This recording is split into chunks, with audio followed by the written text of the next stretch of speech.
All right. Good morning, everybody, and welcome to our 13th annual Earth Day at California State Dominguez Hills. Today's going to be filled with programming all day until 2:30. I know it said till 3, but we are going to cut it 30 minutes short to 2:30. And a few things for the workshops. So we're going to have workshops on different topics on sustainability today. And what's really exciting is after our clubs and organizations present on their material, they're going to have a Kahoot. So if you guys want, and that Kahoot is going to start around 11 o'clock when we have our first presentation at 11. So make sure that you have the Kahoot downloaded on your phone, or you can even access it through your webpage. And what's really cool is that if you're one of our winners, you get some cool swag from our sponsors here, Energy Upgrade California, and from Bye Bye Mattress. So some of the swag includes reusable straws, a really cool bright flashlight, pens, and what's really cool about this one from Bye Bye Mattress is that it's made from water bottles. So thank you guys all so much for participating. I will also add, when our speaker is speaking, you can go ahead and check so on your screen, you'll have 3 little dots in the corner, in your upper right-hand corner. You can go down to pin, and you can pin the video so that the video takes up the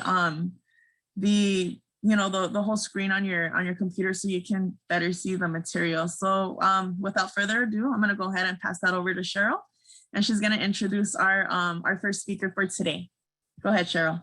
Okay, I'm going to do a land honoring first, but I want to make sure that Jimmy's in the free drawing for the swag.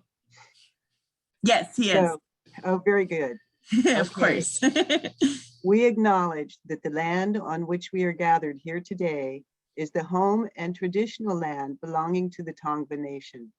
Today, we come with respect and gratitude for the Tongva people who still consider themselves the caretakers of this land.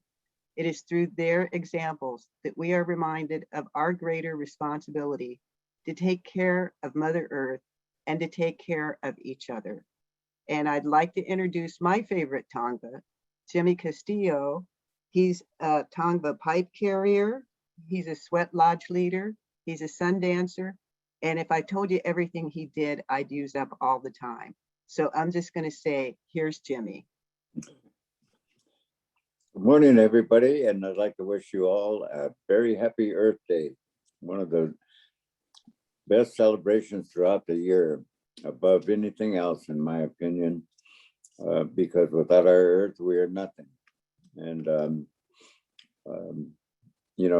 we set aside one day throughout the year to celebrate Earth Day, and your generation and the generation behind you is really, really, really going to be affected by the results of what my generation and the generation before me has created on this sacred planet of ours. Mother Earth has always been such a special day for all Native Americans. It's in our songs, in our prayers. We don't do anything without, first of all, celebrating Mother Earth and all its elements, everything that it gives. In fact, Cheryl mentioned Sweat Lodge.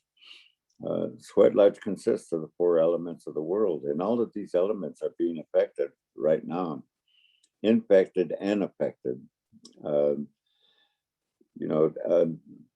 I don't know if I participated in what is happening to our Earth today and the elements, but I know that my generation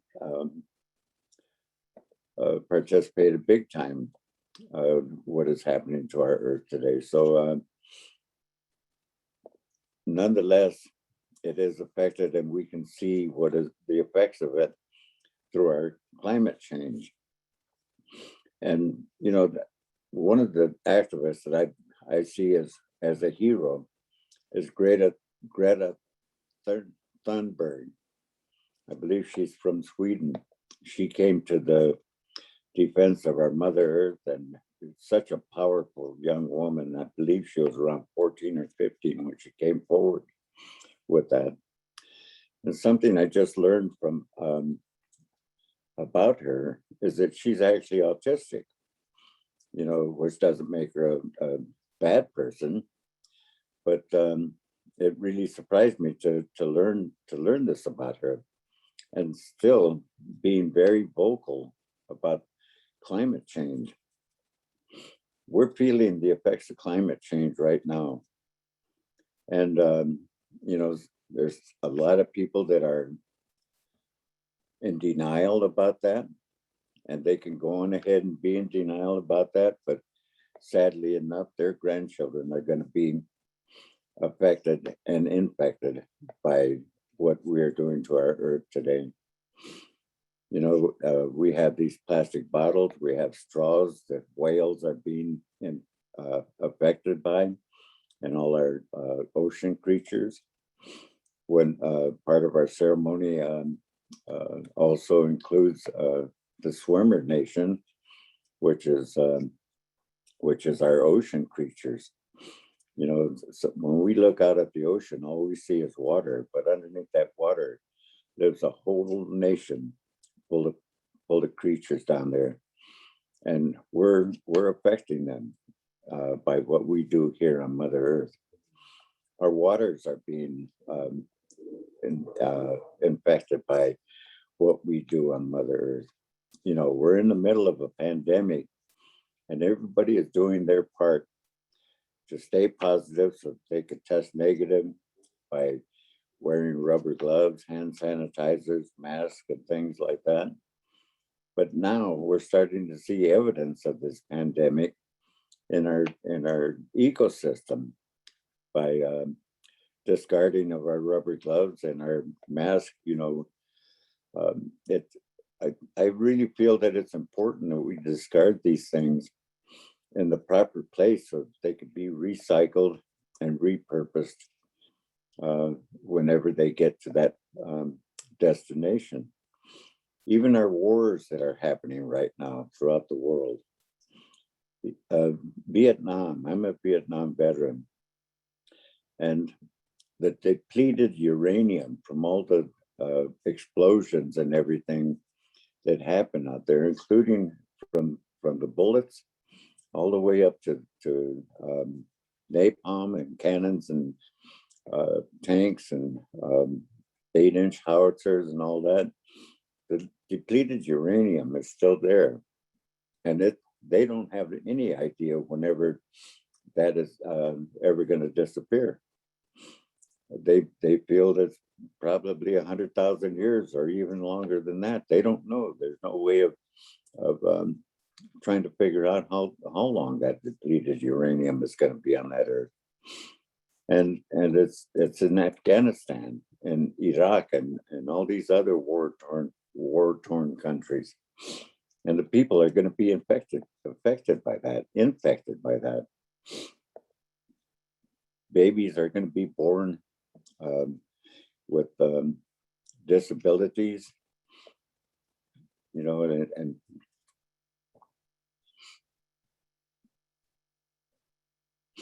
it just bothers me to even mention the word baby, you know, because I already know that that what we're doing today is going to affect those.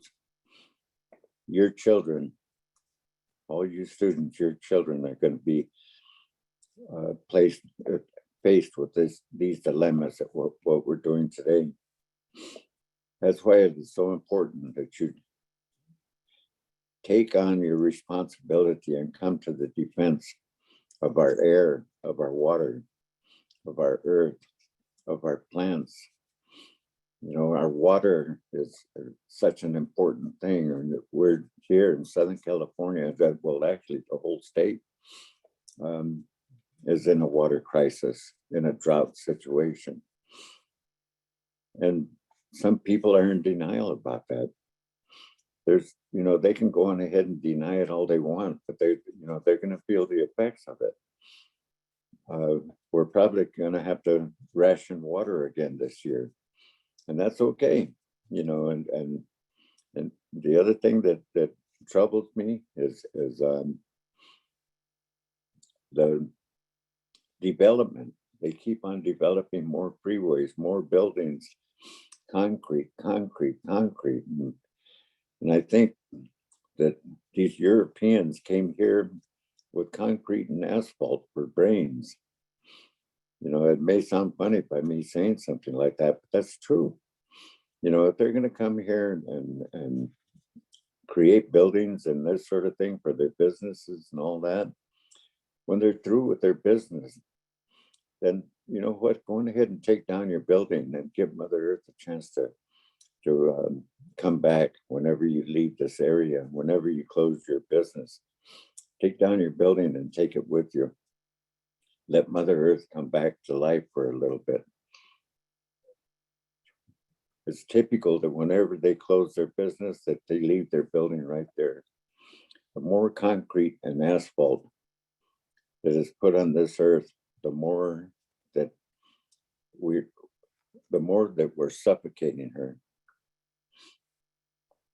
And the more we suffocate her, the more heat is put into our ecosystem. And it causes the climate change, global warming. They can see it from space. They can see it happening. We're getting less and less thunderstorms. In some areas, some people aren't getting any rain at all. Others are being hit by tornadoes and hurricanes and things and floods. And look, that's all results of global warming. We need to do our part.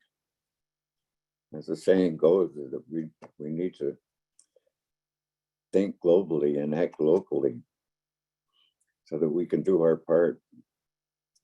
And it starts with each one of you. Each one of you needs to do your part. Recycle.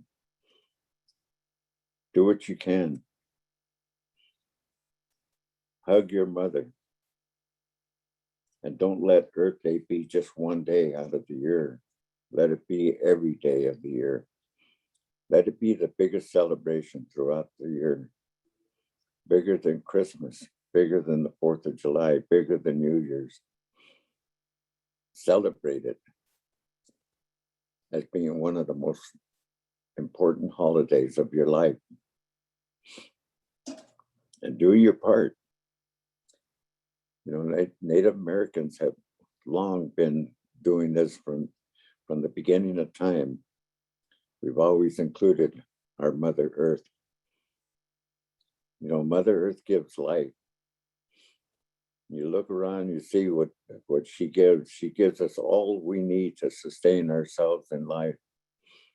But if we keep going the way we're going today, she isn't going to be able to provide or produce what we need to sustain ourselves in life. We don't need anything else to sustain our life in our life. She has given us everything that we need.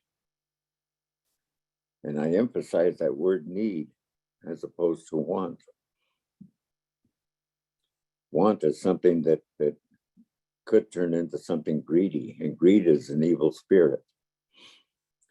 Need is the things that we need to sustain ourselves. The food that we eat, the water that we drink, the air that we breathe. Last year, we had some of the most devastating fires that the state has ever seen. And we're on track to see more devastating fires again this year. Not only did it destroy our forests and our rivers and lakes, but it also destroyed thousands of homes. People lived in those homes.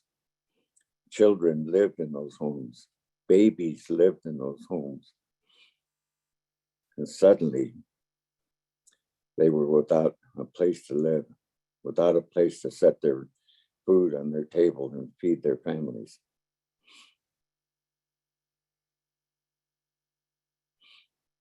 Do your part. Hug Mother Earth and tell her that you're going to do your part to help sustain her.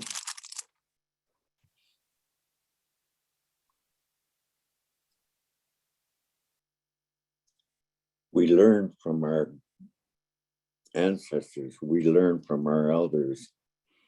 We teach what we've learned.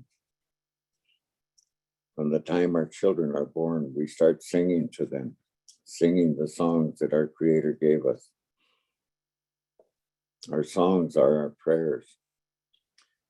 In the Native American world, there's no real way of praying. They say that our words are our prayers. So make your words meaningful. Make your words impactful. Make your words help Mother Earth to come back to where the way she was.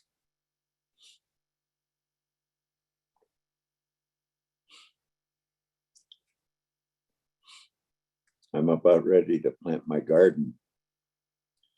And when we plant our garden, we have the willow song that we sing. And the way we do it is that there's a person, we line up and there's a person with a stick that pokes a hole in Mother Earth. And then right behind that person is a person with a bag of seeds that drops the seed in the hole. And then, you know, and this may sound funny to you, tobacco is like our sacrament. We pray with tobacco. And then we offer it to the fire, or we offer it to Mother Earth, or, you know, to accept our prayers. So behind the person with the seed is a person with tobacco that drops a little tiny bit of tobacco in the hole. And that's Mother Earth to grasp a hold of the seed and grasp a hold of its roots so that it'll grow strong and provide for our families. And then behind that person is a person with a ladle of water that pours water on top of all of this and covers up the hole and does the same thing. Prays to Mother Earth to grasp a hold of the roots so that that plant may grow strong and healthy so that it might sustain our families and life. And then when we harvest, it's almost the same thing. We harvest the foods that Mother Earth provides. And the water is so sacred to us because without water, nothing lives. Water is the medicine of the woman. The woman is the life giver because she gives us the babies. The water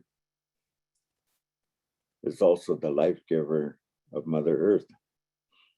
She gives us plants with the water that is provided for these tiny seeds. And if you also want to help, there's a place called Native Seed Search. It's based in Arizona. Look them up on Google, Native Seed Search. And I believe I know that they provide the seeds for free, but in return, they ask if you could provide seeds back to them from your harvest. So look them up. It's a good place. You can find practically any kind of seed you want. It all started with seeds from this country, from the Native American world, but now I think it's gone even bigger than that. It's providing seeds from around the world.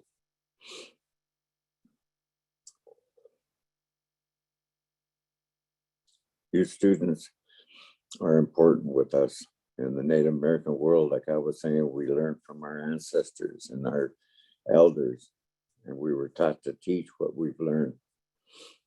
And without this generation that's coming up behind us, then we're nothing. We haven't done our part. And I pray that I've made this impact today and that I've done my part to make an impact in each one of your minds, and that you can do what you can to help Mother Earth with the sustainability that she used to have, so that she may come back to life and breathe in a healthy way. You know, I'll tell you a little story that I learned when my Sundance chief was from the Lakota Nation. And he every year he would invite me. You know, I Sundanced in Arizona, Big Mountain, Arizona, and Navajo Reservation. But yet the ceremony and the Sundance chief were both Lakota, or Plains Indians.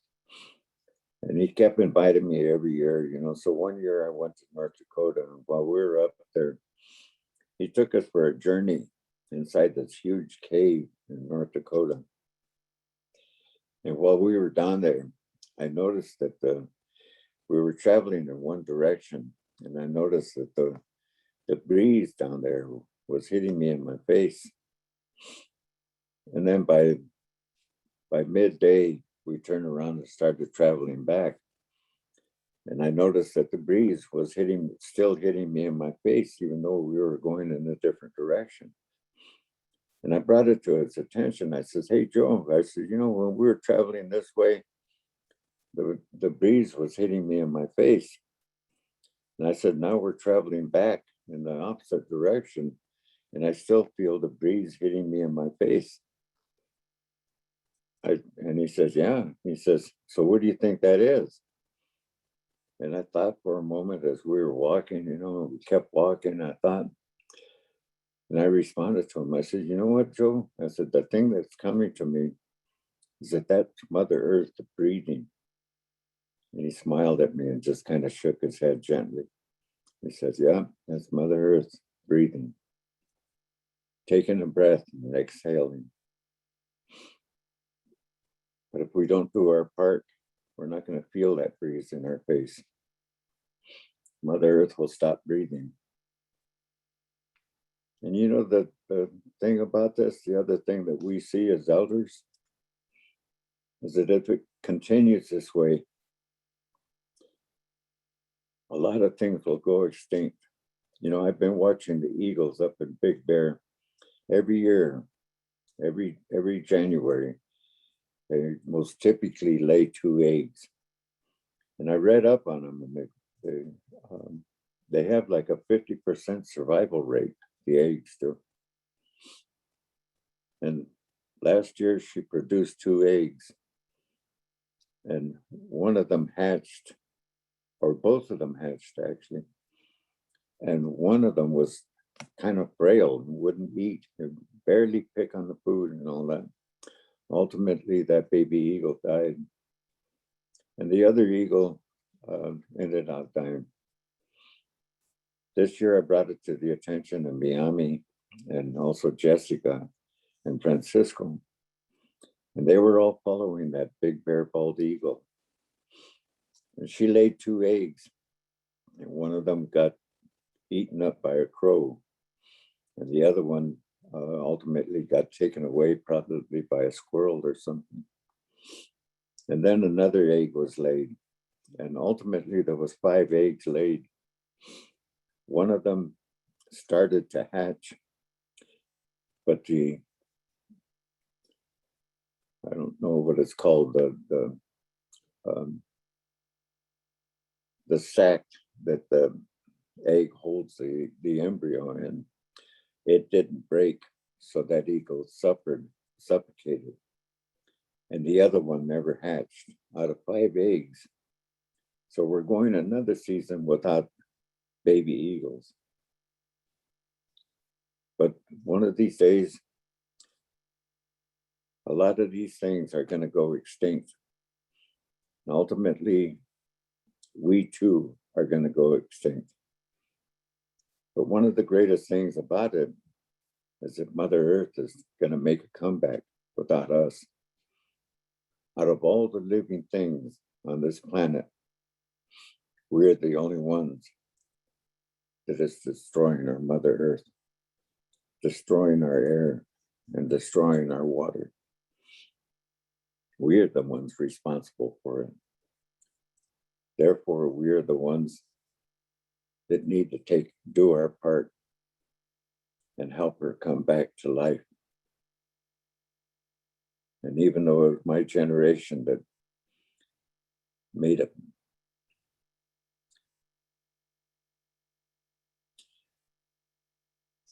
made the big impact to the destruction of this earth, I apologize to your generation, because we don't even know how to begin to fix this. But yet it's going to be up to your generation to fix it. Otherwise, we're going to go extinct too.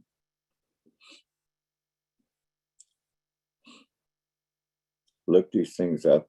Look up native seed search. Look up how you can do what you can do to help the water come back. Look up what you can do to help bring our earth back to sustainability in our air. You know, when I was sun dancing up in Big Mountain, it was such a rich, rich country where the Navajo were 50 miles away from water. But yet every day they would get up with a pole, 2 big buckets. There was no running water or electricity up there at Big Mountain. They would walk these 50 miles to go get these huge 2 big buckets full of water to bring them back. There was a small creek that used to go through there so that they would use to irrigate their corn and their crops, until Peabody Coal Company came in and started mining the coal. And underneath that coal, they found uranium. They started mining the uranium, and the Navajo tried to do what they could to stop them, even though they were on sovereign land. They were on their own nation, and which maybe some of you don't know, but within the boundaries of what we call the United States, exist over 500 sovereign nations. When you're on those lands within the boundaries of this United States, you're no longer in the United States. You're not even in that state. You fall under the jurisdiction of that nation, the Navajo Nation. But yet it was okay for Peabody Coal Company to go in the Navajo Nation and mine this coal, and then ultimately the uranium. And in order to process this coal, they had to slurry the coal. So they rerouted the water that the Navajo was naturally getting to their lands on Big Mountain Indian Reservation, so that they can slurry this coal before they transported it. And once it's slurried, they can no longer drink that water. It's destroyed forever. And the Navajo knew for years and years about that coal, and also the uranium. They have it painted on their rocks. They have it painted on their pottery. So that's only one reservation throughout this country that's being affected by human activities because of greed. These people, I guess, don't feel what they're doing for their grandchildren. In my opinion, they don't love their grandchildren. All they think about is today and their pocket. What are they going to do with all that money? Money is an evil spirit. I know there's many, many things that I can talk about, but I hope what I've said today has made an impact to all of you.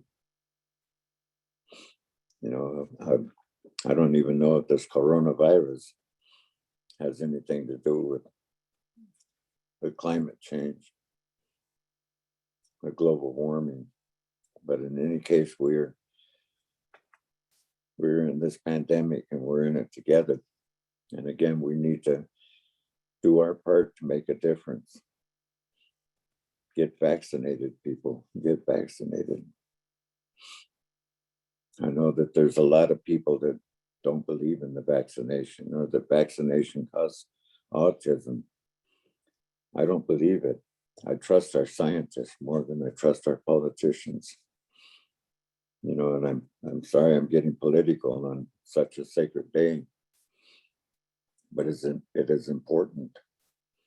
When this first started a year ago, I saw that one day each one of us on this planet Earth is going to either be related to or know somebody who has died from this coronavirus. And there's two things there. COVID-19 is a respiratory infection that you get from coronavirus. So COVID-19 is the respiratory infection that you get from coronavirus. There's been many people that I've known or been related to that have died. You know, I'm a chaplain. I'm a man that does prayers. And I've never prayed for so many people. I've even prayed for people in countries that I don't even know.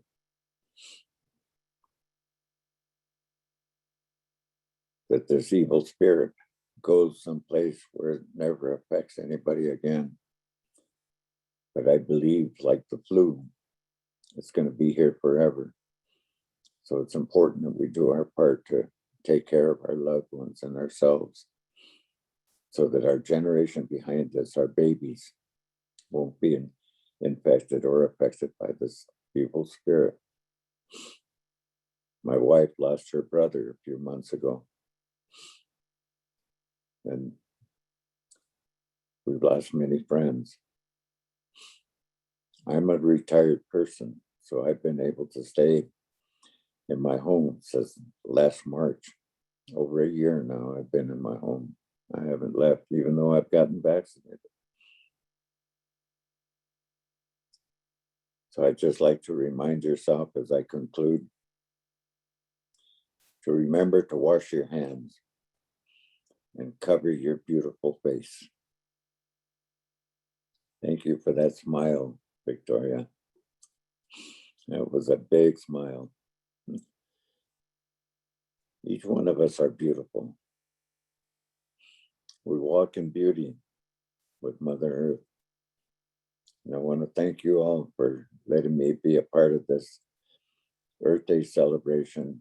And I pray that your activities throughout this day are successful and each of them make an impact on at least one and several others behind that. And remember to make Earth Day a celebration that you take part in every day of your life, not just today. Thank you so much, Scarlett. And thank you, Cheryl, for being there as always. And Miami, I know you're muted. I see your pony. But all of you students, I wish I could be there in person like I usually am, because it's always important for me to go by and shake each one of your hands and offer you a hug. These people that know me know that I'm a hugger, but I guess that's an activity I'm going to have to second think nowadays with this pandemic going. So Scarlett, thank you for including me in your Earth Day celebration. And I'm cell phone close, and I guess Zoom, whatever this is, you know, I'm not very much a person of technology, and I don't do computers. I'm actually talking to you on an iPad that was provided for me because I also work at American Indian Changing Spirits, which is a residential drug and alcohol program for Native Americans. And by the way, I don't know if you know it, I'm retired from the Department of Corrections and Rehabilitation as a Native American spiritual advisor. So anyway, thank you all so much. I guess we got a few minutes. If there's a question that anybody might have for me, I'll stick around and answer that for you if you need that. If not, thanks again. And remember to wash your hands and cover your beautiful face. Thank you, Jimmy. If there's any questions, go ahead and unmute yourself and speak up. Does anyone have any questions for Jimmy? It doesn't sound like, Good oh, morning. somebody, Good morning. I have a question. yes, Liliana. Leilani, yes. I wanted to know about the seed program. I'm driving, so it was kind of going in and out a little bit. And he was explaining the tradition of when they plant, and then also he was saying how there was an organization that asked for seeds from what they planted, and I just wanted to get some more information on that. I didn't hear it all the way. Jimmy, if it's all right with you, if she emails me at Slice, I'll find that information and email it back to her.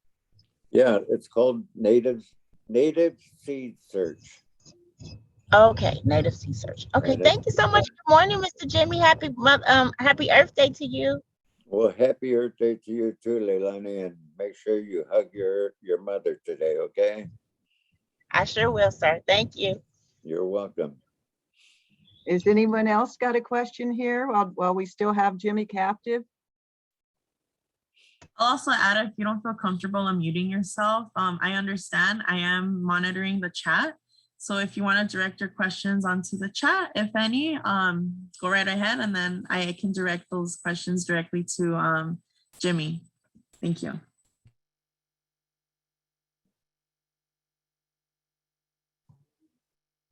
Here's someone. You're getting thank yous, Jimmy. Already? I don't know how to do that. Let me see. That's all right. That's why we're looking at it for you.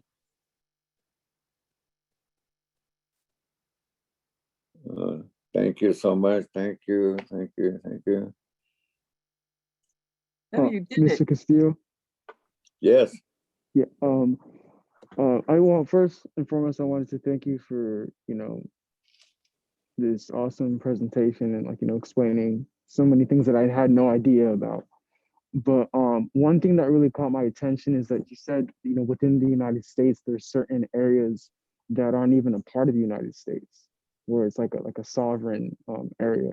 And I wanted to know, do you know if there's one in California, or if there's a way where I can find this information and maybe, I don't know if I'm able to visit one or to look around, like, is that even possible? Yes, there's over 60 sovereign nations in the state of California. And I would say the nearest one is probably San Manuel Indian Reservation. And yes, you can visit them. The casinos are open, but there's other things besides casinos. I imagine they have a visitor center inside the casino that you can check out. Yeah, there's over. Oh, okay. I'm actually from the Inland Empire, so it's actually, next couple towns over. So I didn't know it was that close. But thank you for that information. So when you're on those reservations, they either call them reservations or rancherias. So when you're on those reservations, I tell people, when you're there, you're no longer in the United States. You're not even in the state of California. You're on the San Manuel Indian Nation, sovereign nation. So I sometimes, since I worked in a prison, I sometimes tell people that if you commit a crime on those reservations, you don't go to the California State Court or San Bernardino Court, or you go to Indian court, and you go to an Indian jail, and you're arrested by an Indian police. So and by the way, whatever crime is committed on the reservation is automatically a federal crime. There's no such thing as misdemeanors because it's on federal land. Does that make any sense to you? Yes, very much so. Thank you for the information. Yes, you're welcome. Jimmy, I have a question that someone directed to me in the chat. Their question was, is CSUDH on Native American land? They wanted clarification on that. Can you repeat that again, Skylar? Yes. Is California State Dominguez Hills on Native American land? Yes, it is. But the county of Los Angeles is actually as part of my tribe. Los Angeles, Orange, Riverside, and San Bernardino County is where my tribe was from, the Tongva Nation. I'm also a Hachiman, which is Southern Orange County, Northern San Diego County. But all of our land was taken from us. We never once gave it up. It was taken from us back during the European contact. So, Jimmy, can I yes, add that you had a treaty that the government was supposed to give the Tongva reservation, and they took this land in place of it and then didn't ratify the treaty. So you kind of got cheated out of it more than ever. Would that be true? yes, but you know that there's also other places, like for instance, you know, back when I was a child, you know, we were getting an allotment. I think it was like something like $150 a month from the federal government, and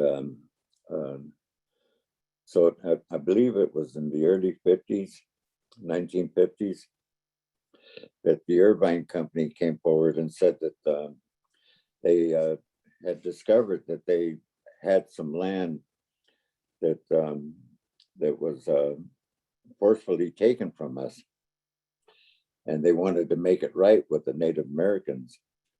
So they urged all the Native Americans, which you know, they made reference to being Native Americans, but they were making reference to the Tongva people, my tribe. And being the Irvine Company, it was in Irvine, the land. I forget how many acreage it was. So they urged all the Native Americans to go out and get registered so that they can get the land back. Well, after everybody got their registration and everything, since the land was developed, they said that they couldn't give us the land back. Some of it was industry, some of it was housing and that sort of thing.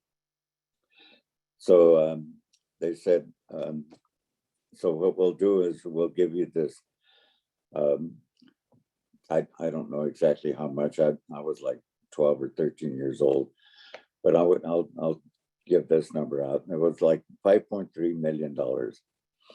And so our lawyers had encouraged us not to take the money and take it into litigation, which our tribe did. They contested it and everything. You know, that what it amounted to is that they were paying us off at 3.5 cents an acre, and that apparently was how much the land was worth back in those days when it was taken from us. So because it was so little of money, our lawyers had encouraged us to appeal it.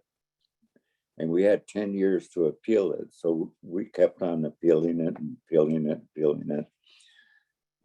In the meantime, all this $5.3 million was sitting in the bank and it drew interest. So by the time we reached our limit to making this appeal, we were each paid off at the rate of $666.66. And by accepting the check, they told us that we were also accepting that we were extinct. So I don't know if my father accepted the check or not, but that's what the statement says. I think I have a newspaper article on that someplace, but I remember reading about this one Native American. I guess the same thing happened up in Northern California.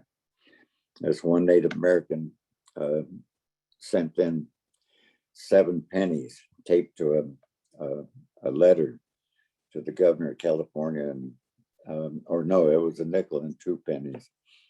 And he said, you know, I got this extra change laying around. He said, I just wanted to send in this 7 cents. I'd like to purchase 2 of my acres back. He says, I don't care where the acreage is at. I just want to purchase 2 of my acreage back. And I guess it came out in the Sacramento Bee. And And part of the reason why is because the governor couldn't accept cash money from an individual. I guess that's why it hit the news. But I thought that was kind of funny that he sent back 7 cents and wanted to purchase 2 of his acres back. So, but yeah, that's a true story. That by accepting the $666.66, we were also accepting that we were extinct. Now, you know, that's kind of funny, because what came to me is, how can an extinct person endorse the check? You know, so, but you know, I guess that's the way our government works. And there's this saying amongst Native Americans: sure, you can trust your government. Just ask any Indian. But you know, for all you kids, and well, your kids to me, I just want to encourage you to work hard at fulfilling your formal education. You know, I know it's important to you, but you know what? It's also important to me that you do that, because I know you're going to make a difference in this world. Morning, Jimmy. How are you today? I'm good. I'm good.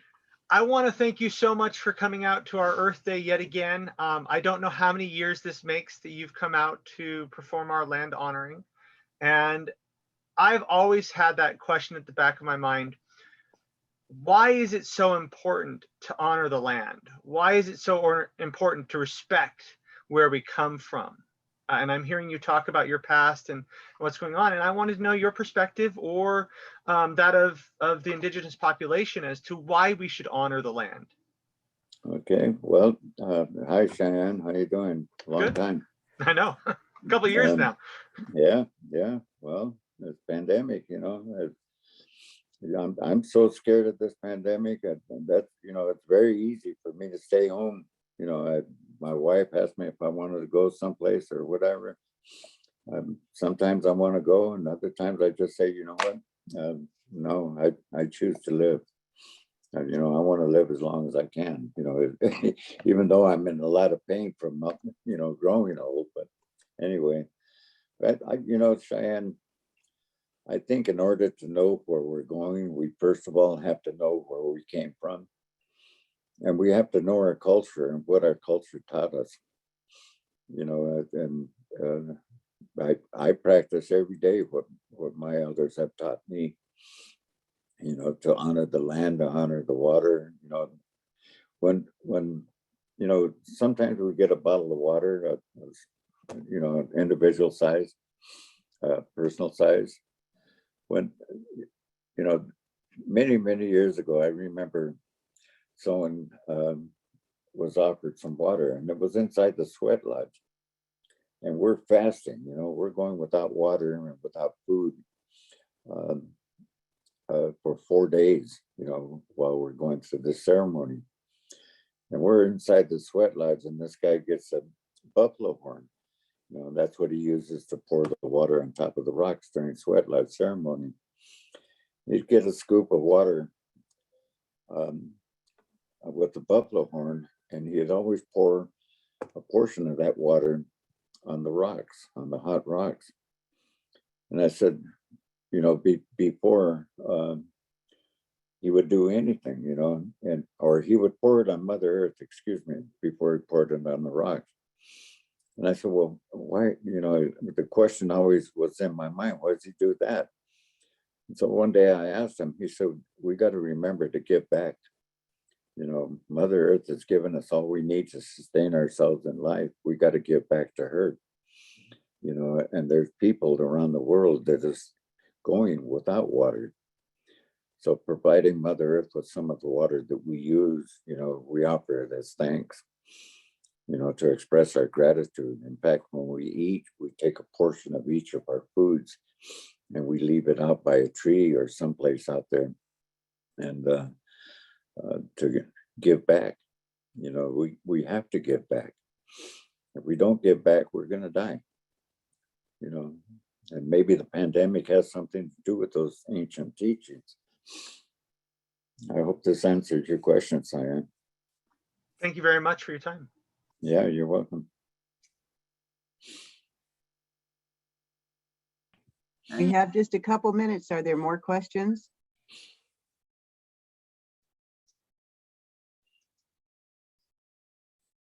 No more questions for today? Okay, looks like there's not. So Jimmy, I also sent you the schedule in your email, so you can tune in to the different events going on today with the same link. Okay. And we want to thank you because you've always been really good to Dominguez Hills by blessing our powwow, by blessing our breakings for our new buildings. I mean, you have done so much for us over the years, and I hope it's appreciated by everyone. So thank you ever so much. You know, I think the thanks comes from me. I want to thank each of you. You know, I'm looking at this chat and I didn't know that I was getting emotional. You know, I guess Tony wrote in, I feel his emotion. That hit hard. But, you know, and I guess that's my purpose, to make that kind of impact. You know, that I don't know how much more serious I can be, you know, that if we don't make a difference today, you know, this environment's going to make a difference on us, each one of us, you know, and it's going to affect you directly, but maybe not just you. The way it works is that when it makes full circle, it's going to affect the ones you love the most. And I love my families, my people. I love each one of you. Even though I may not know you personally, I love you. And I don't want it to affect you. I don't. That's why I'm constantly praying. Something comes to mind, there I go out in the backyard so I can make another prayer. And when I pray for everybody. When that thought, when that feeling overcomes me, like I told you in the beginning, think globally and act locally. So I go out there and I start making prayers locally, but ultimately my prayers go out globally. Make a difference, you people. It's so important. And you are important to me. You are important that you fulfill your formal education. Because I know when you do so, you'll make an impact. I love you all. Wash your hands and cover that beautiful face of yours. And thank you, Jimmy. And students are sending prayers and love back to you in the chat.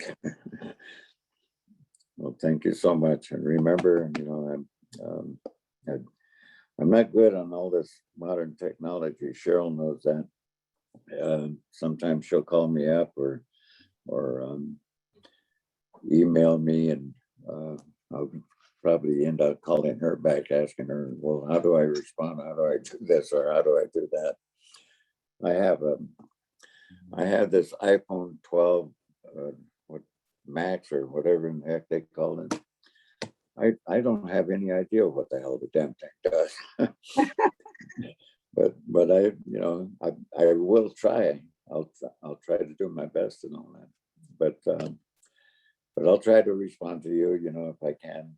And if I don't, please forgive me. I'm just not up to date with all, you know, by the time I learn something, it's already changed 20 times. So I got to the point of what's the use, you know?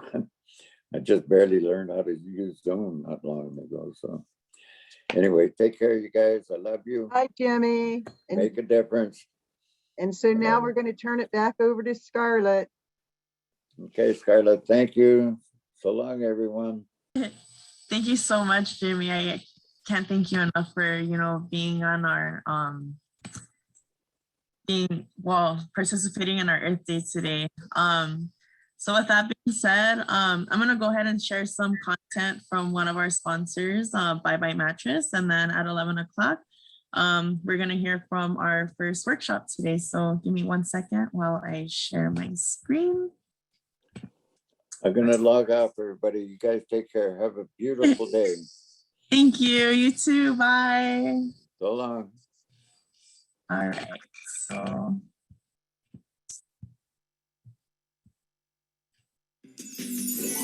Hey, it's your Sandman here. Down here. I bet you didn't know getting rid of your old mattress was so easy. Your retailer can pick it up when they deliver your new one. Drop it off at a participating Bye Bye Mattress location, or contact your city about curbside pickup. Then your old mattress may be recycled into lots of new, useful things. It's like a big old swipe right for the earth. Visit buybuymattress.com for details. All right. And then let's see. Brittany, Sophie, are you guys on the call? Hi, Scarlett. Brittany here. Hi. All right, sweet. So you guys can go ahead and start sharing your screen whenever you guys are ready. And go ahead and start whenever you guys are ready as well. So I'll be here if you need me. Okay, great. I'm gonna share it for Sophie and I. So the only downside of that is you guys will have to hear her tell me when she needs me to change the slide. That's okay. And for everybody tuning in, you guys want to go ahead and pin their presentation onto Zoom. The way you do that is you go to your screen. In the upper right hand corner, you have the 3 dots. You just go to add pin or pin video, and you'll be able to see their screen in a larger scale. And I also want to add, before they start presenting, if you have your cell phone in hand in front of you, download the Kahoot app, or you can also go on to the Kahoot website. They will have questions at the end to test your knowledge on their presentation, and you have a chance of winning some pretty cool swag from our sponsors, Bye Bye Mattress and Energy Upgrade California. So I'll go ahead and pass that over to them. Hey, Sophie, are you here? I'm here, girl. Okay. Great. Are you okay? I'll just, you ready for me to share? Yeah, already. And I'll just say Okay. like, next. Okay, Good. awesome. Sounds good. Let me figure out how to do this. Share.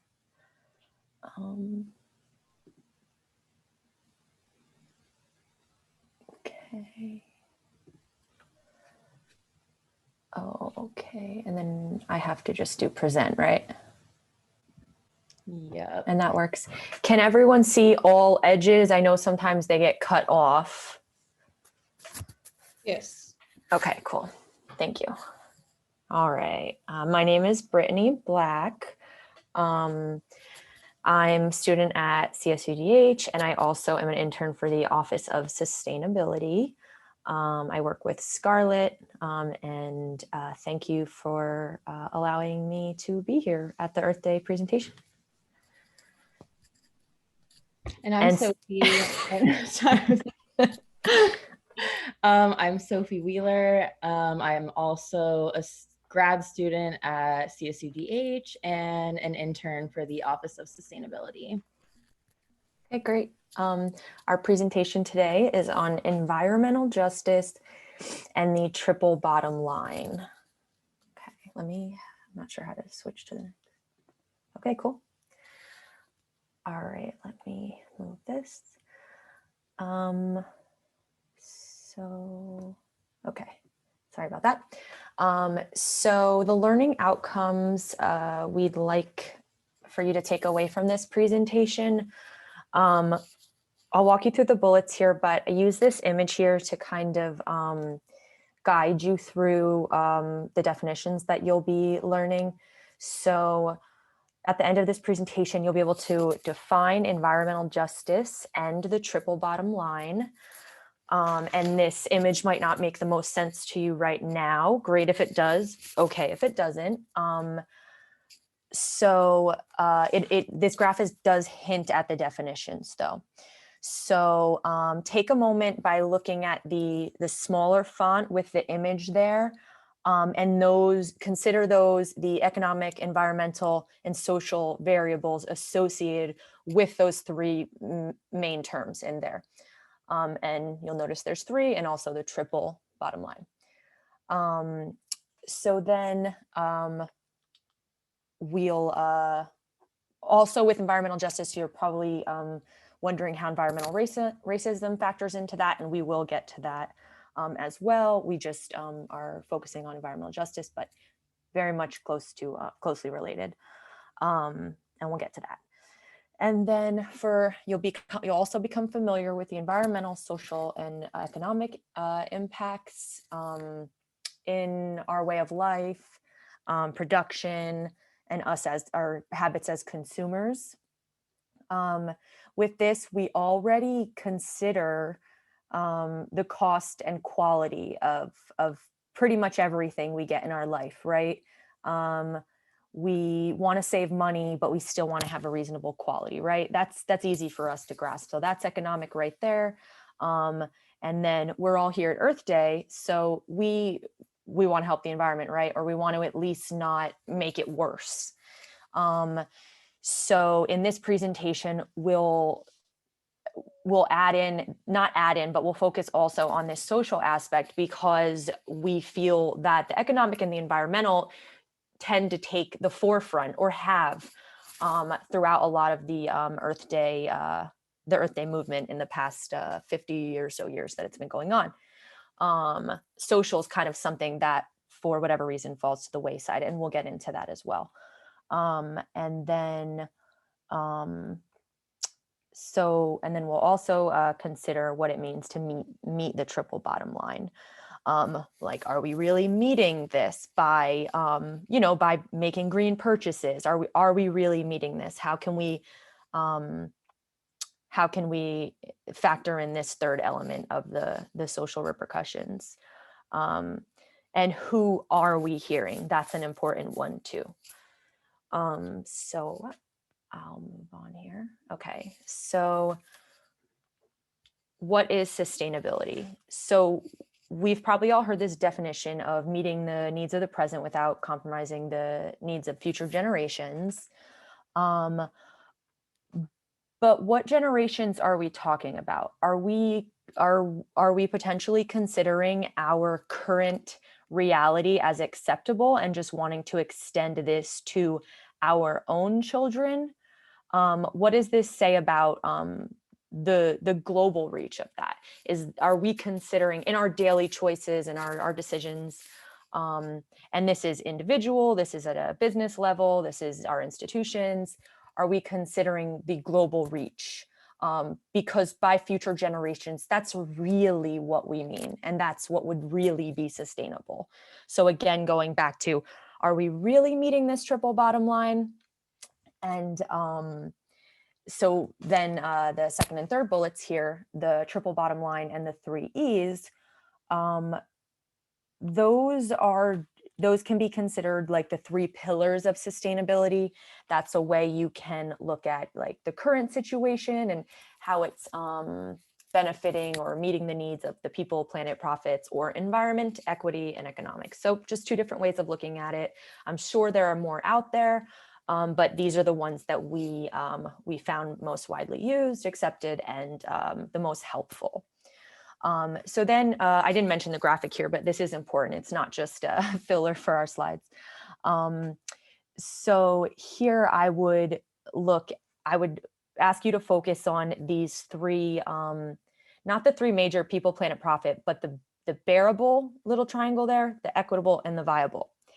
And for that, I would think, is there anything in your life, ask yourself this question or think of an example, that would be more bearable, viable, or equitable than sustainable? And as you think about that, think about, when you are making a purchase, just on the individual level, that's all we can do right now, right, as students. Is there one of those that you tend to let fall by the wayside if you maybe don't have the means to afford something more expensive that might meet maybe this sustainable center triangle here? So yeah, just ask yourself that. Is the bearable, equitable, and viable, are any of those kind of where your decisions might fall into? And it's just a learning exercise, something that I like to lean on in my own sustainability practices. I find it useful. All right. And then with these three major, or these three triangles that I asked you to look at, what would happen if we stayed in one of those as a larger society, as a large, or like a larger group within a society? All right. So here we look at sustainability and cost. And this is kind of what I mentioned by staying in one of those other triangles, the bearable, viable, or equitable, where we're leaving one of those major pillars out. And we're anchoring this slide here with an iceberg. It is Earth Day. We love to hate icebergs, right? They provide us with a lot of information, but they're also a sign of the degradation that is occurring and the warming of our planet. And we're all kind of sitting here wondering, what now, right? But we're here to learn, and that's a good thing. So thank you everyone again for being here. And we're gonna talk about externalities, just in beyond the economic sense, because I think that's important.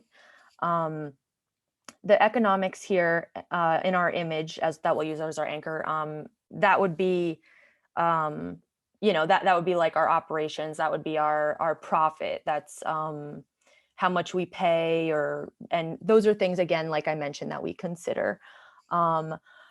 But if you look at all the other terms under here, we can see a lot of these social and environmental. And then where you see things like living wages, discrimination, remember those fall in the social triangle. I'll use that that term. And toxic exposure too. I mean, we are polluting the environment, but what about the people in that environment? If we do have, you know, we need landfills, right? So who is benefiting from a landfill, right? Everyone whose trash is going to this landfill. But what about the people that live near it? So that's just one example. We could, of course, go into a lot more, but so we think about that, and the externalities would be these hidden costs. And you can understand that by the hidden costs that are that fall on a third party. So someone who's not directly, who doesn't generally directly involved with the buying side of the supply chain. And then to also guide us through externalities along the way, because we can just look at, oh, toxic exposure, bad, deforestation, bad, waste, bad. We can think that way. But by looking at the entire supply chain, and I'll just guide you here. So we have our raw materials, we have manufacturing, we have assembly, we have sales and distribution, we have the consumer, and then we have the end, right? Where we have landfill, reduce, reuse, recycle, compost, whatever, depending on where you are, what county you're in, that is all different. But a lot of it goes to the landfill, to be completely honest. So along that supply chain I kind of mentioned to you, there are social aspects in every part of that. And that is something that is really important to us and something that we want to get across. So that social aspect, you know, you have your fair contracts, and then you also have your living wages, you have your human rights, your employment standards. And, you know, this is where we get like the global reach of things. Where are our major purchases made? Where do they end up when we throw them away? Think about your iPhone, you know. So yeah, just something to consider.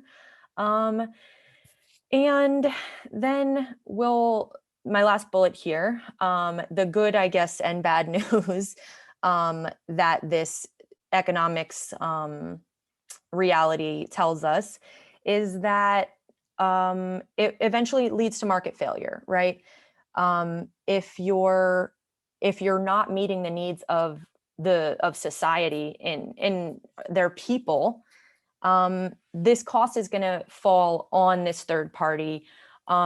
Generally, people who've been historically disenfranchised, people who don't have as much of a voice as other groups.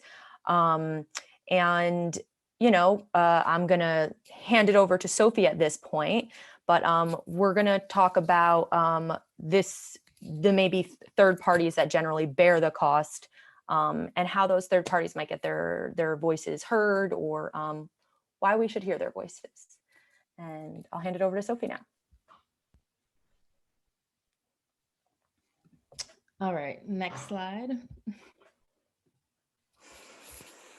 Okay, so earlier when Brittany introduced us to the triple bottom line, she mentioned that a lot of times we forget to focus on the people aspect or the social aspect. A lot of times we focus on planet or profit. So I hope to focus on people during this presentation, and I will specifically be talking about people of color and low-income people of color. So within the general environmental movement, the two major objectives are protecting the environment and providing equal access to healthy resources. Unfortunately, however, research has shown that environmental issues do not impact all people in the same way. And that's what leads us to environmental justice. So environmental justice is fulfilling the triple bottom line, people, profit, and planet, by ensuring equal access to resources and equal protection from environmental risks, regardless of race and socioeconomic status. And as Brittany mentioned earlier, more recently, a new term has developed known as environmental racism. And that is when risks are allocated disproportionately, specifically along the lines of race, often without the input of the affected communities of color. So this is when environmental issues are specifically affecting low-income minority communities. And often they don't have anything to do with it, or they're not the ones contributing the most to these problems. They're just the ones mostly affected by it. It is a well-documented fact that communities of color and low-income communities are disproportionately impacted by polluting industries. In fact, the National Center of Environmental Assessment found that exposure to particulate matter is 1.5 times higher for Black people than white people, and exposure is about 1.2 times higher for Hispanics than non-Hispanic whites. And I'm going to come back to those statistics in a couple of slides when I talk about our specific population here at CSUDH. Okay, next slide. Okay, let's talk about barriers. So residents of urban, primarily African-American or minority communities oftentimes encounter barriers such as low socioeconomic status or low income that make dealing with environmental issues more difficult than it might be for other communities or other groups of people.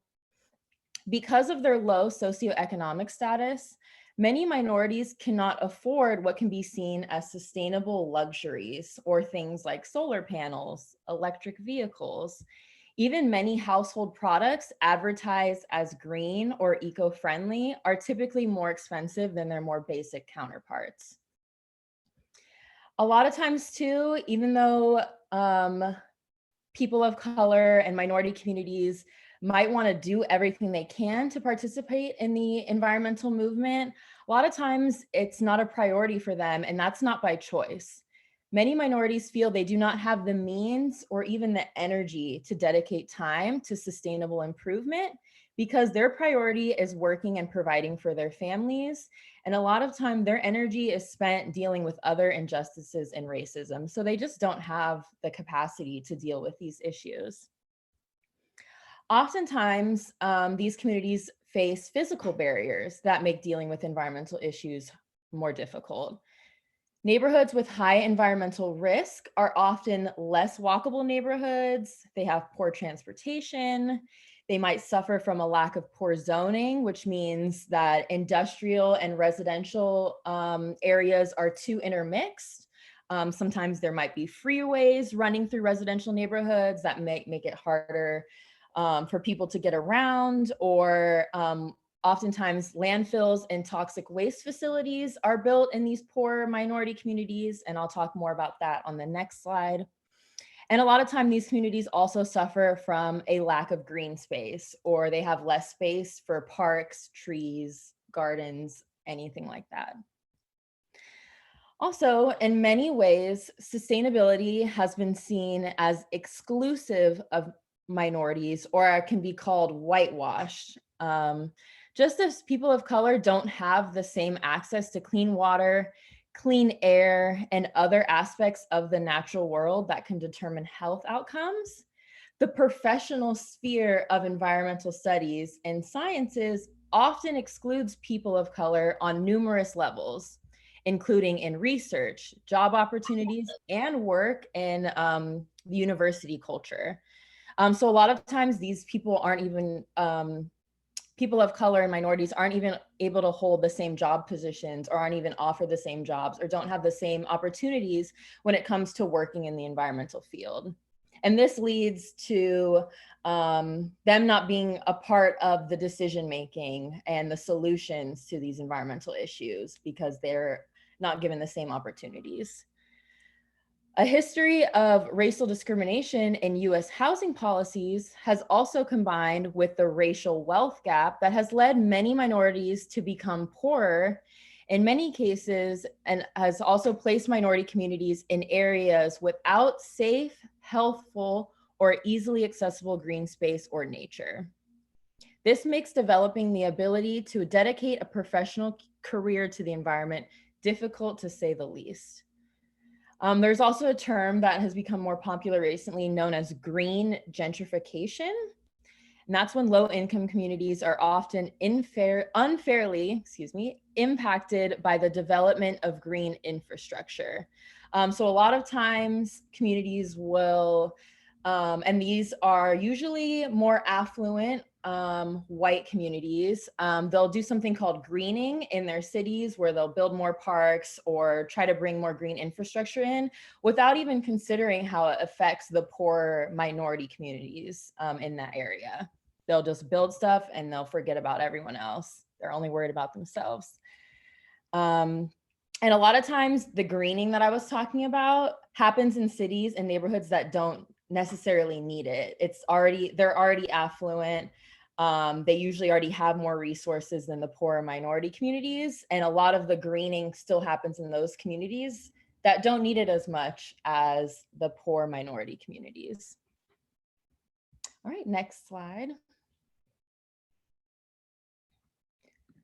Okay, so as I mentioned before, why are low socioeconomic status minority communities more targeted when it comes to the building of toxic waste facilities, or where they decide to put landfills? Why are these communities where they decide to build these things? Is it because they're perceived as easier to access by government or corporations? Or is it that these communities happen to develop around hazardous facilities because land is seen as cheaper and more accessible? Well, both are actually true. However, one study done in 2015 found that hazardous facilities are usually built in communities that have been primarily low income and African American or other minorities for years prior to citing for hazardous facilities, not the other way around. And one of the main reasons for this is these targeted communities usually lack the economic and political resources to oppose citing decisions for hazardous facilities. And as that last bullet point says, this is what we're talking about when we say disenfranchised voices are not heard. These communities become easier to manipulate because they have fewer resources and less political clout. And I just wanted to mention really quickly this term that's often used called NIMBY, N-I-M-B-Y, or not in my backyard. And that is an approach typically used in wealthy, predominantly white communities to express opposition towards unwanted hazardous facilities. And that's why a lot of times you don't see toxic waste facilities or dumps or landfills in these richer or more affluent, predominantly white communities. And really quickly, this little graph that you see on this slide, that's just showing that, like how I mentioned earlier, a lot of these communities are affected by environmental issues or problems that they're not even causing. So you can see here more than 63% of Latinx Americans are exposed to pollution that they didn't produce. And then 56% for Black Americans. And then you can see that non-Hispanic white Americans are exposed to 17% less pollution than they produce. So they're not even getting exposed to the pollution that they're producing. And all of this, I know sounds sad, but hopefully with this next slide, we can talk about possible solutions. So next slide. So environmental racism, unfortunately, is just another injustice that low-income minority communities have to deal with. Environmental racism and environmental injustice developed into the monumental issue it is today due to pre-existing systemic discrimination. So this is a really deep-rooted, complex issue. Low-income minority communities have been dealing with a lack of resources, less access to well-paying jobs, poor infrastructure, police brutality, and other social justice issues for as long as people of color have been able to own their own land. Over the years, however, environmental racism has been added to the list of injustices, but grassroots organizing in these poor minority communities has been somewhat successful in tackling these injustices over time. But more advocating and spreading awareness about environmental injustice and racism is imperative. Protests are effective in getting people's attention, especially now more in current times with social media. However, in order to see major changes, there needs to be more support from the government and policymakers. To achieve this, more minorities and African Americans specifically need to hold political positions where they can be a part of the discussion on environmental policy to ensure laws are inclusive and actually protect all citizens, no matter their race. The government and policymakers themselves also need to understand that everyone deserves equal access to healthy resources, the environment included, that's a resource, and they are currently failing to do so. Tackling such a deep-rooted, complex issue requires complex solutions, but first recognizing and understanding environmental injustice and racism is the first step. And I know we need to get to our Kahoot. It shouldn't take that long, but really quickly, just have one more quick slide. Next slide, I'm ready. Okay, so really quickly, I just wanted to show you the breakdown of our population here at CSUDH. And I actually grabbed this quote directly from the CSUDH website. So California State University, Dominguez Hills is among the most ethnically diverse universities in the United States.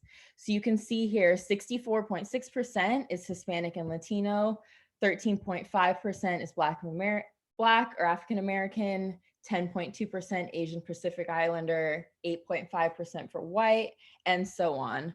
And I just thought it was important to point this out because in order to understand how to influence others to embrace sustainability and understand why sustainability is important to our campus community, we need to understand our campus community. And as stated before, how I was talking about how particulate matter, 1.5 times more Black or people of color are exposed to particulate matter than white people. When it comes to our campus, that's almost 80% of our campus population that might be exposed to particulate matter more than anyone else. So it's just something to keep in mind, how our campus might be specifically targeted by these issues, or why these issues might be more pertinent on our campus because of such a high diversity campus. Okay, I know we only have 3 minutes left, but our Kahoot shouldn't take that long. And if you were paying attention, it really shouldn't be that hard. So let's go to that.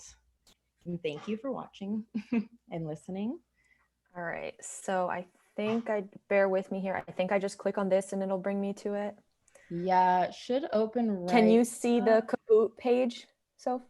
Yes, I can. Okay. And I guess that's good. You're here. You can tell me.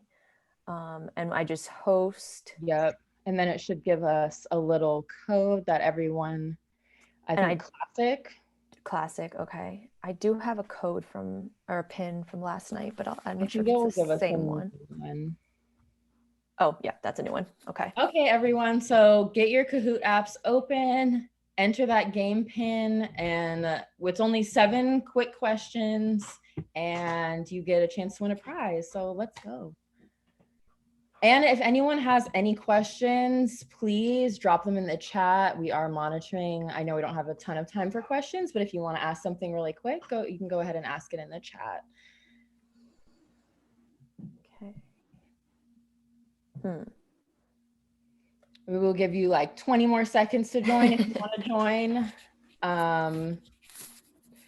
So Kahoot is an app you can download on your cell phone. It's a free app so that you can participate in this trivia if you wanted a chance to win a prize from one of our sponsors. You'll use the same app too for presentations throughout this Earth Day event. So if you don't download it, you have multiple chances to win by staying on and seeing the other presentations. And then was that a question in the chat? I can't see the chat, but it just says, what is Kahoot? Okay. So it Hi, says Mary Lou. Kahoot is a great new feature that we can use to do quick quizzes or something like them, where that shows the responses of individuals, and it's kind of a time-based thing. So the faster you respond, you get points, and at the end, whoever answers the quickest wins the best points, and they become the top scorer. Yep. All right, since we only have about a minute left, maybe we can just go ahead and start. 27's a good number. Yeah. And like we said, if you aren't able to join this specific Kahoot, they're going to be happening all throughout the rest of the day. So don't worry.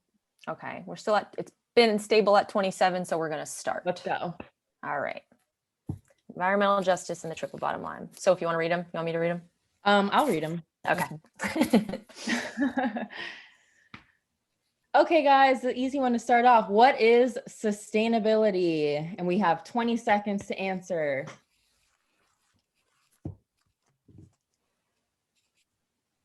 Ten seconds left.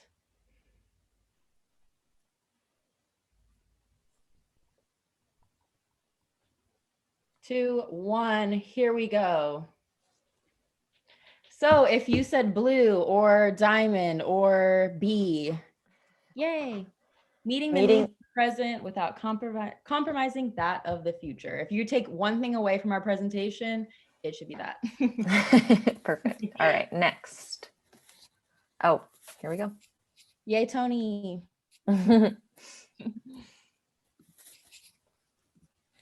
What is the triple bottom line?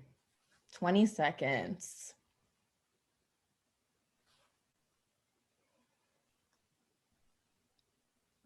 Ten seconds.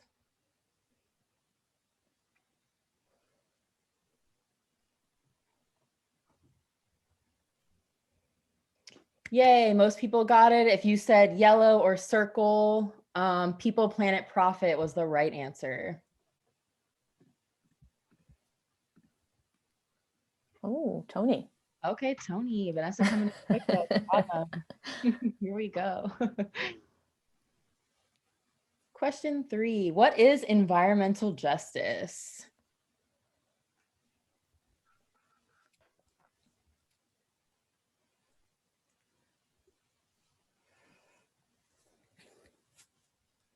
All right.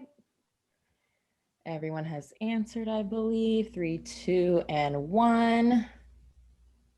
Yay, almost everyone got that right. So awesome. Access and protection is equal regardless of race or socioeconomic status. See if Vanessa can get up there. Come on, girl. Stop, Tony. Okay, what percentage of CSUDH is Hispanic or Latino? Shouldn't be too hard. This was on our last slide. 10 seconds. Woo! Everyone got that one pretty much. Awesome. Awesome. Hi.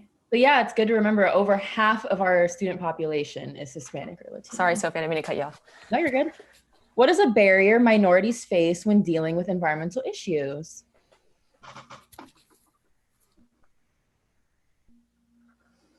Ten seconds. Almost everyone has answered anyways. Yes, awesome. All of the above. Minorities face a lot of different issues, barriers when dealing with issues. Oh, Vanessa, you're so close. I know, this is wild. I'm into this. Me too. What are externalities? So this one was on an earlier slide. So let's see if you guys got this one. 10 seconds.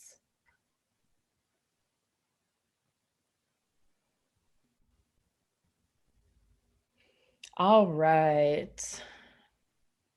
Yes, awesome. Almost everyone got that one. It's the hidden costs. All right, next question. Is this the last one? I think, yeah, last one. Yep, last question. Which is most important?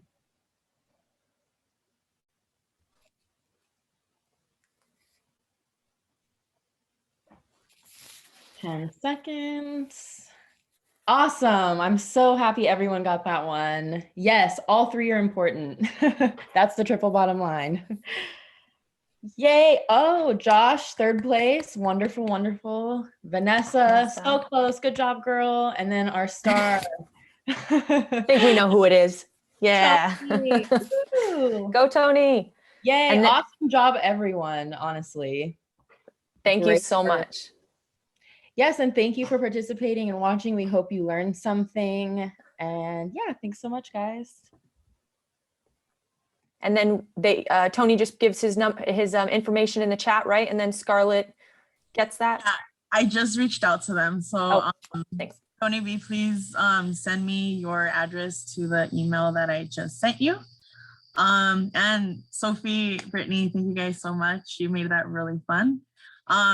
We're gonna go ahead and turn our next presentation over to Joseph. So Joseph, go ahead and start whenever you are ready.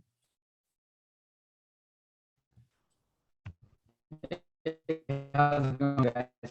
My name is Joseph Anzuela. I'm a brother to my fraternity, and we're actually very excited to be part of this event with you guys today.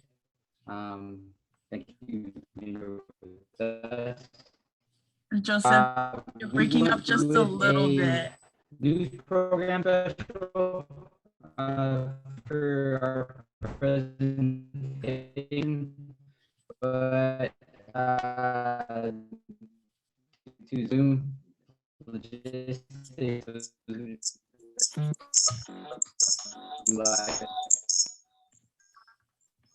Okay, can you guys hear me? Okay. Can you guys hear me?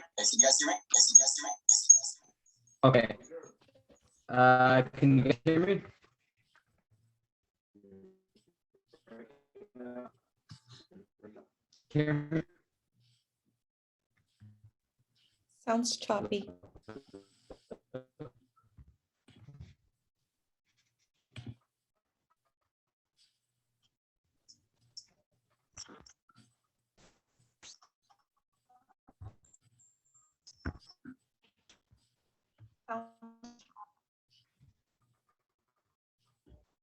I think that's better, Jose, or Joseph, sorry.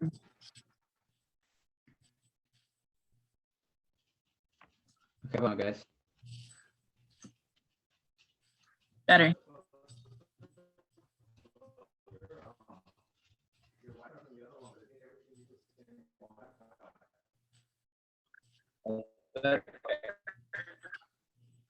All right, sorry about that, guys. So let me start off with the intro. My name is Joseph Anzuela, part of a fraternity. We're happy to be here with you guys. Thank you. We're doing a kind of like news special video for you guys. I wish you to wait to the end if you have any questions. We'll do a Q&A. And if you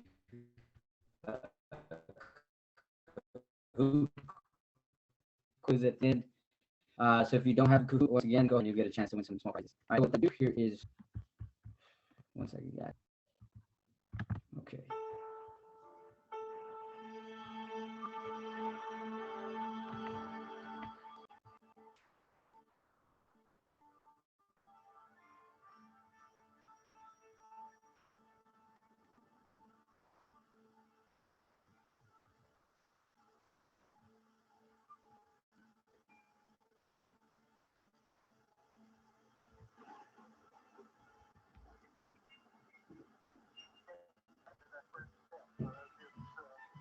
How dare you?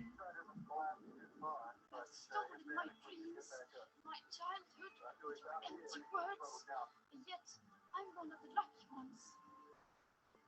People are suffering. People are dying. Entire ecosystems are collapsing.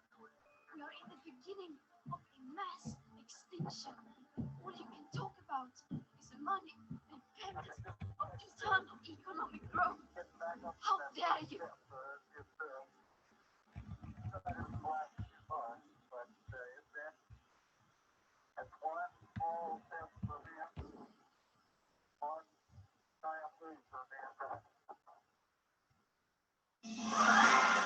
Good morning, Toro. My name is Tony. And I'm Jason. We're from Simplified. And today we're here to talk to you about Earth Day. Let's get it. Hey, Tony. What's up, kid? Let's let the Toros at home know a little bit about today's agenda. Right, Jason. So today's agenda will be about renewable energy stocks, cooking with plants, and goodwill hunting. Hey, Jason, have you ever wondered about renewable energy stocks? Actually, Tony, I have. Me too.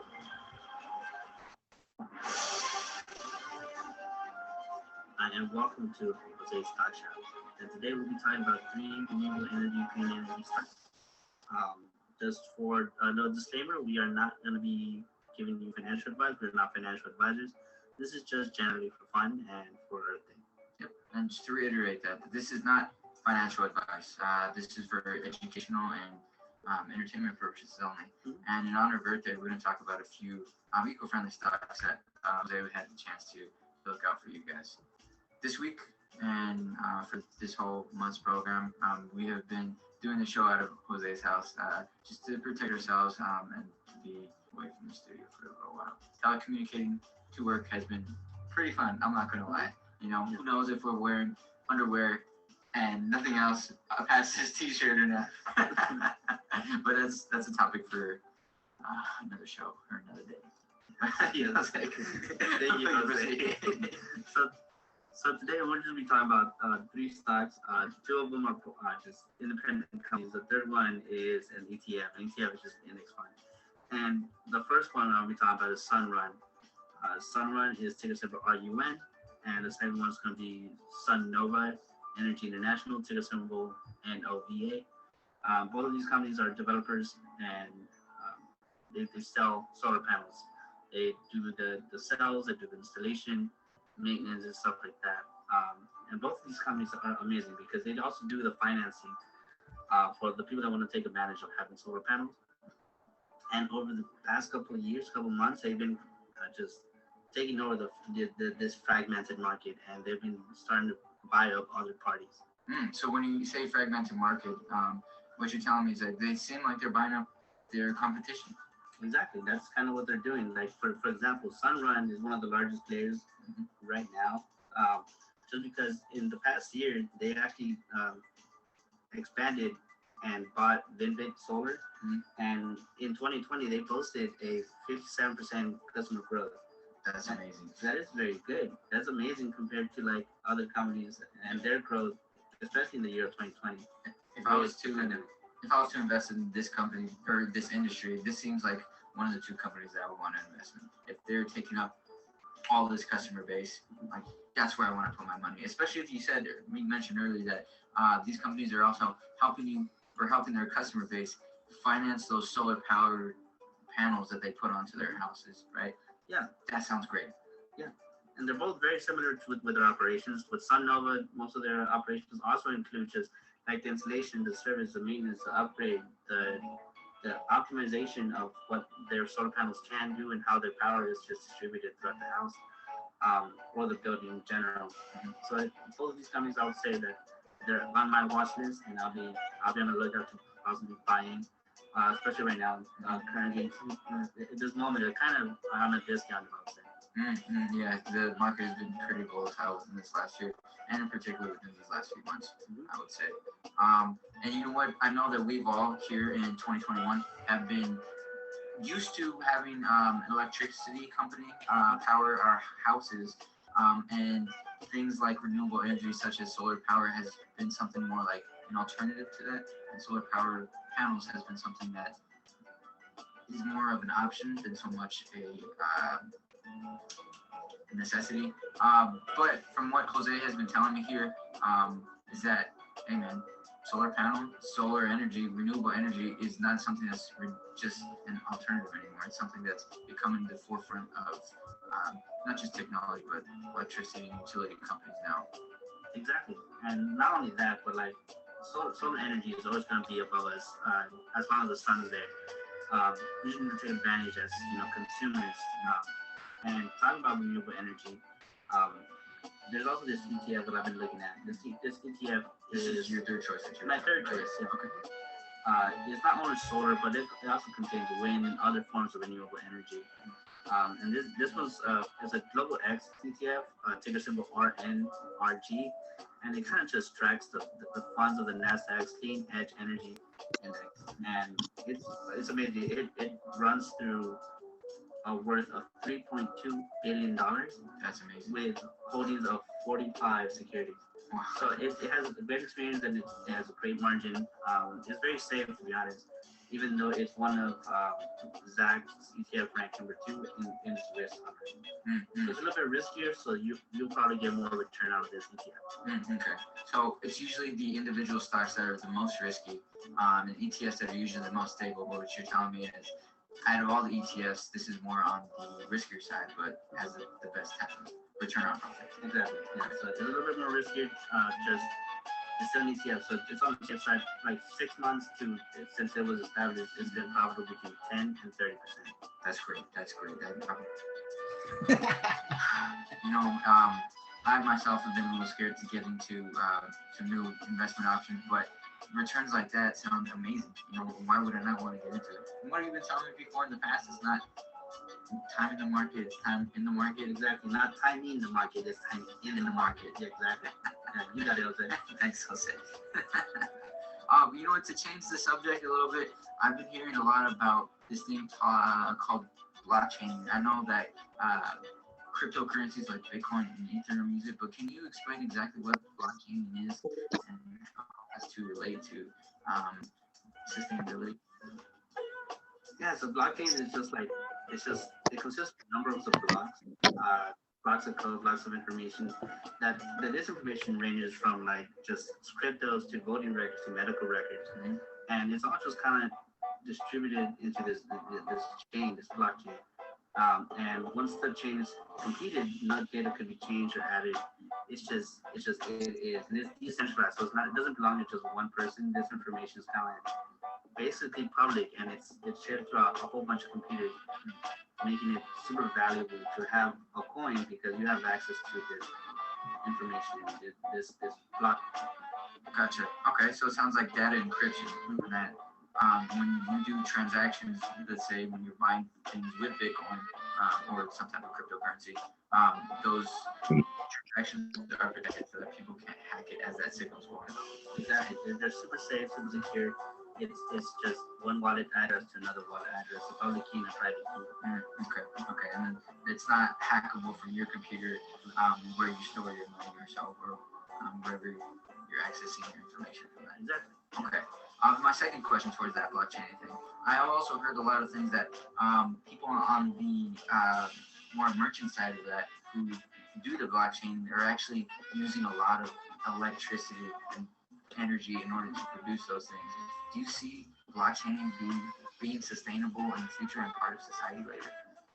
Yeah, I actually do. I think that at some point people are going to start treating it like a business and start seeing how to make their business costs decrease and making it seem like an investment into their business. And I think people are going to start seeing it as, I'm going to get solar panels to power all my computers, all my mining rigs, and my mining and data mining farms. The sooner people get, smarter about how they're doing it, the more profit they'll have because they'll be spending less money on paying an electricity company, and because they'll only be paying themselves because of their investment on solar energy to power up their mining rigs for that. That sounds great. I know that it is going to be something that is not so sustainable now, but it can be in the future with just a few changes in technology or I don't know, just being able to be more energy efficient. And you're right, maybe being able to have solar panels to help fuel that data mining could do something that is both better for the person trying to profit off of it and for society as a whole. I wish we could talk more about things like this, but if you would like to have Jose answer any questions about your stock, or would like us to talk about any other types of stock related to renewable energy or anything like that, you can forgive the the sirens in the background. You can go ahead and reach us on our Instagram. Jose, you know what our Instagram is? Yes, our Instagram is signified_Ada IOTA. And we'll go ahead and post something there so you can follow us on our Instagram and look out for other exciting activities that we're doing in the future. But well, thank you for having us. This was Jose's Stock Shop. Back to you, Tony.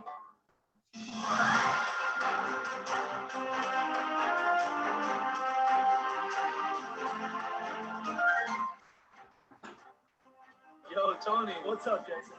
The stocks? I've been there, bro. Dog, yo, Dogecoin? To the moon! Let's go! Yo, but hey, but in all seriousness, Toro, like to thank Brother Jose for explaining to us the importance of solar energy. I had no idea how much Bitcoin is like.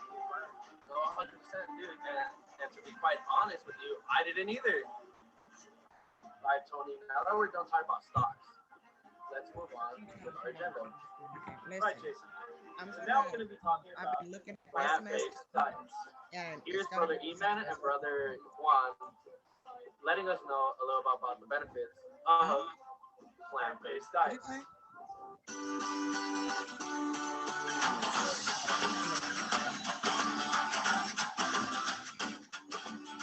So that means you gonna handle it? What's up, guys? Welcome to the TV show. My name is Juan. I like plants, but I don't like to eat them. So today we're gonna go try it out. Some meat replacements, what I hear. So I'm more of a traditional guy. I gotta have my tacos from the corner of the street. True, fire. But today, in honor of birthday, let's do an alternative. Let's try something different. So let's expand our taste buds.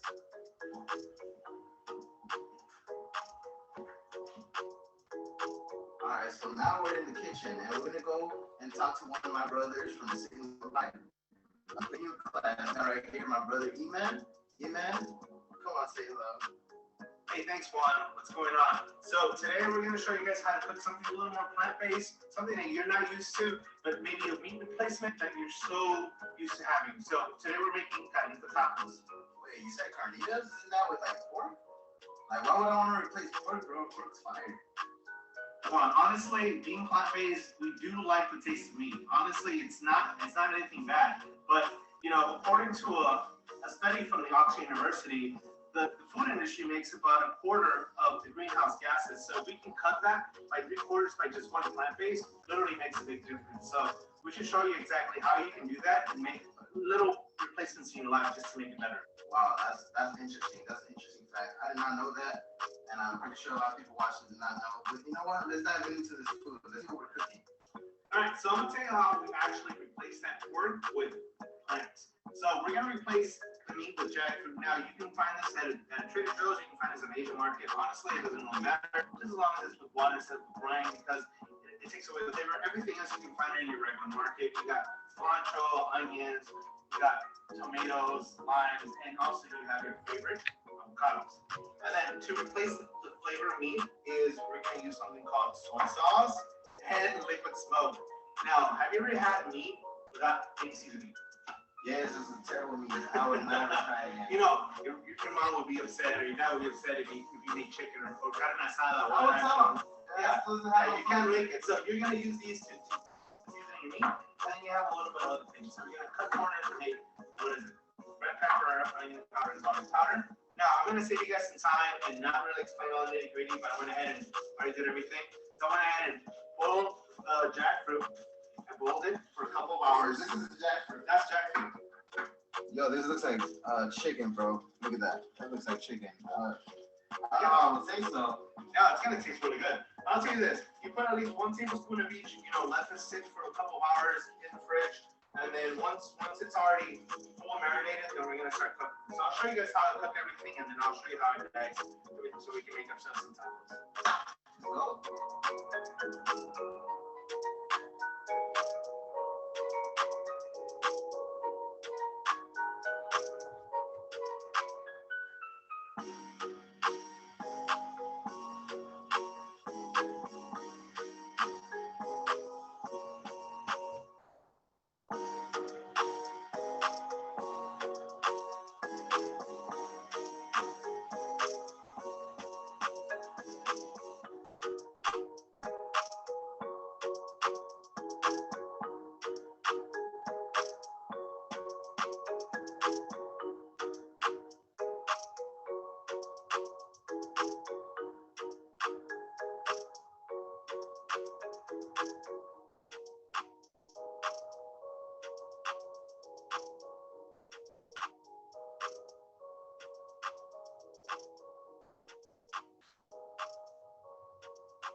Vegetables.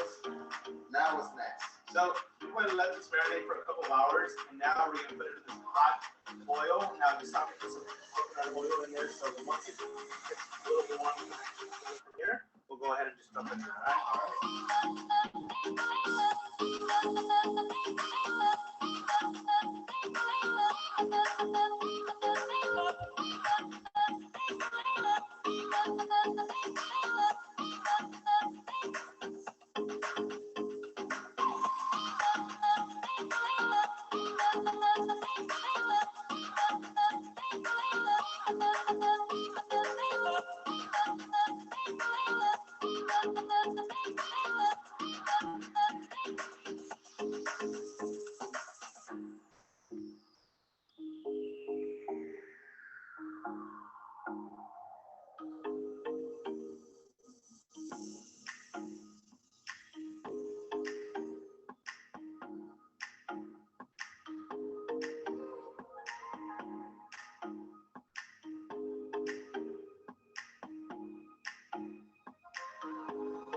Okay, guys, sorry that I cut, but in honor of time, I'm gonna have to stop the video. I hope you guys enjoyed our presentation right there. We're gonna go ahead and move over to the Kahoot quiz for now. And if you have any questions, go ahead and take those right now as well. Let me go ahead and share the screen one more time.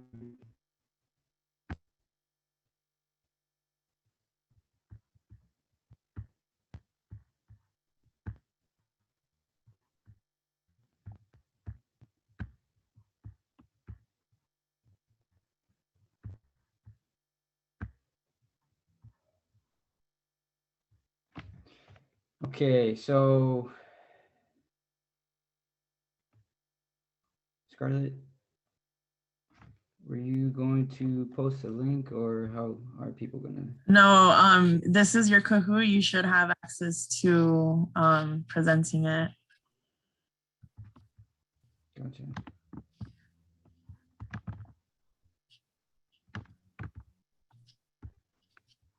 I think you just have to sign right in, there. Jose. Yeah, it's press play. There you go. Perfect. Okay.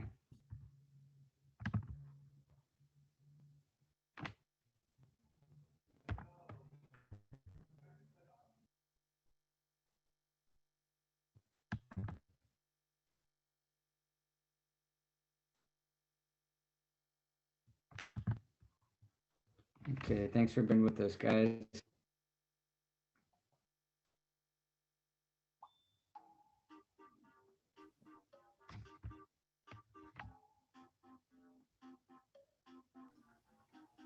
So everyone can see the Kahoot game pin 6466140. Open your app, go ahead and type that code in. Thank you for your comments. Appreciate you. You're welcome.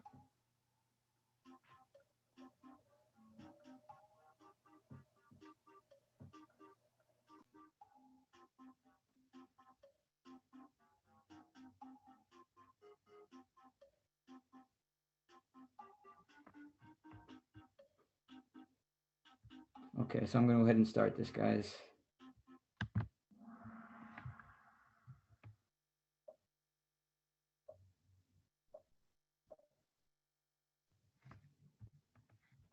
So true or false, the majority of renewable energy stocks we discussed involve solar energy.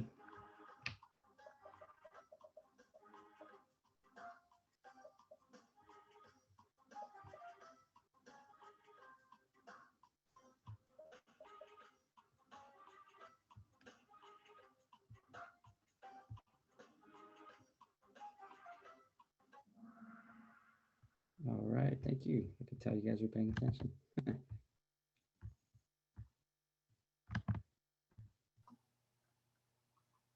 Okay, for the first video, which eco-friendly stock was mentioned as an ETF?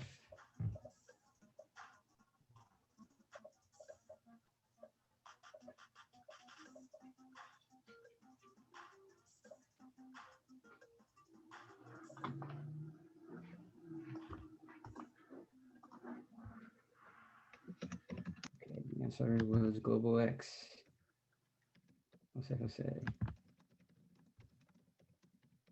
All right, and then for the next video, which type of plant-based meal was made today?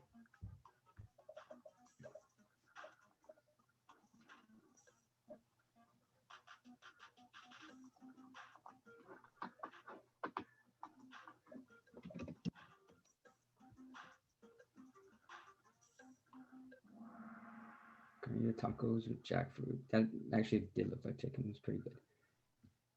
Okay, and then last question. The other two I'm going to skip since we didn't go over the video. So for this one, what percentage of greenhouse gases does the food industry produce? And this is based off of the answer that Eman gave in the video.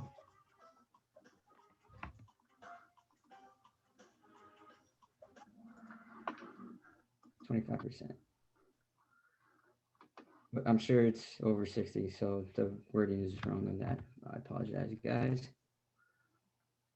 Okay, Jose, you're gonna get in touch with Scarlett, and she'll go ahead and let you know how you're gonna get your prize. But I want to thank you guys for giving us the opportunity to present. Appreciate you dearly, and hope you guys have a good day. All right. Thank you, Jose. And it's fine. I believe the winner for this session was someone by the name of Jose. So I'll go ahead and directly message you. So you can go ahead and send me your home address. That way I can send you your price for that. But thank you everybody so much for participating. I now want to direct this over to President Parham. He will be giving a speech and also the award ceremony. I'll go ahead and direct that over to Cheyenne. Scarlett, I'm going to be doing so. Yes, thank you. Welcome, everyone. This is our virtual Earth Day. This, I believe, is our 14th one. I had 13th on my notes, but I believe it is our 14th one now. It started long ago with Cheryl McKnight and a few students and another faculty member, Judy King, and it has grown to what it is today. We have always been student focused, and it has long been a process that we've wanted to get everyone involved. And so with that, all those involved consider sustainability and the environment to be an important area to raise awareness, which is why we're here. Our Earth Day celebration brings together students, faculty, staff, on and off campus organizations, fraternities, sororities, campus business associates, community partners, all with one focus, and that is the goal of reaching out and providing an opportunity to learn how to protect and improve our environment. We hope those attending today have learned maybe some new ideas, or will still learn some new ideas from our future presentations about actions or solutions that these groups have to protect or enhance our local environment, as well as providing health and well-being for the earth and those that live here. I want to thank each and every one of you for coming out to be part of today's ceremonies. And I want to invite now our CSU Dominguez Hills president, Dr. Parham. Now, I believe it is his 3rd year here as our campus president, and he wishes to share some of what he has focused for the campus in both sustainability and our campus's commitment to sustainability. So, Dr. Parham, I turn the floor over to you, and thank you for your time. No, Cheyenne, thank you very much. And Scarlett, thank you as well. It is my pleasure to be here, and not just as your president, but as just a concerned individual and connected to this place we call Mother Earth. I always think we should be good stewards of the land that we have been entrusted with.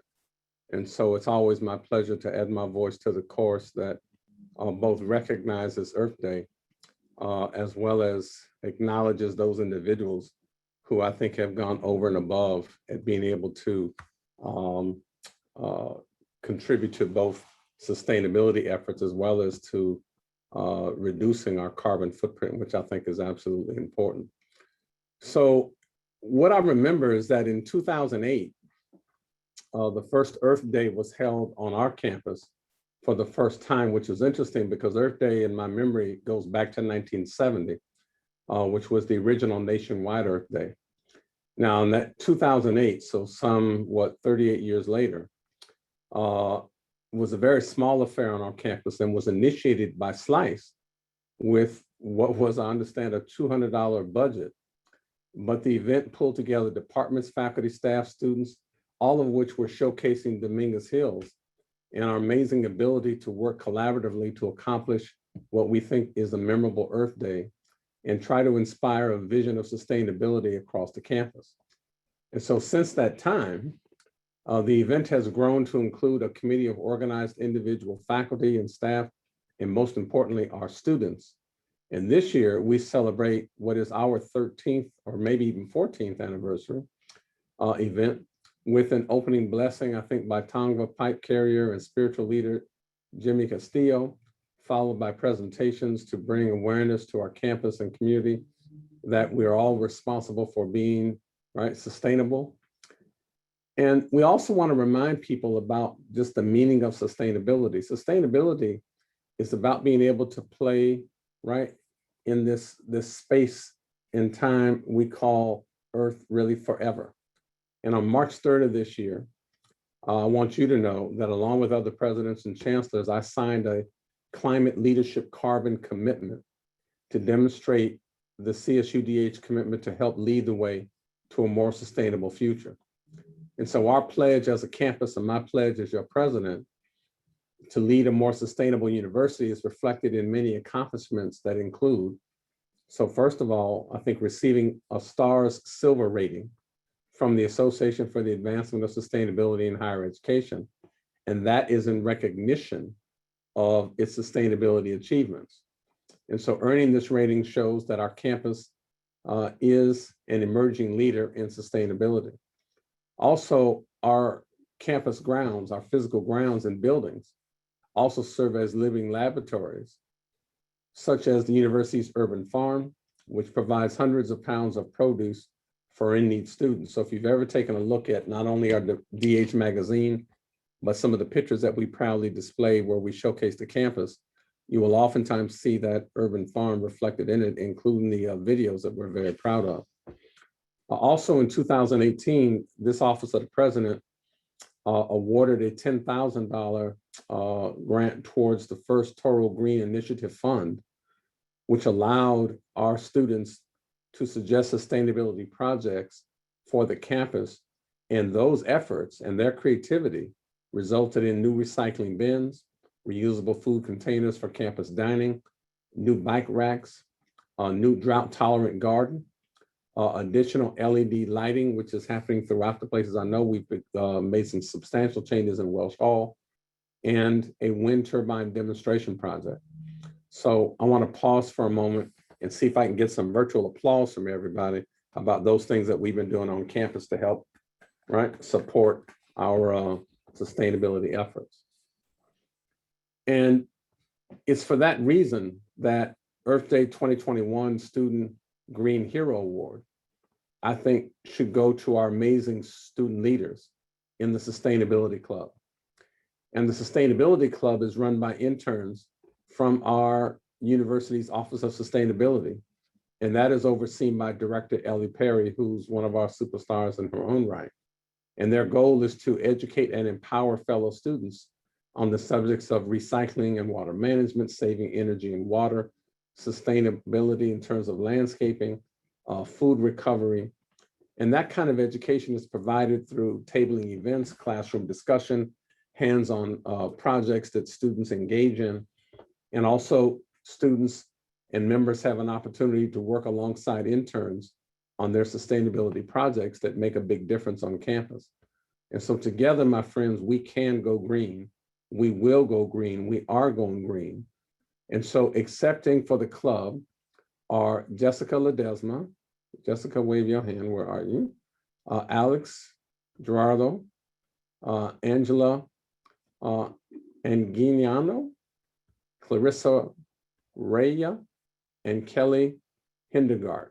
So awardees, let me invite you to say a few words and say hello to the crowd. I just want to start off by saying thank you guys for this honor. It's really good to see the work of all of our club members being recognized. As Jessica and I have been leading the club this last semester, and we've personally seen the dedication of the members mentioned here today. So thank you again to you guys, and thank you, President Burnham. Oh, come on, y'all, let's give us some love. Woo, Kelly. Woo. Now, Kelly, are you accepting on behalf of everybody in the club? Unless somebody else here wants to say anything about it, I'm not really sure. I figured it was more like an equal thing here. Well, because I know you have a co-chair, so I wanted to provide just a few seconds for Ms. Ledesma. Where are you on my screen popping around? There you are. Hello. Thank you for this. This is amazing. I'm newer to the club, but I really enjoy everything that they have, been able to put together, and I've seen the efforts that everyone has put together even through this pandemic. It's just amazing. So I want to thank you, President, for acknowledging us and giving us the spotlight. I want to thank you, and I thank you for the teachable moment you just provided for the almost 100 folk that are on this particular session, because oftentimes people arrive on campus and they go, I'm new, don't know how I can be engaged. And you, Jessica, just intonated that I was new, I'm the newest member of the club, but look at the difference you can make by just deciding that you want to be of service and be able to help support this campus community. So bravo to you as well. So one more time, if you would, for our students, as we recognize them for the work that they've done.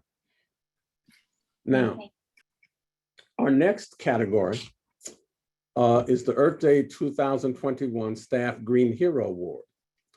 And that goes to Jose Robredo, recycling coordinator. And Jose has been helping with Earth Day since 2008, showcasing the importance of the campus recycling efforts. And that helped educate the community on sustainability practices. Now, Jose just retired and is unavailable today.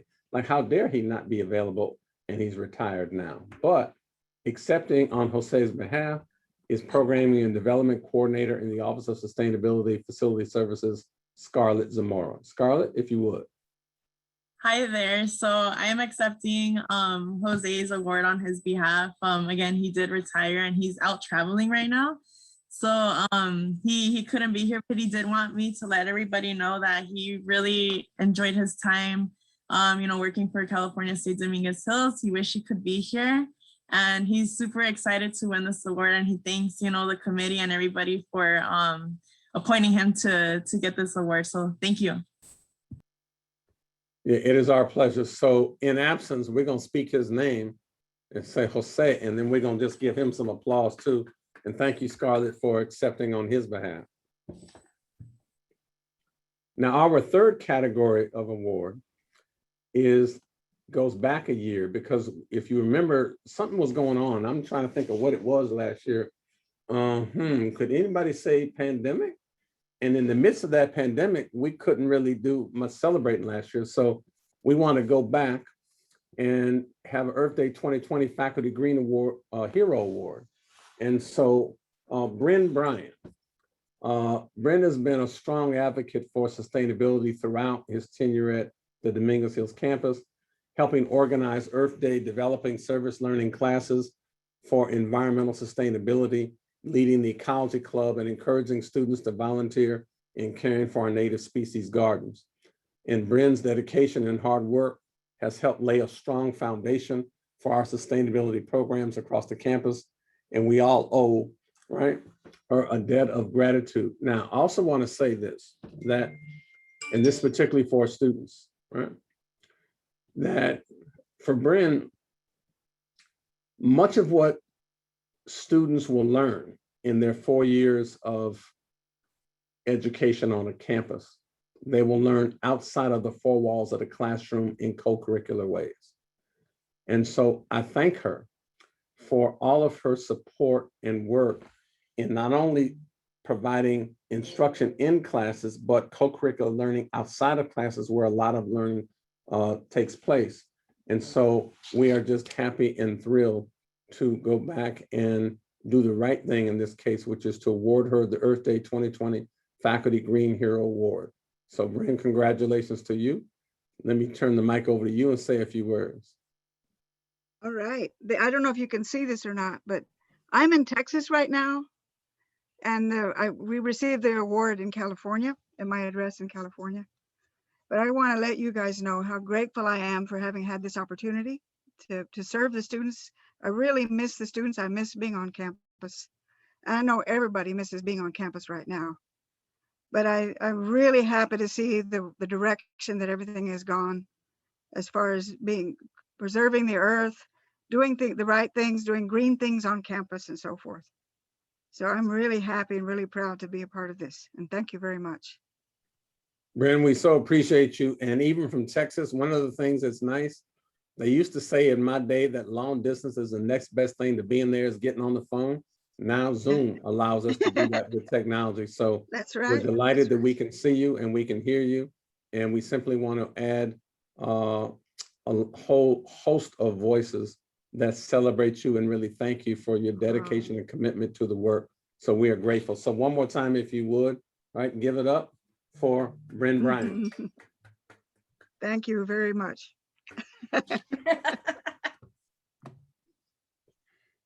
And our final award category is Earth Day 2021 Faculty Green Hero Award for this year. Now, this individual is a very valuable leader and a strong voice in our university sustainability efforts. And she has been for many years an advocate in raising awareness and educating our communities about the importance of sustainability and other environmental issues. She's not only a dedicated faculty in Geography and Earth Sciences Department, she also is a member of Landscaping Committee helping to develop our campus's sustainability landscape plan. And when she's not in the classroom, she offers her time and talents in organizing and serving for Earth Day, Day of Service, community impact projects, not only a model to the students, but to all of us in the faculty, staff, and senior administration in what it means to be a responsible caretaker of the land and a great steward of our environment. And so, ladies and gentlemen, if you would, our Earth Day 2021 Faculty Green Hero Award is given to Kelly Dowdy. Kelly, congratulations to you. Thank you, Dr. Parham. I'm honored by this this award, and I'm glad that my previous life as a native plant freak and landscape contractor has had such a great impact on the campus, and that I've been able to contribute so much with landscaping as well as the Sustainable Landscape Committee. Thank you. Well, you are so welcome. And again, we celebrate you and thank you both for the academic and co-curricular learning that you provide to our campus community and our students. And it helps us really close the gap between that aspirational nature of wanting to reduce our carbon footprint and our operational way in which we make that happen on this campus every day, and we are going to get better. So we certainly do appreciate that, and we thank you. As I close out my remarks and turn it back over to Cheyenne, it wouldn't be proper if I didn't thank a couple of other people who have been there. First of all, we have an opportunity to provide recognition and award to people who have made a consequential and significant difference. But I want to know that the greatness of our sustainability efforts is not simply in the people who receive award and accolade, but it really is in all of you who participate in any effort to serve your campus and to take care and become good stewards of our environment. And so we salute all of you who've engaged in any effort, however big or small. And whether that's about preserving water, reducing electricity, cutting down on our carbon footprint in multiple ways, if you've helped build a building, pick up trash, engaged in recycling, whatever you've done, however big or small, know that we appreciate it, and this president appreciates your efforts. I think I'm always reminded in moments like this of one of my heroes, and Dr. King, who gives us a whole new definition of greatness when he talked about his drum major instinct, because he said everybody could be great because everybody could serve. And so I want to salute all of you who have served this campus and our sustainability efforts in what you've brought forward. And as we will continue to be good stewards of the land, as we continue to build buildings that are reducing our carbon footprint, as we continue to develop new sources of energy, know that Dominguez Hills will be a partner in those efforts for years to come. And as we celebrate this 51st year, the 51st anniversary, it's about time in the developmental space of our growth, right? Since 1970, when the first Earth Day happened, for us to now be these grown adults that we are, when we're 51 years old in our efforts, right, on the earth. And right, since 2008, when we first engaged in it at Dominguez Hills, these efforts ought to in fact mature and grow and become much more sustainable so that they are just part of our common practice every day.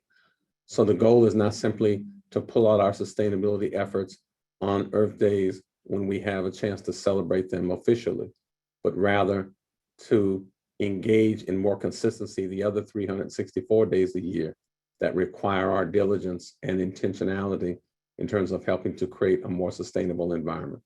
With that, I'll stop and say thank you. It's been my pleasure to both be here with you and to celebrate all those. And I also couldn't leave, by the way, I don't know where she is on my screen, but there's so much of what we do in our environment that comes out of our Slice Center. And I don't know where Cheryl is, but I want you to join me in saluting Cheryl McKnight, who just does your person's work in helping this campus, and know that we consider her to be just a precious asset.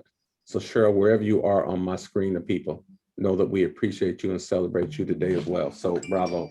Thank you all very much. Thank you, President. President Parham, for all you've shared with us today, and all those who were awarded awards. I appreciate all the work you guys have done. I come from Dominguez Hills as a student and have now become a faculty member as well as a staff member on campus. I've been part of the Toro community, as we call it, since 2002. When I started as a student, there wasn't much going on. As I said, 2008 was our first Earth Day celebration on campus. And that was really thanks to Cheryl McKnight and Slice really driving that home with the students, the Earth Science Club, the Ecology Club, Judy King, Dr. Bryan, all of them took part and took that charge, that call to action on campus. Since then, we've had Dr. Tomlinson, who I see hiding there in the corner with Bryn. Nice to see you. Who was chair of the biology department and really spurred the hiring of Ellie Perry, our current sustainability coordinator.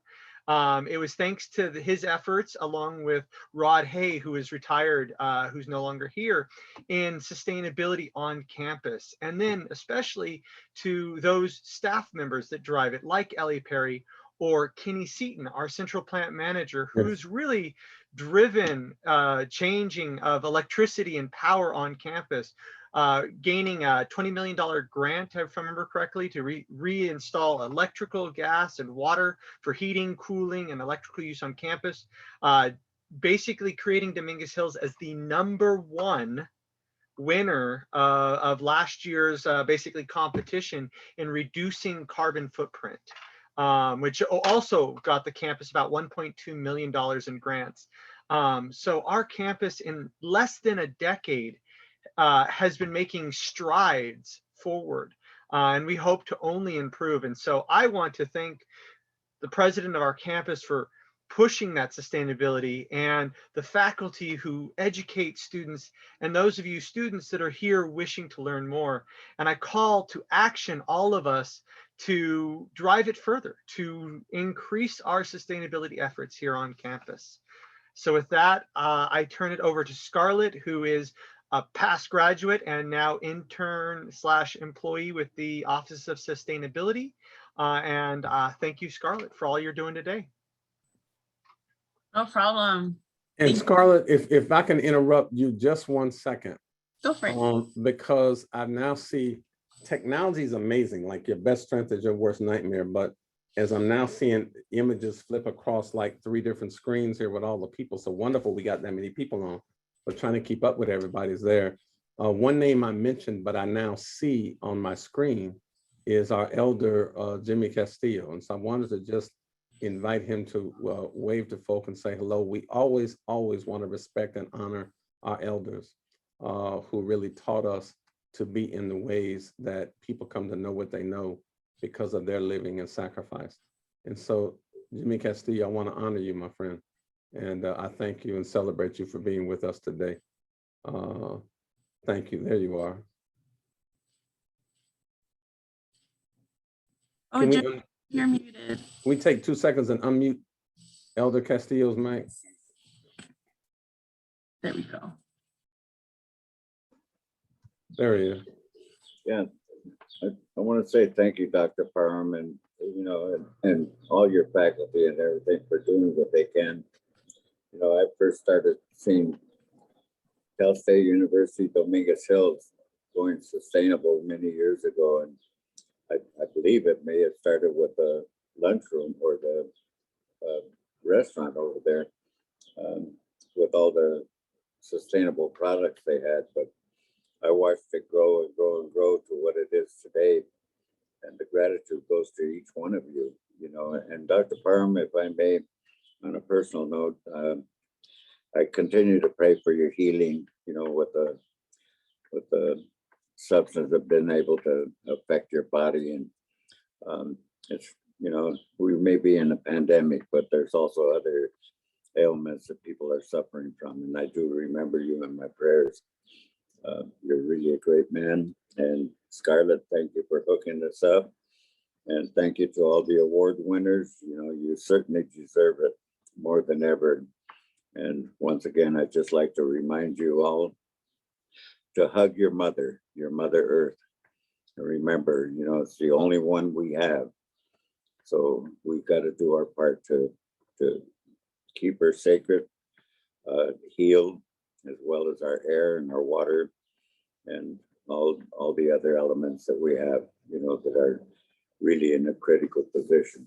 You know, we made what it is today, and we left it in your lap, and we apologize for doing so. And like I said earlier, you know, we're all affected, we're all infected with what's going on with the climate change and the global warming.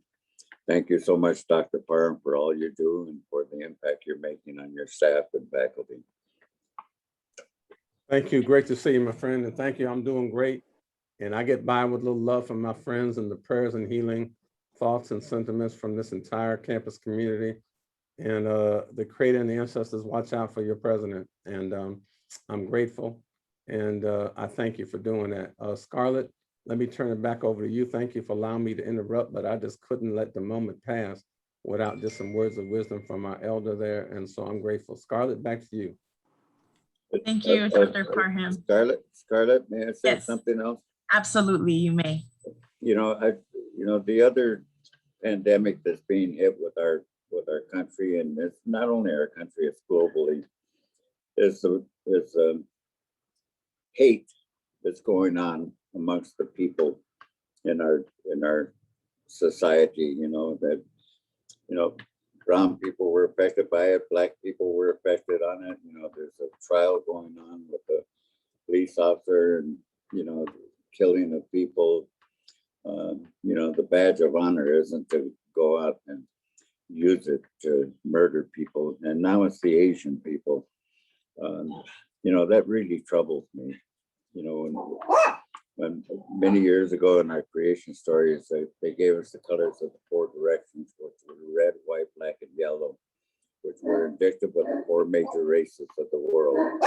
And our Creator had told us that one day they'll all be coming here to this land, and if they make it to the door of your lodges, you're supposed to open up the door and welcome them in. So I welcome everybody. We belong to the two-legged nation, the five-fingered nation. There is no difference.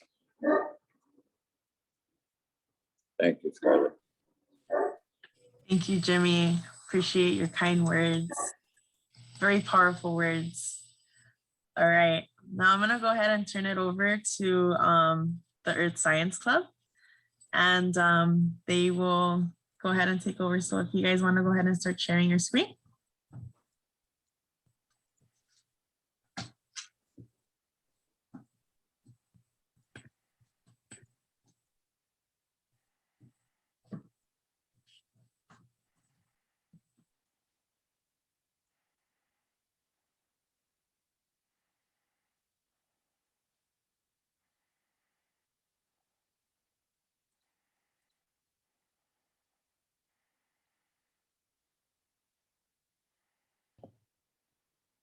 Hello, everybody. My name is Gabriel Angulo, and I'm the Vice President of the Earth Science Club, and I'm going to start us off. So today we're going to be talking about vermicomposting. So first we have to ask ourselves, well, what is vermicomposting? And if we break down the word, vermi does mean worm, and compostia, compostium means to put something together. And what we're putting together is basically our waste, our trash, organic matter. And vermicomposting is different to other types of composting by utilizing the worms to break down those materials that we derive from our houses and from our yards. And it yields a more nutrient-rich compost than you'd get in a store or you'd find somewhere else, like in Lowe's or Home Depot. And it's also a means to subtract waste from the trash cycle. And it's a process which reduces the waste and also produces a valuable product at the end. So to talk about vermicomposting, we got to focus on these little guys, these worms, the stars of the show.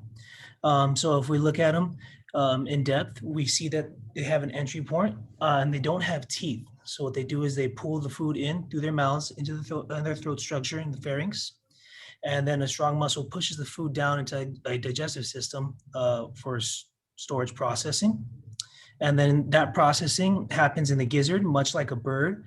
So like birds, they pick up rocks, they keep in the gizzard to grind down food. And worms do basically the same thing. They keep sand, soil, and wood chips in there to digest the food into little bits. And then the nutrients are then absorbed. And then the rest passes through the intestines. And then enzymes and microbes help digestion along the way. And then we go to excretion, the little poop. They're actually little individual pellets. They're about 0.08 inches in diameter.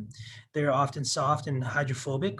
And they're clumped together and they're called castings. And they're a little bit like clay. And that's the end product that we're looking for. And those are very high in nutrients, and those comprise the soil. So what is composting and why should we do it? So the process of recycling organic matter that would be considered waste into a simpler organic material. It's rich in nutrients and aids to restore the health of a plant. Composting allows us to reuse products and energy and resources to put them back into the system in a natural way. And it restores vital nutrients to your soils, such as nitrogen, oxygen, carbon, and it aids in the soil's water retention as well. And another thing that it does do, it reduces the greenhouse gas of methane, which is actually 23 times more potent than CO2. I know we always focus on CO2. It's like the star of the show right now in climate change, but methane is a big player in driving the greenhouse gas effect. And now I'm going to hand it off to Cody, and he's going to be talking about nutrients. Hi, how's everyone doing? I'm Cody. I'm a senior here at DH. I'm the secretary for the Earth Science Club. Today, we're going to go over basically for nutrients, how to make a composter, and basically what's needed in that. Vermicomposters are compared to bin compost, which is conceptually just your wood and wood chip compost. But when you do the vermicompost, we tend to see that it has higher levels of nitrogen, phosphorus, and calcium than your average garden compost. This mainly depends on the food that the worms are given. The food tends to be high in carbon and nitrogen sources. This will help the composting process get started. We really want to see a ratio of 25:1 to 30:1. This is ideal for most farm compost projects. You can often, you don't want to say often, you can see some ratios at 3:1. This is tend to use for like monocropping, just fields that are really, really large, but they tend to be smellier and can attract some pests. Other than that, we want to see carbon added to the source by leaves, branches, shredded cardboard, straw, and just other things that can break down to help compost. And then finally, we want to see our nitrogens. This comes through vegetable scraps, coffee grounds, tea bags, and other things. Basically, all this is doing is helping the worms start the composting process. Next, we'll go over materials needed to make a vermicomposters. First, you see in the image down here, this is our soil block. It can also be a fabric brick, which is kind of just, it's basically your substrate. Other than that, we're going to need a worm bin, which you'll kind of see here in the middle of the green bin. What we'll do is we'll create layers within that bin. Some of these layers consist of newspapers, some it's be hessian, which is a type of fabric which will keep the worms warm, and other things on top such as leaves, cornstarch, and egg cells to kind of help create that process get going. Next, we'll go over how to make a vermicomposter. First, we tend to take your newspaper on the bottom, then we're going to rip it up and we're going to moisten it. What this will do is it'll create a base layer for your tea, which is conceptually the droppings that come from all the worms and stuff. Next, we're going to place our soil or the ready cocoa brick, which is our substrate, which will help create a base layer for the worms to nest into. From there, we're going to add our general garden compost, your leaves, your cornstarch, your eggshells. What this will do is it'll create the composting process, and it's just, if you look over here in the image, you can actually see the two first layers on this box have our soil and compost layers. From there, you would add your whatever you need to do, say your garden trash. From there, we would place our worms in. This process is a little tricky because if you don't have direct sunlight, the worms won't nest into the substrate. So we want to make sure that there's light produced and for this area to be covered. This will force the worms underground. Once they're all underground, we'll place a blanket on top. Then we'll let the worms kind of do their thing for about a week, and then we'll start putting our garden compost in. From here, I'm going to pass it off to Jessica. She's going to go over what foods can you introduce into a vermicomposter. Hello, my name is Jessica. I am a senior now in the Earth Science Department and the president of the Earth Science Club. So I'm going to start off by talking about some of the foods that are best for the vermicomposter. You want to include the veggies, your fruits, the cooked and raw foods, coffee grounds, tea bags, and dried leaves. Also, black and white newspaper, as colored newspaper isn't the best for them. You want to try to avoid dairy products such as milks and cheeses and meats and breads.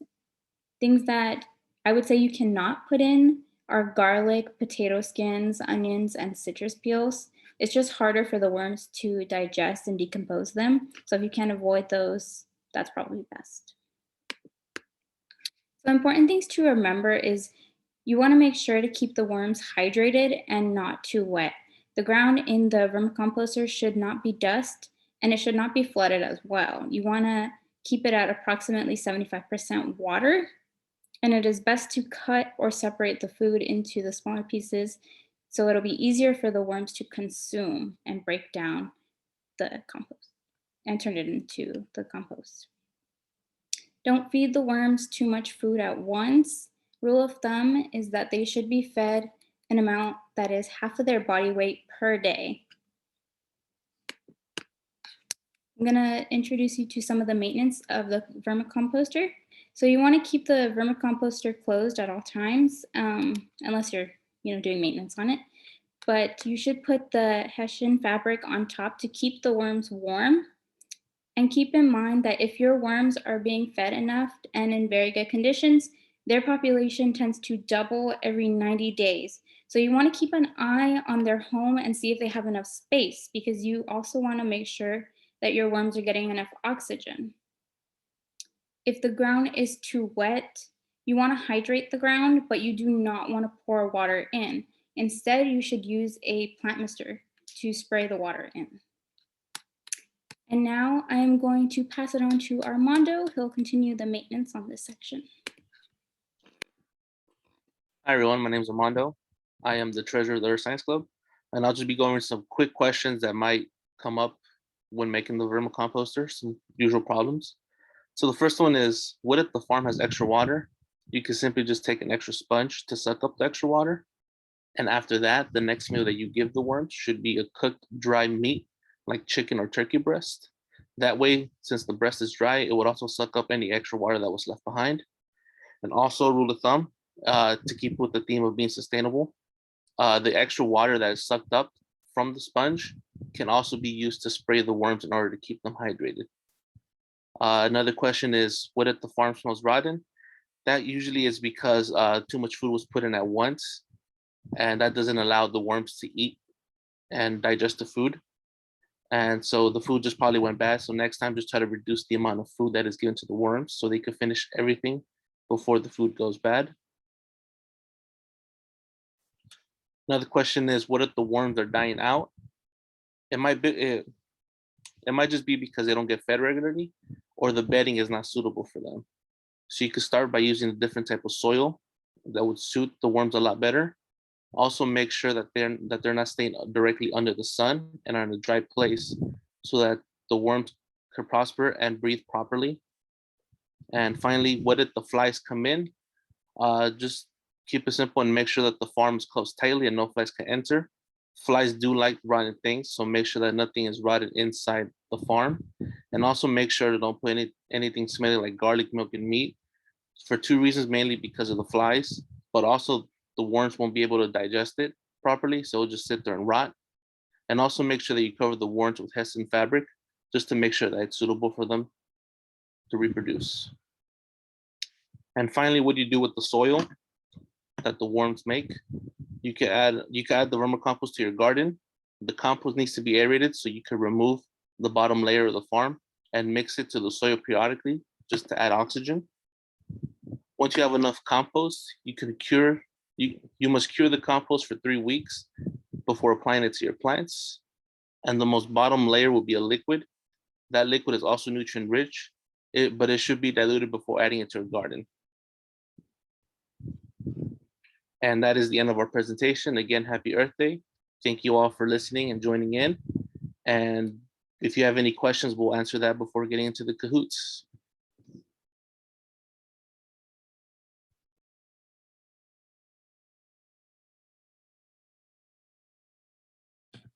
Great. Does anybody have any questions for the Earth Science Club regarding their presentation? You can direct them over to the chat, or if you feel comfortable unmuting yourself, you may also do so as well.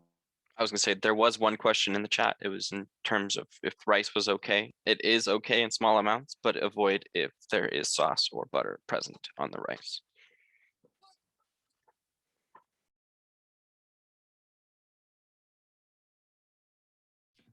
All right, whenever you guys are ready, you guys can start your Kahoot. Okay, thank you. I'm gonna start sharing my screen. Let me go to it.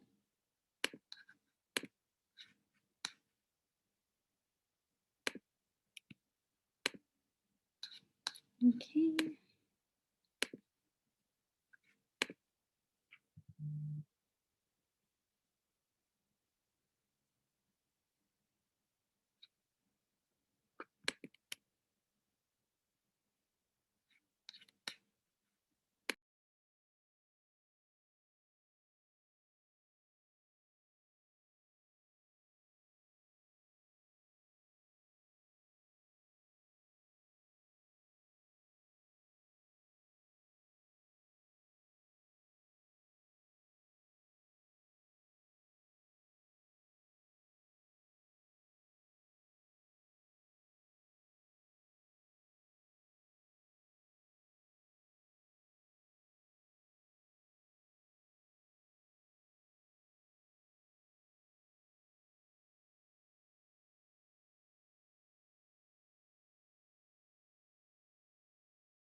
Okay, so if you haven't joined yet, pull out your phone. I think it's better to do that there. I'm gonna keep sharing my screen on here so you can see the questions and then vote as quickly as you can. I'll read them out. Jessica, I'm sorry.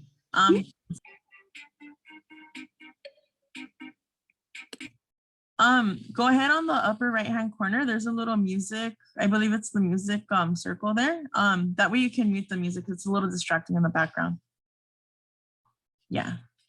Or sorry, it's the one below that. Yeah, you can lower that. There you go. Perfect. Sorry.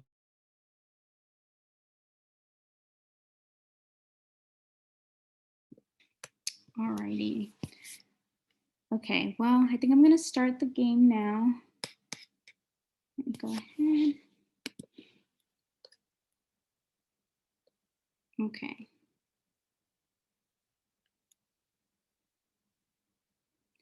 What is a vermicomposter? A worm farm that uses worms or organic waste, a bird farm that breaks down worms and organic waste, an ant farm that uses ants and organic waste, or a trash bin with organic waste.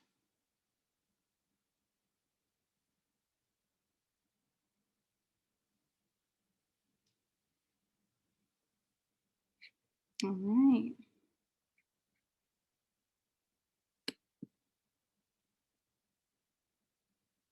Luna's in first. Okay, next question. Which of these items are okay to feed the worms? Milk, apples, bread, or onions?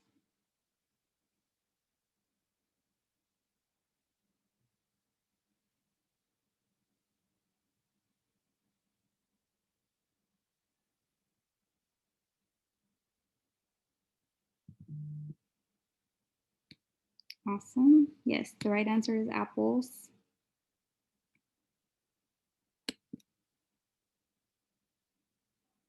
Tony B, now I'm first. Good job, guys. Question number 3. Which of these items is not okay to feed the worms? Veggies, fruits, cooked foods, or dairy products?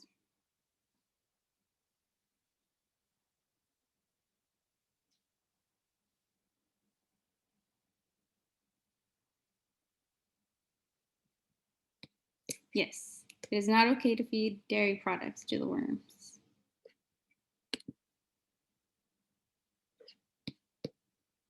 Jamie, very good, you're in first. Okay, number 4, if the vermicomposter has flies in it, what should we do? Put the Hessian fabric, kill the flies with the fly swatter, close the lid, let the flies in because they help the process.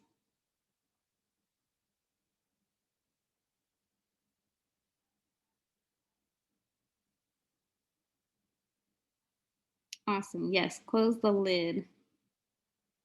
Hessian fabric is good for them, but to avoid the flies getting in, you want to keep the lid closed.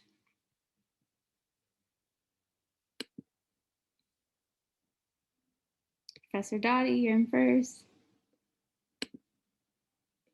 True or false? If the vermicomposter is too dry, I could use a sprayer to mist the soil.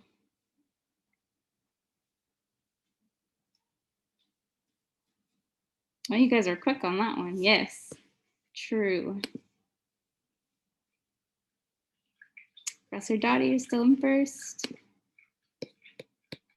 Which of the following is not one of the benefits to composting? Aids in water retention, healthy nutrient-rich soil, prevents sea level rise, and reduces landfill waste. Again, which is not one of the benefits.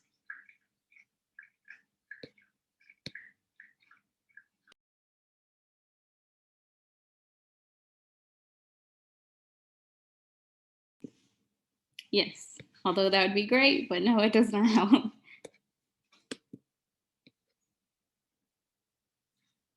Latusha J, you're in first. Is it recommended to feed the worms half their body weight in a day? True or false?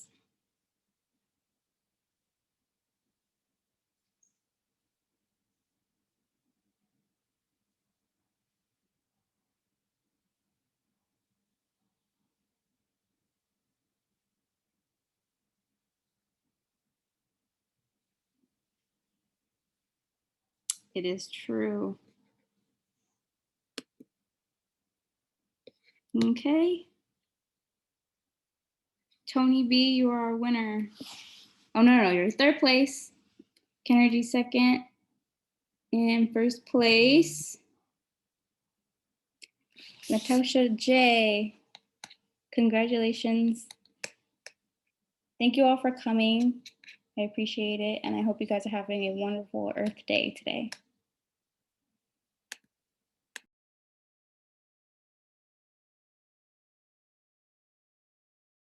All right. Thank you, Earth Science Club. That was a great presentation. To the winner, I will send you a direct message shortly with my email. You'll go ahead and send me your home address. That way I can go ahead and send you your little goodie bag. While we wait for our next presentation, which is another cooking demonstration by Kelly, I'm gonna go ahead and put up some content from one of our sponsors. Please feel free, get up, get a snack, go to the restroom, do what you gotta do in these 10 minutes, and we'll be back shortly. Thank you.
All right, I'm gonna go ahead and direct it over to Kelly.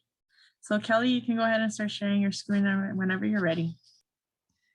Thanks, Scarlett. All right. Hi, everybody. I'm Kelly Hendergart. I am an intern for the Office of Sustainability, and I do a lot of the food and farm work. I manage the urban farm, and I also do the CalFresh cooking workshops, if you've ever attended one of those.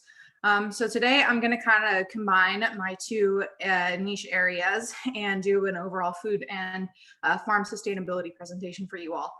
We're also going to do a brief cooking demonstration at the end. So hopefully that'll be fun for you guys. So just to get us started, I'm going to talk about the campus urban farm where I spend most of my time working for the Office of Sustainability. It's a 0.11 acre solar powered growing space.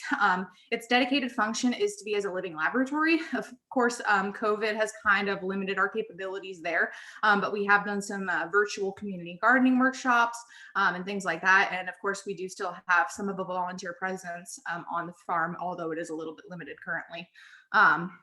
We also do a lot of composting on the urban farm. We have 3 separate systems currently. We have our open piles, which we kind of just toss things into and then rotate it occasionally when it gets a little bit big. We have our rotating bins, which we can just put our scraps into and then we spin it around and it'll aerate that way. And then we also have an earth cube, which is similar to a rotating bin, but it's made specifically for decomposing food scraps in an urban area.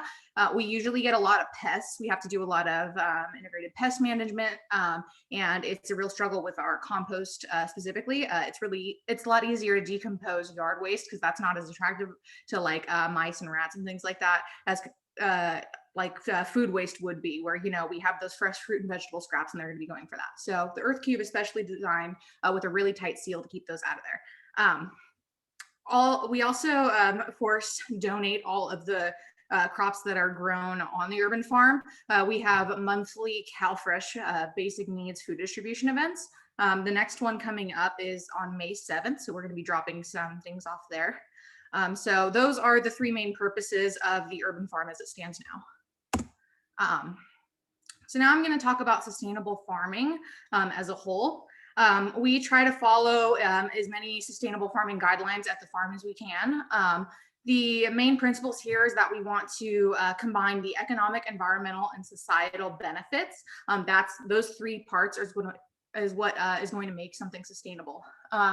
So we do organic pest management on the farm. We use things like neem oil or diatomaceous earth as opposed to synthetic pesticides with a lot of those toxins that we don't want getting into our water or air. We, like I'd mentioned, it's solar powered, so we're off the grid. We use renewable energy resources. We try to practice water conservation whenever we can. We have a lot of drought tolerant plants to reduce our watering needs.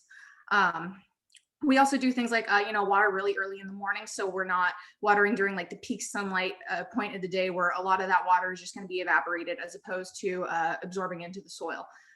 We also utilize compost and mulch and things like that to aid in water retention. So we don't need to overwater things. They're not going to dry out as quickly. Those things kind of help keep that water in so it can soak deeper into the soil, give everything a really good drink. We also practice crop rotation and soil rejuvenation. The point of this is to not take out too much of any one particular nutrient from the soil. So say we're growing something like tomatoes in our planters one point of the year, that's going to use a lot of nitrogen. So we might plant something like beans in it once our tomatoes done, because beans are a nitrogen fixing plant. So they're going to be putting a lot of that nitrogen that the tomatoes took out back into the soil. This is just kind of like give our dirt a break so that we don't need to constantly be bringing in new soil. We want to just take care of the soil that we have. And then on the societal side, we of course do have our basic needs food distribution events. The CSUDH campus is in a food desert. So we donate absolutely everything we grow to these events to provide students with reliable access to healthy foods.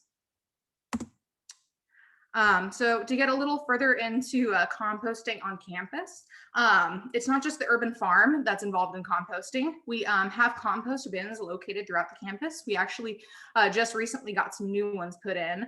So there used to only be about 7 locations in high foot traffic areas on campus. These are going to be located uniformly throughout the campus now. So there is better access to compost drop-offs once we do get back onto campus, hopefully in the fall, but we'll see. There's also a dedicated compost drop-off at the urban farm that is usable for the campus community. Just so you guys are informed of what we take at the specific bins, the campus bins, they accept things like fruit and vegetable scraps. They can also take meat and bones, cooked and uncooked foods. The only thing here that we really want you to remember is that they must be in a clear plastic bag because we need to be able to see through them to look for contaminants and things like that. Because if we have a certain percentage of contaminants within our compost waste bins, we need to throw them into the landfill, unfortunately. So again, please do try to put these in clear plastic bag and make sure you are only putting the materials in there that they accept. So those bins are all going to go off to a commercial composting facility offsite. I believe Republic Services is the one who takes care of that. But we also, of course, do some composting on the campus urban farm. We only accept fruit and vegetable scraps, eggshells, coffee grounds, and yard trimmings. We do try to limit how many fruit and vegetable scraps we do get, though, because like I had mentioned earlier, pests can become an issue. And we only have certain days that we are able to come into campus and pick that up. So, you know, we don't want things like that sitting around too long. But again, things like eggshells, coffee grounds, those are really great for our plants. So we of course love any donations there. And of course it's going to reduce food waste in general, which is a principle that we want to promote on campus always. So getting more to the sustainable food side, a lot of people in the CalFresh cooking education classes will talk about well, they'll want to know how they can eat a healthy diet that's also sustainable, because it's really hard to manage healthy and budgetable, and then working sustainability in there is just an extra step that might be a little bit overwhelming for people. So I'm just going to give some general tips here to kind of combine the healthy, sustainable, and budgetable parts. So of course, diets come in many shapes and sizes. You know your body better than we do. So this is of course going to be pretty general guidelines, but some things you can do to just get started and living a more sustainable lifestyle and eating a more sustainable diet. You can reduce your meat consumption. We're not asking you to go vegan. We're not asking you to be a vegetarian. Just taking a little bit less, just reducing it, maybe even 1 meal a week less, or trying out like a meatless Monday, something like that. Any step is a step in the right direction. We of course always recommend eating locally sourced foods. This is of course going to reduce the amount of greenhouse gases being released during transportation, things like that. So of course farmers markets, things like that are something that you should always take advantage of if that is an option for you. You can also eat produce in season. Seasonal produce to your area, because you know if you're ordering or if you're purchasing something that's not going to be grown seasonally in your area, that is likely being shipped in from a far away location like South America, for example. And of course that is gonna again be the transportation greenhouse gas emissions for that are going to be something that we want to avoid whenever possible. You can also, if you're a big seafood person, try to look for sustainable seafood. You know, make sure that it's for example, there's swai fish that's often farmed in Vietnam, not Vietnam, Thailand, I think. And that is not the most sustainable sourcing of it because of the processes they use to fish it there. So just look for like sustainability labels, something like that if you are going to be purchasing seafood, because overfishing is a huge problem right now. We want to reduce food waste whenever we can. To do this, you know, we don't want to like over purchase. I always say never go to the grocery store hungry, because then you're going to be buying a bunch of different things that you might not actually be able to eat before they go bad. So go there with a list, something like that, so you're not over purchasing and then inevitably wasting food when you can't finish all of it. You can also, of course, compost food waste. You can also do something like scrap gardening, where you take certain types of vegetables that can be regrown in just water. Things like green onion, lettuce, carrot greens. You can look up a lot of different things that you can regrow, but that's another great way to reduce food waste and actually regrow food. So, get the best bang for your buck there. And again, growing your own food, if you don't have the space, scrap gardens are great for that. Or, if you do have a backyard, a balcony, you can always grow something there that you could utilize. I always recommend growing herbs or something like that, because it's always a really handy thing to have around the kitchen, and they can otherwise be a little bit expensive. So I always recommend that if you do have the space and the lighting for that. So now I'm going to break this down by the actual My Plate guidelines. So first we're going to start off with protein here. So like I said, try incorporating more meatless meals into your diet. You can also just kind of go it down into smaller animals, because things like poultry or seafood, it requires less resources to produce a pound of that meat as opposed to something larger like beef or pork. You can also, of course, choose plant protein whenever that's an option. Make sure you are trying to get those complete proteins though, because getting all those essential amino acids is important. Some complete proteins are like tofu, beans and rice together, quinoa, buckwheat, and Ezekiel bread. So the other thing you can do is to try to not overeat protein. Americans in general are guilty of this. On average, we eat about 83 grams of protein when the average adult needs only 51 grams. Of course, that's not everybody. So the rule of thumb there is to multiply 0.36 by your body weight in pounds. And that's about how many grams of protein you should be getting on a daily basis. So here it shows that the average American is eating about 27 grams of plant protein. That of course could be much higher if you try the complete protein it's recommended here or some other ones. And then again, the daily requirement on average is about 51 and we're eating about 83 on average. So try to just be mindful of that and avoid consuming too much excess protein, because your body doesn't need it. That's going to be really expensive. And oftentimes it is really bad for the environment to produce a lot of these different meat proteins. As for dairy, you can of course try to get dairy from local sources like farmers market. Eggs, I personally think taste a million times better, and they're oftentimes locally sourced. So I always recommend that. You can also try plant-based calcium sources whenever that's possible. Things like soybeans, seaweed has a lot of calcium, our dark leafy greens. And there's of course fortified food and drinks. When I say fortified foods, I don't mean like the Lucky Charms that have added calcium, because it also has a bunch of added sugar. I'm talking about things like soy milk that might have, or almond milk that might have extra calcium and vitamin D added to it as a substitute of, what you're not naturally getting from the almond milk or whatever that you would be getting from cow's milk. And then of course, always just try to be an ethical shopper. Look for dairies that are going to be choosing sustainable practices or that are animal friendly. And then there's a little graphic here on the right. It's just showing you the amount of CO2 produced per liter of different types of milk. So of course, cow milk is up here at the top. So that's gonna be producing the most CO2. Almond milk is a little bit better for the environment, but still not like 100% great. Rice milk a little better. And then soy and oat milk are gonna be the two most sustainable choices, oftentimes because the least amount of CO2 is gonna be produced from these. Getting into grains, whole grains are oftentimes more sustainable, and that's great because they're actually better for you. The rule of thumb is to try to make about half of your grains whole, but if you can, all of them, that's even better. You can also purchase grains in bulk oftentimes. This is going to be cheaper and more sustainable, so it's a win-win there. And then you can, of course, combine grains with other different types of foods to create those complete proteins. Because like we said, getting plant proteins as opposed to animal protein is a great way to reduce your carbon footprint. You don't have to do it all the time, but even one meal per week, that's a great start. And then the graphic on the right is something that I just found kind of interesting. Basically, it looks at the amount of greenhouse gas emissions from processed fruits and vegetables. That's frozen and canned vegetables. This is not fresh produce. Then meat and meat production.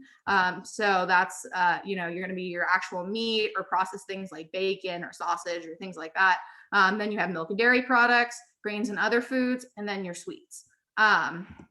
So the interesting thing here is that per calorie, grains and sweets are actually the most sustainable products. So of course, that's not something that we want to eat a lot of. We're supposed to be getting about half of our plate as fruits and vegetables. Then you need however many grams of protein. Again, that's just 0.36 multiplied by your body weight.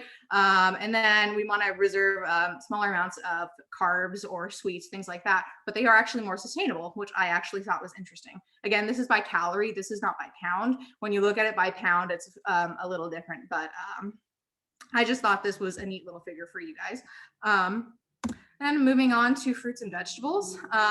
So of course, we always recommend eating a lot of fruits and vegetables and a variety. We always say eat the rainbow. So, getting a bunch of different colors because those often correspond with different types of nutrients. But when we're talking about sustainability, different crops are more water intensive. So here's just a couple of commonly consumed crops here on the right. You can see oranges are the most water intensive compared to things like strawberries. Strawberries would be the more sustainable fruit choice here oftentimes. You can, of course, this is pretty limited here, but it's something that you could definitely research for produce, either fruits or vegetables that you're eating a lot. It might be interesting to see, hey, how much water does this take to grow versus other plants? Because there is a lot of variety within that. Of course, like we'd mentioned, try to purchase local or seasonal produce. I always say, again, farmers markets are great for this because a lot of local growers are going to be coming into there. And they're probably going to have what's seasonal because that's going to be what's easier for them to grow at that time. And oftentimes it is a really affordable option. Then of course, scrap gardening, really great. It requires almost no space. For scrap gardens, all you need is the scraps and a cup of water. That's it. And it's a great way to regrow things like lettuce, green onions, some herbs, things like that. And then lastly, try out a variety of fruits and vegetables. We want to encourage a varied diet. And you also might find something interesting that you didn't know you liked. I always like to mention lemon cucumbers, since that's something that not a lot of people have heard of. I don't like regular cucumbers, but lemon cucumbers are so good compared to that. So you might find a variety of something that you might not think you like. You might find a different variety that you do actually enjoy. So I always recommend just trying a bunch of different things. And then lastly, since we do have some CalFresh content in here, there is a CalFresh survey that we always request that our participants fill out. This is completely optional, but if you have the time and you want to give us any feedback about the presentation, you can just go to this link or scan the QR code with your phone. You're going to say that the class was taken at CSU Dominguez Hills. Today's date, 4/20/2021. It's a one-time class. And then the CalFresh component is building a healthy plate. So that's what your response would be for that. Again, totally optional, but we of course always appreciate feedback. And then while I am setting up the cooking component, I'm just going to leave this up on the screen for a second.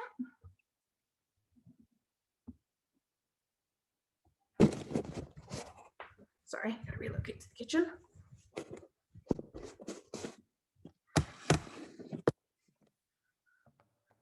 All right, so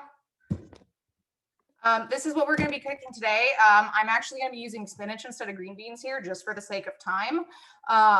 But of course, this recipe can be made with pretty much any vegetable, green beans, broccoli, spinach, whatever you're really feeling. Here is the ingredients on the left and then the nutrition facts on the right. And then I'm going to stop my share now just so you guys can pin my video and better see what I'm doing here. All right. So I am going to go ahead and pull up the recipe just for my reference. And okay, so the recipe calls usually for a pound of green beans. That's a little bit much for spinach. This entire container here of spinach is 16 ounces or a pound. So that's quite a bit. We're going to do a bit of a smaller batch just for the sake of time here. So to start off, I need a little bit of hot water for the sauce. So I already have the water measured out. I'm going to pop that in the microwave just for a second. For our sauce, we're going to be using some rice vinegar, some chili oil, a little bit of salt, some soy sauce, toasted sesame oil, and then a little bit of sesame seeds. You can toast these and grind them into a paste, or use something like tahini as a substitute. I'm not a big fan of that stuff, so what I have here is some Japanese furikake seasoning. It's just a mix of white and black sesame seeds with a little bit of seaweed in there. Super good multi-purpose seasoning. Highly recommend it, and goes great with any Japanese dish like this. So we have our hot water ready there. And now we are going to mix our sauce together. We're going to add the water to this bowl. We are going to get some of our soy sauce here. We're going to use about 2 teaspoons of soy sauce.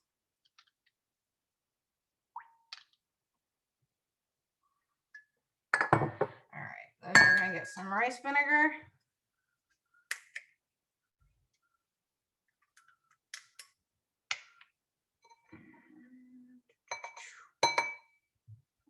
Sorry, this guy.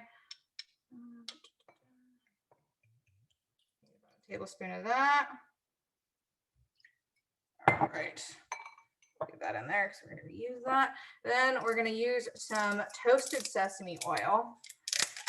Just about half a teaspoon is good on that.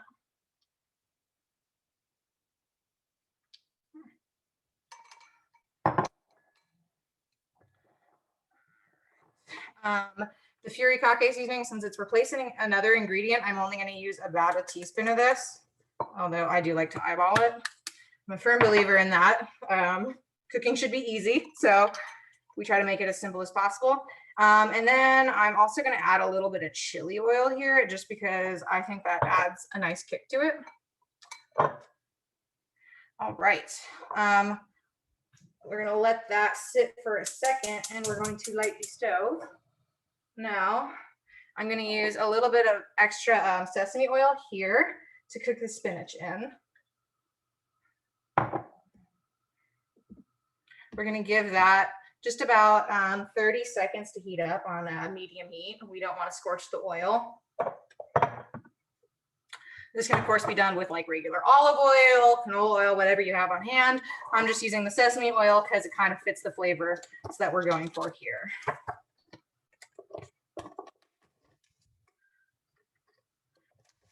And for this, you could also add a little bit of garlic or ginger if you're looking for a little bit of a deeper flavor, something a little more complex. But again, just for the sake of keeping this simple and quick for you guys. All right, so I'm just gonna kind of pile the spinach into this because it's gonna wilt down. I like to just do a really even layer in the pan. While that's going there, we don't need to measure anymore. So now we can just whisk this guy together to mix it up. I am gonna cook the spinach just with a little bit of salt here. Just about 1/4 to 1/2 teaspoon if you want to measure that. And then we can get something out here. So the spinach is going to cook really quickly. It wilts down very fast. If you want, you can always add more. I like to kind of add as I go.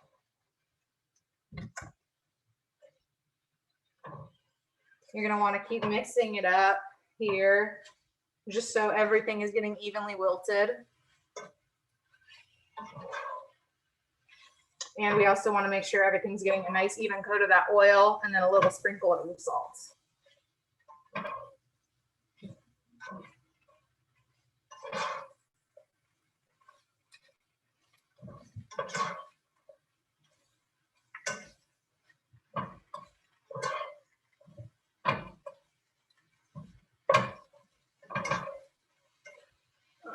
Just so you guys can see what's going on, our spinach is already starting to wilt.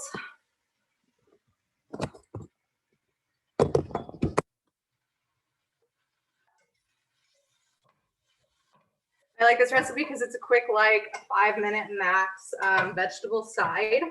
For those of you who don't have a lot of time to cook, spinach is a great vegetable for that. I always keep a big container like this handy because It's cheaper to buy in bulk, and then you have, you know, a week's worth of vegetables ready to go. All right, our spinach is almost done here.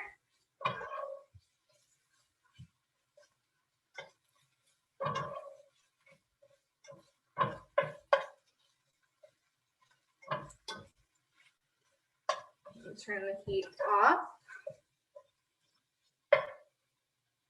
Set that aside. Get another bowl out. Yeah. Gonna take all of the spinach off the heat. This dish is usually served colder at room temperature, so I don't want the spinach to stay too hot here in the pan, and I definitely don't want to put that sauce on the heat. All right, grab out a little bit of spinach. Since I used a smaller amount of spinach, I'm only going to use about a third of the sauce. Just kind of like lightly drizzle it over. And then you can just mix it up with a fork lightly in your bowl. If you're doing a bigger batch of this, just get like a mixing bowl, something like that, dump it in, mix it up, and serve. You got a nice, light and healthy side full of iron and lots of other great nutrients in the spinach. So thank you guys for watching that. If you have any questions, feel free to ask now. Otherwise, I'm going to go ahead and set up the Kahoot.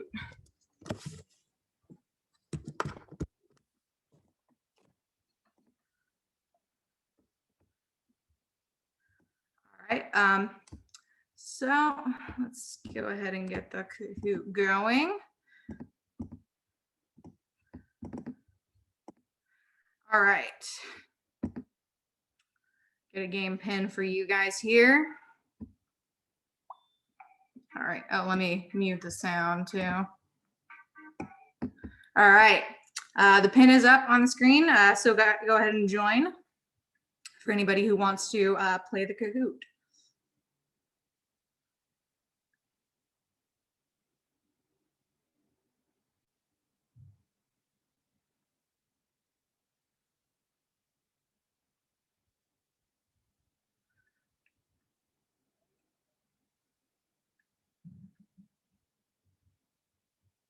I'll go ahead and give it about 30 more seconds for anybody else who wants to join in. Oh, there's quite a few.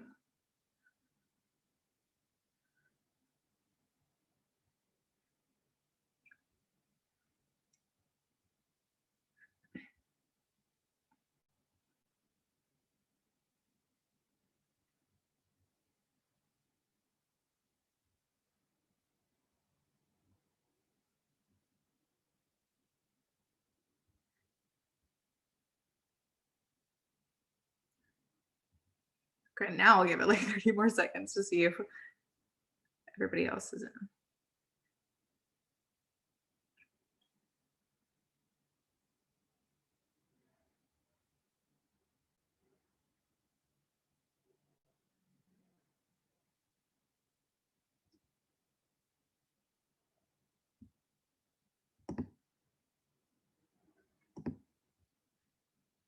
All right. All right, I think that should be, oh, still a couple more. All right, cool. Dang, we got some good participation numbers today. This is awesome. Thank you guys for joining us.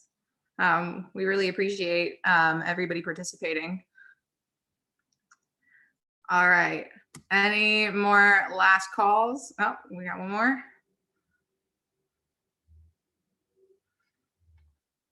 Okay, I'm gonna go ahead and start it now. Sorry if anybody wasn't able to get in. All right. So what is the purpose of the CSUDH Urban Farm? We talked about a couple here.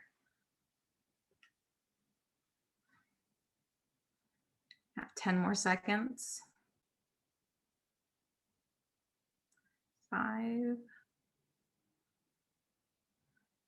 Awesome, correct. Yes, it is a living laboratory. We do small scale composting and we grow food for the students.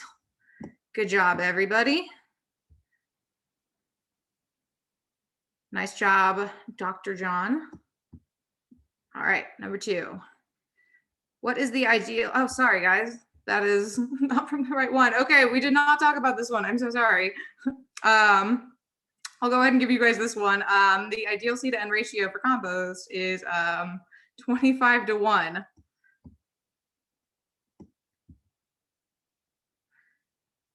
All right, true or false? The CSUDH Urban Farm is just one of several locations on campus where you can drop off food scraps.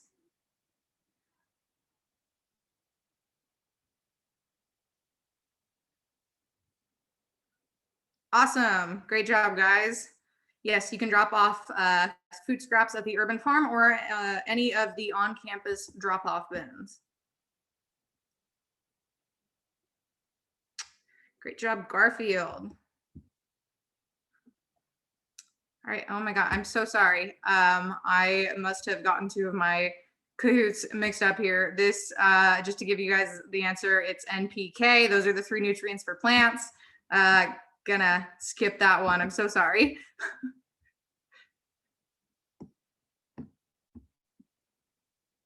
All right, true or false? Eating locally sourced foods is a great way to reduce your carbon footprint.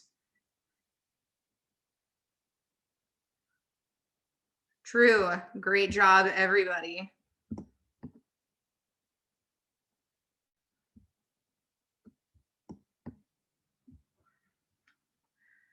True or false? The CSUDH Urban Farm is located in a food desert.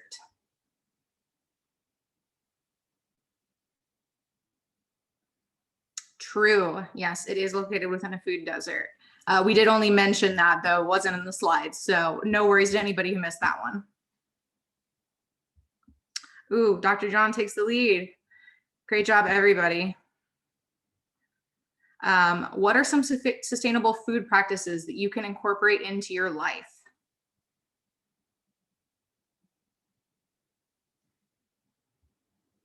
Oh, everybody got it. All of the above. Great job, guys. Awesome.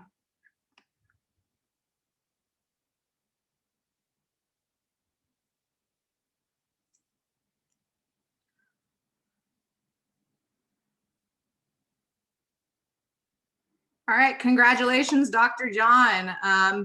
Congratulations, everybody. You all did a great job. Thank you all for participating. Again, congratulations to our winner.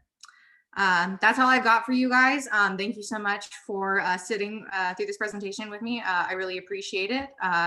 And thank you for joining us for Earth Day. I'll hand it over to Scarlett. All right. Thank you, Kelly. Your dish made me very hungry. And thank you all for participating. That was a great turnout in that Kahoot. I'm gonna go ahead and turn it over to Kennergy. Kenny, if you want to go ahead and start sharing your screen, please. Working on it. No problem. Take your time. Yeah, right.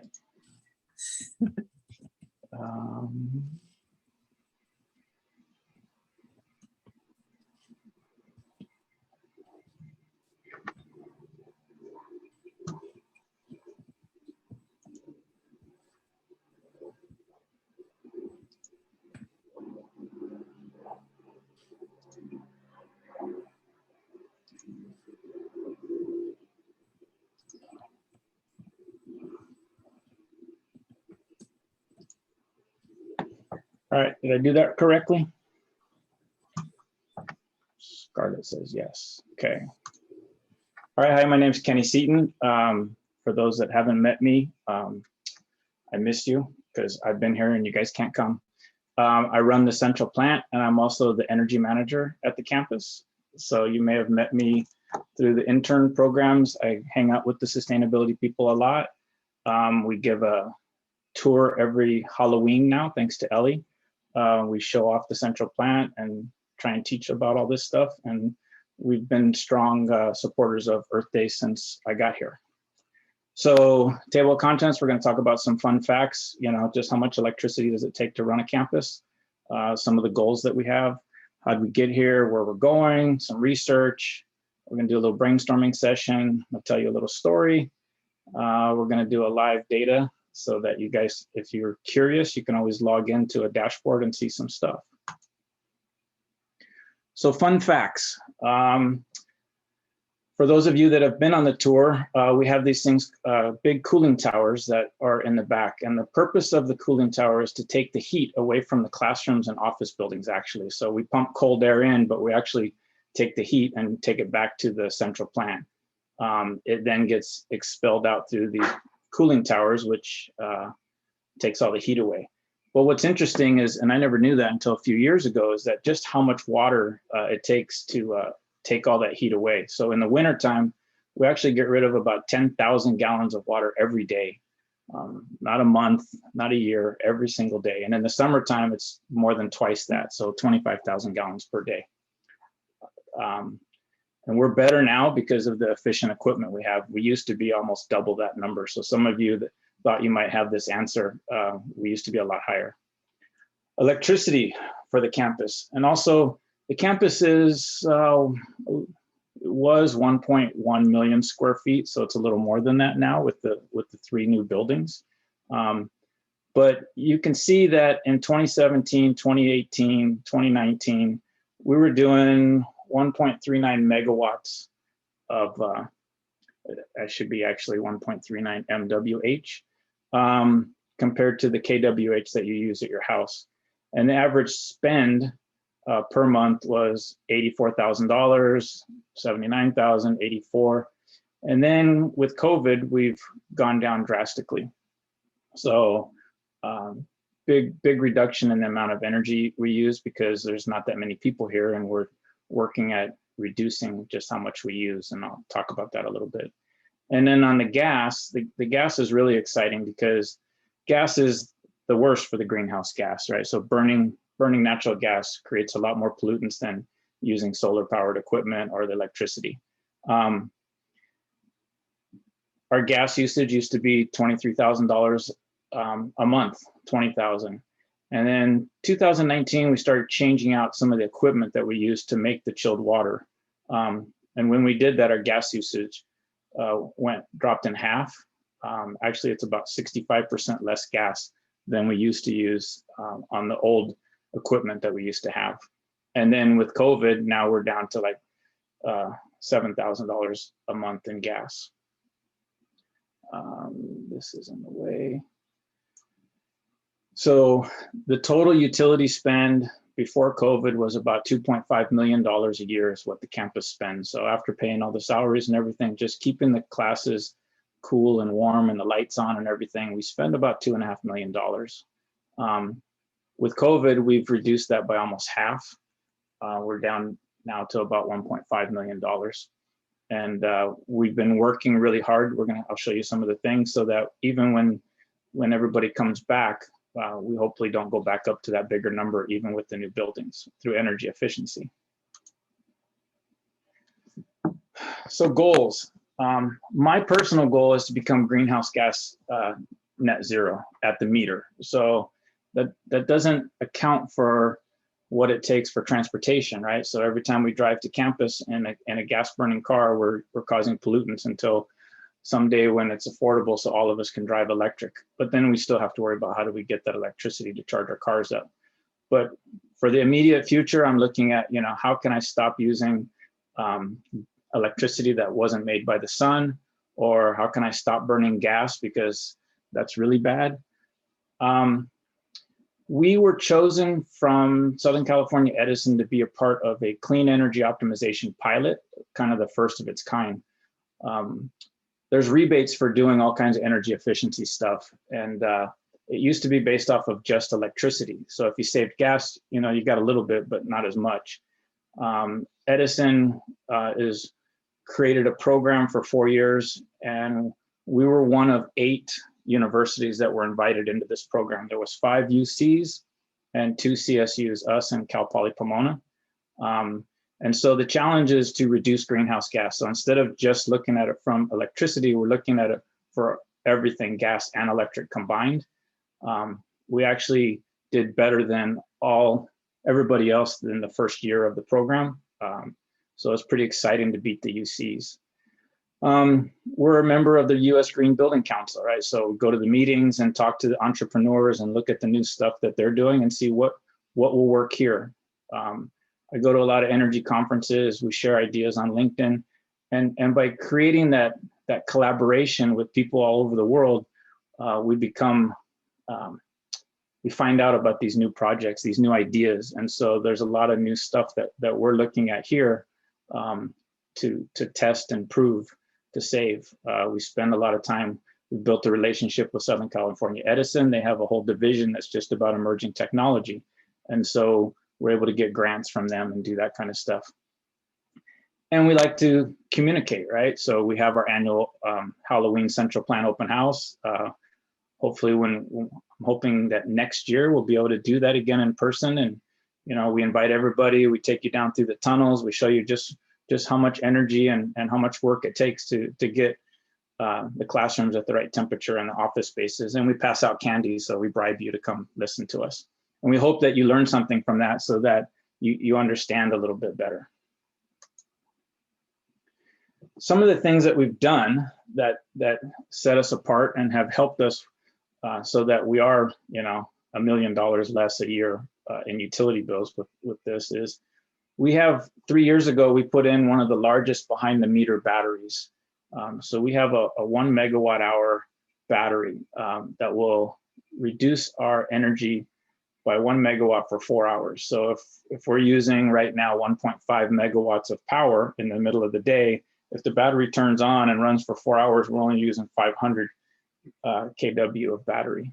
And so it doesn't make us use less electricity, but it helps the grid. So if any of you live in the Long Beach area, you are just south of the campus, you may have noticed over the weekend, your power was fluctuating on and off. It was like blinking and stuff. I don't really know why that happened, but because it's not hot enough yet. What it does is it scares me for what the summer is going to be like when it really gets hot.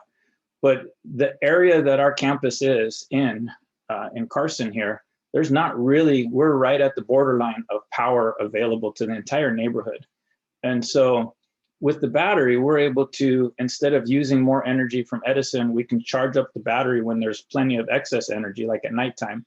And then in the middle of the day, when everybody's using it, we're able to draw from our battery instead of drawing from the grid, which we hope then helps so that we help with those brownouts or actual power outages.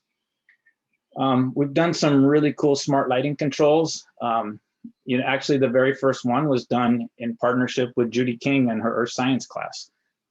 We did SAC 2 was the first place that we put these lighting controls in. And since that time, we've expanded that to Welch Hall, the Court Hall, the new science building, the new I&I building, and we're working on SBS. And so these smart controls make it so that if nobody's in a space, we can turn the lights off. I always ask when we're in person and we get to talk, how many of you have walked by, have had night classes, and you walk by SBS and you see all these empty classrooms with the lights on at 9 o'clock at night because we're just bad at turning lights off, right?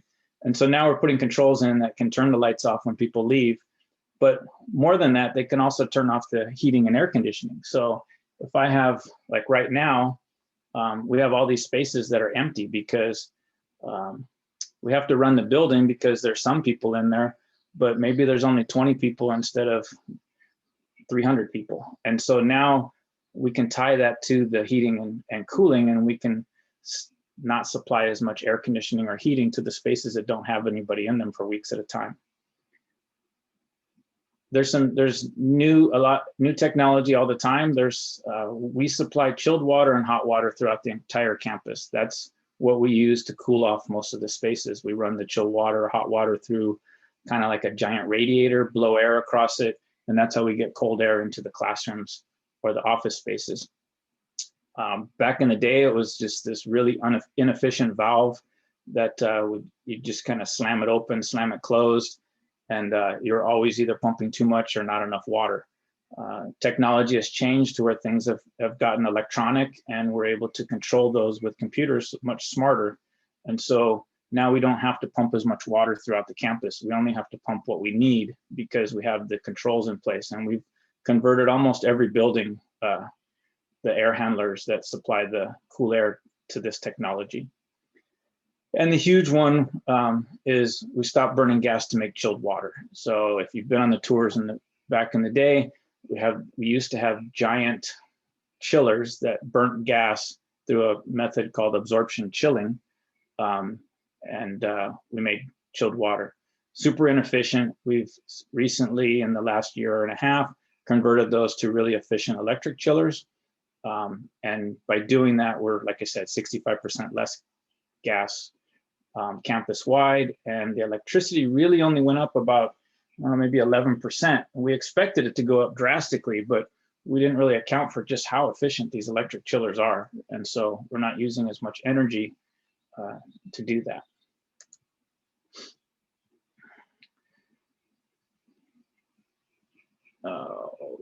So we talked about the batteries, we talked about the smart lighting controls. Looks like this slide shouldn't be here. All right, so when we talk about the smart lighting controls, so an example that I have is Welch Hall. Welch Hall is a 4-story building.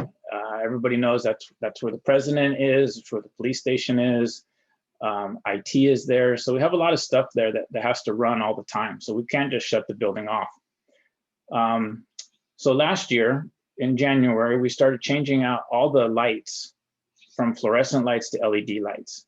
Our energy usage, if you see on the top here, actually went up. Well, that's because we were running the building 24/7 because we had to do this at nighttime.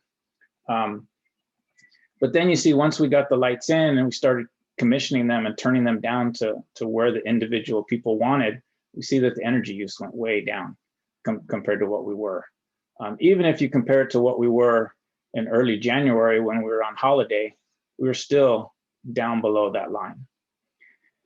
And then March 17th, the date that I'll never forget, right? That's the date that we got the command that said, okay, stay at home unless you really have to be here. And so because we had these controls in place, the lights actually turned off in all these spaces. And to put that in context, when we put these new LED lights in, we turned them down so that the maximum was about 40% for most of the spaces. And so from 100% on all the time to 40% on only when people were there. And then the next thing we did after a month or so was we tied that into the building automation system, or the HV, the air conditioning. And so now it's not only are we not lighting a space that doesn't have a person, but we're not cooling it or heating it. And you can see how that drastically dropped down. And so that's how we're able to get these giant savings on the buildings. Now, that's going to be closer to about 30% energy savings, I think, after everybody comes back. And so if you think about it, if we do that in every building and get that 30% energy savings, that's going to help with the energy that we take from the grid. It's going to help with a lot of things. Some of the other cool stuff that we've done. So you heard Kelly talk about the farm, how it's a solar powered farm. We used recycled electric golf cart batteries. And we used some recycled solar panels that we got from a local vendor that stopped doing solar light poles, who donated some solar panels to us, a couple dollars on some controls and stuff. And now the farm has lights, it has power for its scale, it has the hydroponics, and we didn't have to run any electricity out to the location.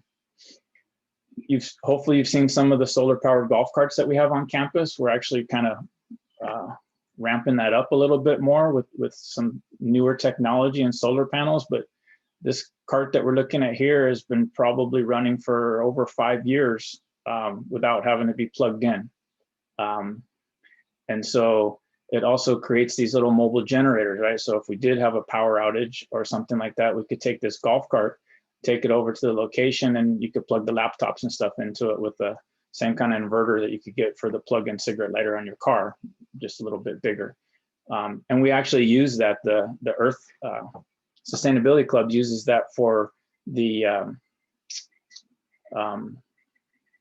farmer's market day, right? So the cappuccino guy, instead of having a nasty little generator running his cappuccino machine, he gets to run off of the solar powered golf cart. And other events, cooking demonstrations. We did a lot of those back before COVID. Those are running off of one of the golf carts. We're experimenting with some solar thermal. So if you look at these tubes up on this roof here by Central Plant, we have the sun, the tubes absorb the sunlight and then warm up the water. And so it's one of the ways we're looking at, in combination with some other things, to maybe produce enough heat to warm up the water enough to where we can actually stop burning gas someday. We don't have to run big water heaters or boilers. So this picture down here on the right, this is what you used to get to see when you came for the open house. These are the direct gas-fired absorption chillers. And the picture on the left is what the plant looks like now, with much smaller, more efficient electric chillers. The picture here in the middle is the Tesla battery, the 1 megawatt 4-hour battery system that we have that's located near Central Plant. It actually saves us about $70,000 to $80,000 every year in peak demand charges on our utility bill, besides for all the other great things that it does for us. There's a bunch of different solar powered golf carts that we've produced over the last few years. I love this one. This one belongs to Slice. You'll see this back before COVID. They would have their events and be driving this across campus and stuff. They used to always have to find a place to plug the cart in, and now all they have to do is make sure they park it out in the sun, and it's in still really good shape. This is one of the awards that President Parham was talking about, for those that were on earlier, that the CSU, so 23 campuses, we were awarded actually 2 of 5 awards this previous year at the Facilities Management Conference. We got one for reducing electricity during COVID, and we got the one for Ellie for the STARS ranking. So we're pretty proud of that we're, showing everybody else how it can be done. So what's coming for the future? These are things that are on paper that hopefully are going to happen this year. 6 rooftops are going to get some solar. Welch Hall, the Court Hall, the gym, South Library, SBS, and the new science building. The lighting to HVAC that I talked about in Welch Hall has been done in the Court Hall also, and we're right now, I have contractors working on SBS to upgrade the lighting and the HVAC both. SAC 3 lighting and HVAC upgrade is hopefully going to happen. The Student Health Center in the next year will be better lighting and HVAC upgrades. So, you think about all these buildings, we're going to get this 30% savings in these buildings. All the light poles on campus, we're going to upgrade those with new lights. And we're going to do some more of the golf carts. And instead of using lead acid batteries, we're going to move to lithium batteries, hopefully. The most golf carts, if you get 3 years life out of those batteries, just like in your car, right? How long does the battery in your car last now? So with these new batteries, we're hoping to get a minimum of 10 years out of it, which is less in the end, less resources, less waste. So we're looking at things like that. Plus it makes them better for, as we put solar power on it, now we have all these solar generators. We could run a classroom if we wanted, if we plugged in a few of these carts to it, maybe an outdoor class. This is what the light poles are hopefully going to look like. We're going to end up with a 10-year warranty on those. So we're going to put these new LED lights in, and we're not going to have to worry about them for a while. And then we have some savings numbers here of what we think we're gonna reduce 38,000 watts by changing these out compared to what they used to be, 74,000. So almost a 50% reduction in energy. And then other exciting stuff, right? So, I talk about, how we work with the U.S. Green Building Council, we work with emerging tech, how we, look at stuff on and I could spend a whole half an hour on every one of these technologies, but Internet of Things. So the lighting controls we talked about, smart AI, how do we make the building smarter with the super fast computers and stuff? We talked about the solar thermal. There's a phase change material, so we can store that hot water that maybe we can create with the sun, or store chilled water when we make it with our chillers, maybe at nighttime when energy is less expensive and less demand. More batteries. There's hydrogen powered backup generators. So instead of ugly, nasty diesel generators, what if we ran them on hydrogen? Electric turbines that we put in the water line that, that water's got to pump through the water line anyways. What if we can make electricity out of that? There's magnets on that they say will help you save gas by making the gas burn, cleaner.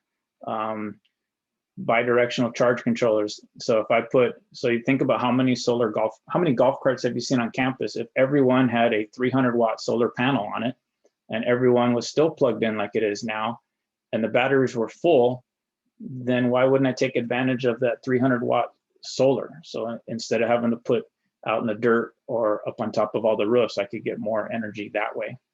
And then all these things have to work together. So as we think about sustainability, we have to think about how does it all work together so that we're not just, wasting our money on one thing that sits off here on the side. There's new stuff for air conditioning units. Some of the older classrooms have small, like a window unit on the roof, and there's new technology that says, hey, I'm smarter, I'll make your stuff run 30% less. So we're testing one of those to see what happens. There's some crazy technology out of England that says it'll save you 70% on your building air conditioning. And it's like, okay, well, let's talk to them about that. Remember I said I want to stop burning gas everywhere. So there's air conditioning units that in the winter time, they run backwards, and instead of pumping cold air into the house and hot air outside behind your house, it reverses and pumps hot air into the house. And so now we're using clean electricity instead of nasty gas to warm up this place. So a little story I was thinking about. One of the interns a few years ago asked me, hey, can we be net zero on this campus? And I said, absolutely, easily. We just, the technology's there, we just need more money. So then the concern, said, okay, how do you do it? All right, so we just put a ton of solar up and we put more batteries in, right? So the sun is free. We make the electricity, all the excess goes into batteries, and we're great. We get rid of the gas everywhere.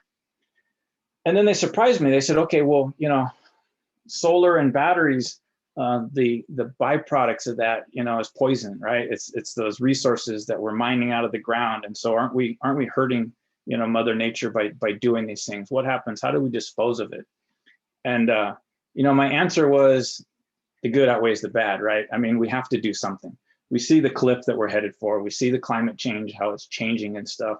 And so if my choice is do nothing, right? And just watch it get worse and worse and worse, or do something and help, and then hope that technology can make that better. That's my choice. And that was kind of a narrow-minded thought, I think, back in the beginning, because, over the last couple of years, as I'm more involved in this, and as my education grows, as I look at all this stuff, I'd like to think I've gotten a little bit wiser. And one of the things that I've learned is that we have to spend more energy on energy efficiency. We have to spend more energy on reducing, right? Because if I make the building 30% more energy efficient, then I need 30% less solar panels. I need 30% less batteries. And therefore, that's 30% less poison, right, that I'm doing to Mother Nature. And so I kind of wanted to do this little thing. So if everybody does something, right, because every time we talk about this, it's like, well, I'm one person, or I'm the United States. I can't fix China, right? I can't fix this other country, But what you don't look at is, well, yeah, but what's Iceland doing, right? Or has less resources than us and has less sun than us, and they have more solar and more of this cool stuff. England, all this cool technology, a lot of it comes out of Europe and stuff. We're the richest country in the world, and there's cooler stuff overseas. Why is that? So everybody can do their part, and so I kind of want to do this little exercise. So in the chat field, hopefully, if you can do that, what do you think you could do at home to do something? So if you think about it, let's say that there are 14,000 toros. What if everybody changed one light bulb, you know, from a 60-watt bulb to a 7-watt LED bulb? What would the energy be in the neighborhood or in the area? And so, so I'm going to give you 1 minute. Everybody gets to type in one thing. Go ahead. Exactly. Awesome. Unplug your phantom loads. We've talked about this before at some of the sessions. If you bought a phantom load plug strip from Amazon right now, the amount of energy you could save on your entertainment center if you had a gaming system and a surround sound and a TV, in less than a year, that system would pay for itself in the energy that it saves. Laundry in the evening, yes, great one. Last one out, lights out, yes, great one, right? Turn off the lights, turn off the electronics. Just recycle, reuse. So there's a lot of stuff that we do that we think, well, if I change one light bulb, it doesn't matter. Yeah, but if 14,000 of us change a light bulb, what's 14,000 times 50 watts? The numbers really add up. Energy efficient appliances, yes. For those of us are fortunate to be able to change out our old appliances, save that. Yes. Dropping a brick in the back of the toilet on the older toilets. Yep, use less water. And so, what I want us to get out of this is that we are one each, but we're really strong as like the Toro Nation, right? So how can we make a difference?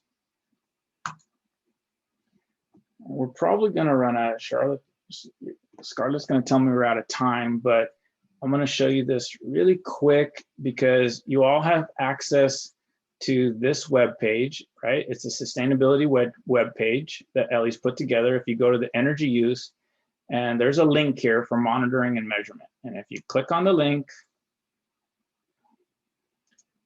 and you type in your password,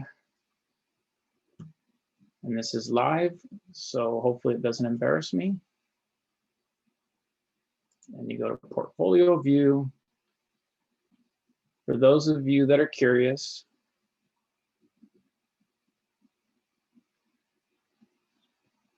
you can look at how much energy we're using in different buildings. So if I want to look at just Welch Hall, you can see the energy, the Court Hall. And I'm not going to spend too much time. I'm just going to show you that it's here. And you want to see natural gas, you want to see electricity, you want to change and add more years to it. So all this data here is free for you guys, for some of the classes that are interested in this kind of stuff.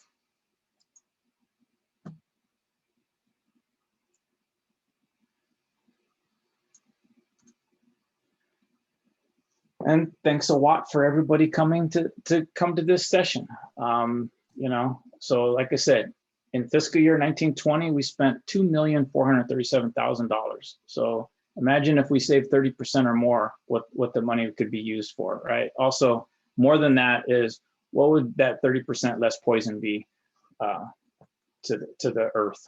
That's the exciting part. So Scarlett, it's up to you if you want to do your session. I put the event was going to end at 3 just in case we went a little over, so all good. So I'm going to go ahead and let me just open up my screen here for the Kahoot.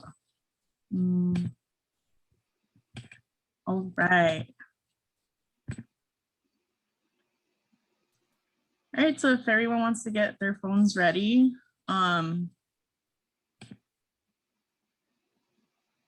I'll give you guys time here to register.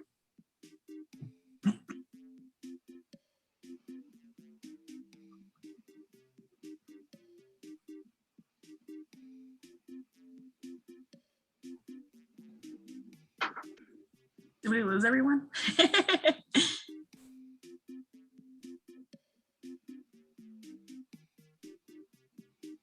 All right.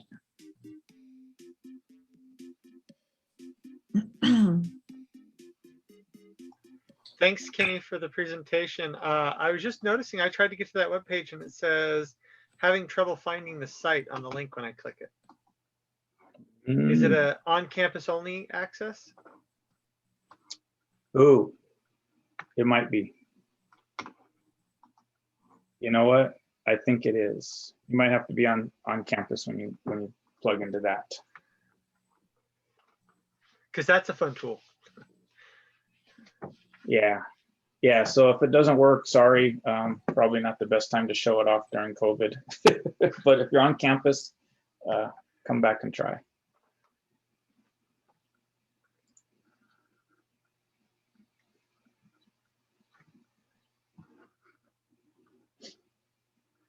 All right, Professor Dottie, I expect you to win.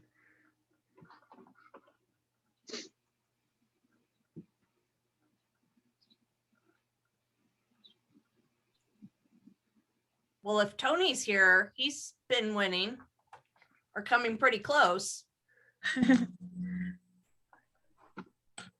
All right, it looks like we have just about everybody. Going once, going twice. I'm gonna go ahead and start. So, all right.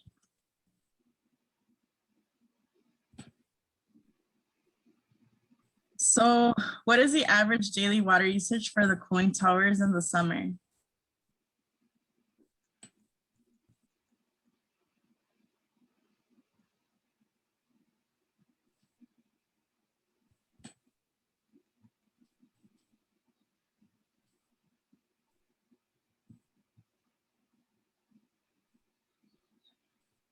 All right, so it's 25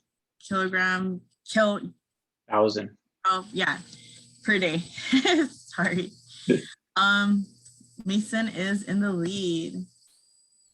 All right, true or false? Utilities spent in the fiscal year 2019 to 20 was more than utilities spent for the 2021 fiscal year.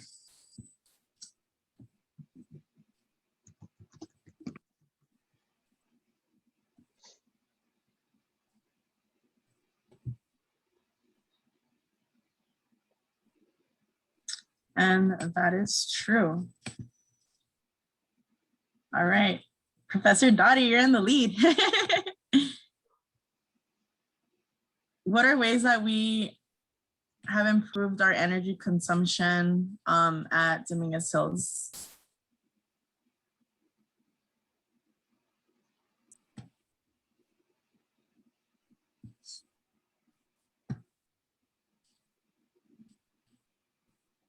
All right, that was all of the above. Good job, everyone. Got that right.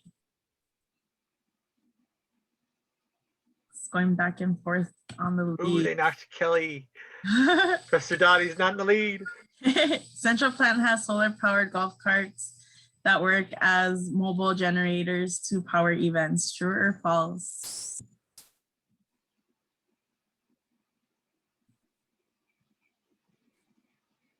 Scarlett, great questions out of my presentation. You did. Thank you.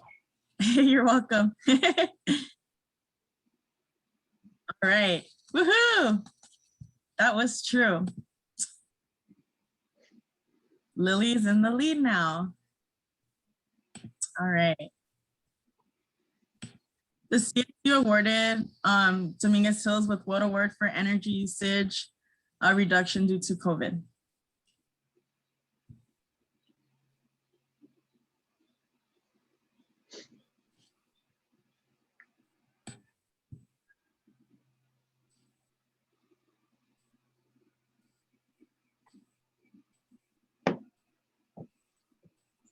Awesome. Professor Dottie's in the lead again. What changes are coming in the future to ensure our sustainable energy future?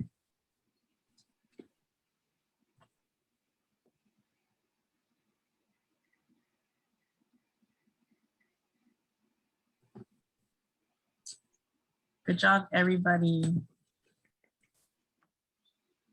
All right, let's see who gets this. Kicked her out again. What percentage is needed for Dominguez Hills to reach a net zero approach? And Kenny was very specific on this in his last couple slides.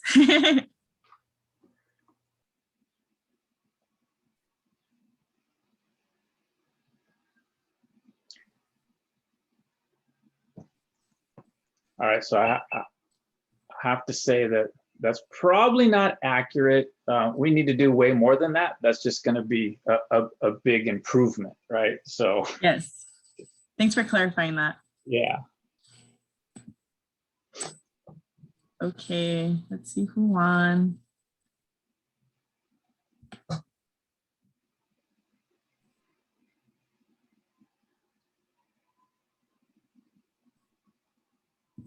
Lily, you are the winner. So I will be reaching out to you shortly with a direct message for you to email me your home address.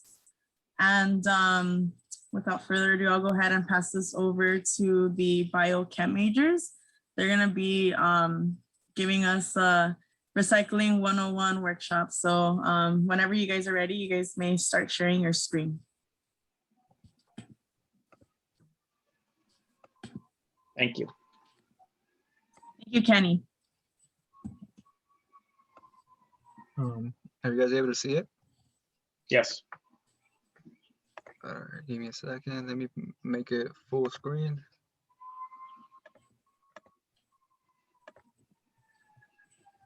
All right, everyone. So yeah, how Scarlett was talking. So we're part of the biochemistry club, chemistry club. My name is Omar Santizo. I'm my last semester here, so I'm like a 5th year senior. So I'll be graduating in May. And then I'll allow my colleagues or my peers to introduce themselves. So I think Carlos is here and Samantha. So go ahead, Carlos and Samantha. Hi, I'm Carlos. I'm part of the Biochem and Chem Club, and I'm the treasurer. I'm a 3rd year student here at Dominguez Hills. I'm majoring in ecology and environmental biology. And I'll pass it over to Sam. Hello, everyone. My name is Samantha. I'm the secretary for the club, and I'm also a graduating senior this semester. All right, everyone. So we can start now. So so how Scarlett was talking about. So we're gonna present to you all about recycling. So our topic would be CSUDH, so to be recycling 101. So general recycling trends or learning objectives of this presentation would be understand why recycling is important, understand how China's national sword ban affected recycling worldwide. So why care about recycling? So we care about recycling, there's many reasons. Recycling brings many benefits to, to us as people and to the, earth as in general. So some of the points that we found was landfills, trash are a significant source of greenhouse gases. So basically what greenhouse gases are basically, how can I make this so you guys can see? So greenhouse is basically, it is what it is like they have a bunch of gases that cause the atmosphere, like pollution to the atmosphere, for example, methane or CO2, like fossil, for example, CO2 is a carbon dioxide, which, causes a lot of pollution in the air and it causes us to breathe bad air instead of oxygen. So landfill trash, so basically that's where a part of something that's going on. So landfill gases, LFG, is a natural byproduct of the decomposition of organic materials in landfills. LFG, which is also is composed of roughly 50% methane, the primary component of natural gas, 50% of carbon dioxide. So methane is a potent greenhouse gas, 28 to 36 times more effective than CO2 at trapping heat in the atmosphere. So recycling is a variable resource, save energy. So recycling one aluminum can save enough energy to run a television for 3 hours. So if we recycle aluminum, for example, cans, it could save us, enough energy to run a television for 3 hours. So the more recycling we do, like for example, aluminum, any metal, any metal, like for example, aluminum bike, recycle it to the recycling people. They could save us 3 hours of TV time. So reduce, reuse, and all that good stuff, recycle, and then prevent more raw material from being harvested to more new items. So legally requirements. Cal Recycle has a mandate of 75% diversion rate away from the landfill. Other legislation to enforce organic recycling as well. We as a state entry will be penalized if we can't meet this goal. So basically what this legal requirements is saying is that there's like a point where like it has to be 75% for us recycling.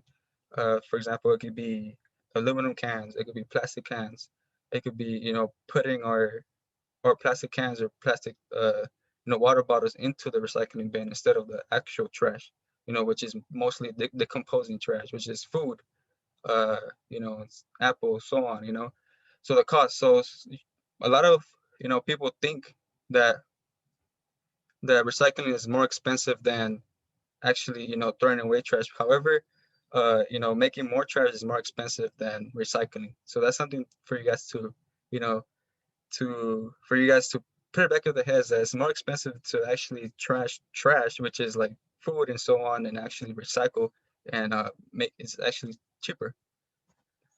So how we mentioned in the beginning that China's national sword ban. So what is China's national sword ban? So China's national sword ban was basically them banning countries like us from accepting recycling bins and recycling like bottles, cans, and so on. And they did this because it was affecting their overall country as well with pollution and so on. Because of all this extra um, like extra, like instead of having just straight plastic, there was like trash in between it. So that's why they banned it. However, it affected everyone else, like it affected us as the United States and so on. Um, so approximately 30% of recyclables being collected were exported to other countries. China accounted for 69% of the U.S. export for plastic. Ban prohibited the imports of most plastics and other recyclable material. China did this to cut down on the contaminations, causing many recycling facilities in the U.S. to come to halt. So basically, halt is just come to stop. So once they banned us, many of our recycling, uh, businesses just came to a stop and trying to see what was going on. How could we just recycle this, or so they just came to a stop. So so how can we improve this? How can we?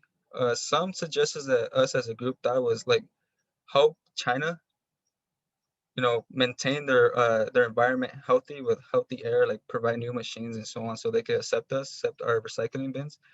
So that was one of the solutions that us as a group thought of, like help China, instead of us just getting everything, making them recycle, making them into a pot, like a packet of plastic or plastic aluminum, have them us help them, make something that will make a machine or something that will help their environment as well. So just not ours, but theirs as well, because we do work as a team.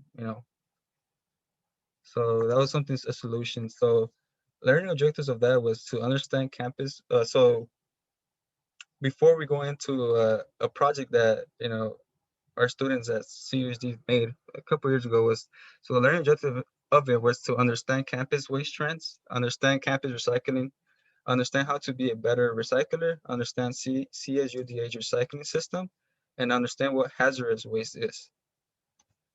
So so something that I think the Earth Club did this, I believe. The CSU, basically Dominguez Hill students, what the research was to intern and volunteer collect random trash bags from different dumpsters located on the campus over the course of several months, and content are sorted.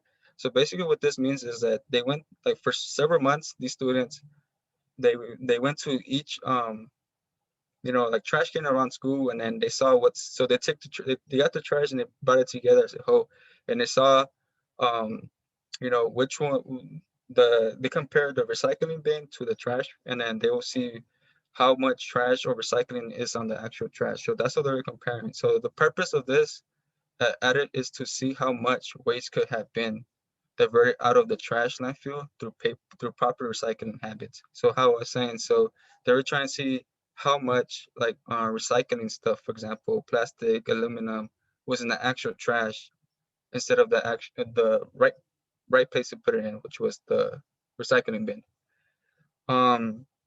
So down on the second point, basically what it tells us is the total weight of samples, which was 340 pounds, which was the total, everything combined.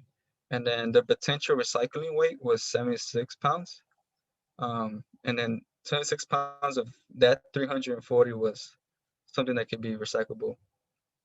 And then basically they're into percentages. So basically they said that 22% of campus trash could have been recycled or, used for better use. And then just instead of just throwing it to the trash can.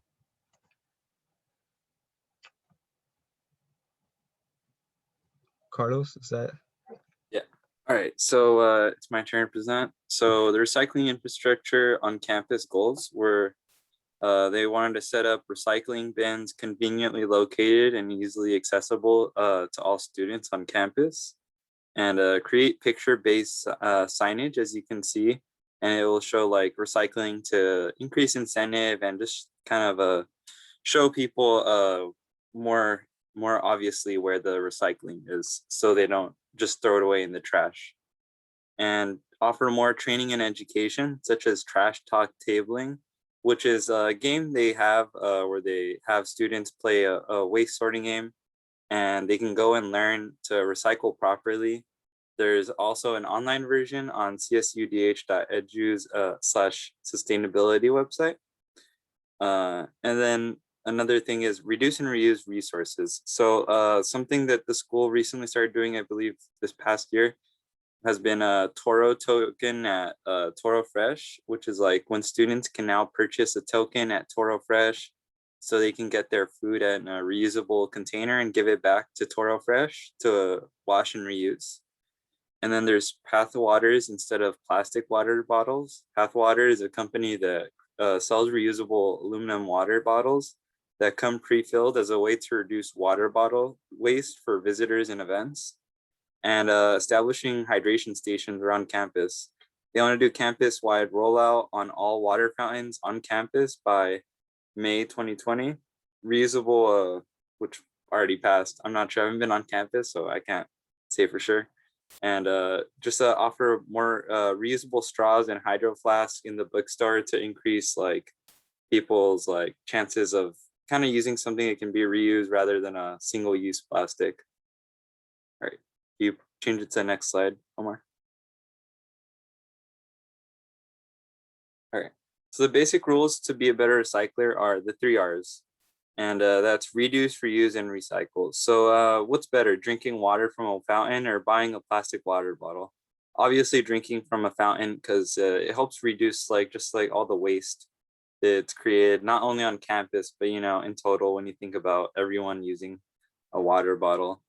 And refilling a reusable water bottle or using a plastic water bottle each time. Refilling a reusable water bottle is much better, just because like it's more it's just it's better. You don't have to like constantly buy one, and it's just you have a water bottle you can fill up whenever you want around campus. Throwing plastic water bottles in the trash or the recycle bin, and it's better to recycle, obviously, because you're just going to create more waste, and it costs more, as Omar was saying previously, to just throw a recyclable item in the bin in the trash rather than recycle it. Reduce, reuse, and recycle, but in that order. Training people to reduce and reuse is more effective than waiting for them to recycle when it comes to lowering trash volume. And recycling system for CSUDH. These are the accepted materials. They have a 3-bin setup of compost for food waste only, mixed recycling, and pure trash. So Republic Services is the campus hauler, and they accepted materials based on the ability that they can process them. And some of the recyclables that they accept are things such as paper, which includes items such as newspapers, envelopes, junk mail, phone books, brochures, and magazines. There's also cardboard, which is items such as ream wrappers, file folders, postboard, frozen food boxes, and cardboard boxes. And then plastics such as milk jugs, water and soda bottles, shampoo, soap, and detergent bottles. And can you change it to the next one? Yeah, and they also do aluminum/metal, which includes items such as aluminum beverage cans, food cans, and scrap metal. And lastly, they do glass, which includes items such as beverage containers and glass food jars. And it's better to make sure recyclables are clean to prevent contamination and make it easier for workers to sort through. Because a lot of the time, if you throw something that's recyclable in the recycling, sometimes it can't be recycled depending on if it's dirty and stuff like that. So it's good to give it maybe a good rinse, just clean it off as best as you can, and collapse any cardboard boxes. So recycling special materials, there's universal / hazardous waste, which is chemicals, pesticides, paints, batteries. And there's battery, for reference, there's battery drop-off buckets available in every building on campus if you ever need it. And other items are fluorescent tubes and lights, CDs/DVDs, and prescription medications. There's also e-waste, and a good rule of thumb to figure out what's a special material and what isn't is if you don't want it burned in an incinerator next to your home or in your waterways, probably bad. All right, and that's it for my section. And I believe we have a Kahoot Omar is gonna handle, or Sam. I'll go ahead and share it. Give me 1 second.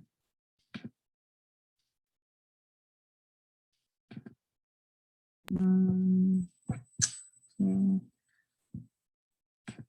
Let me see here. All right, if you guys want to go ahead and get your phones ready, you can go ahead and open the app or the web browser, and it'll direct you to put in the code here. And then I'll give everybody a minute or two to sign in. I just want to mention that this is our last presentation for today's event. So after this Kahoot, it'll conclude our event. So let's make this Kahoot a great turnout. And what's it called? I'll go ahead and send those prizes over to the winners sometime this week.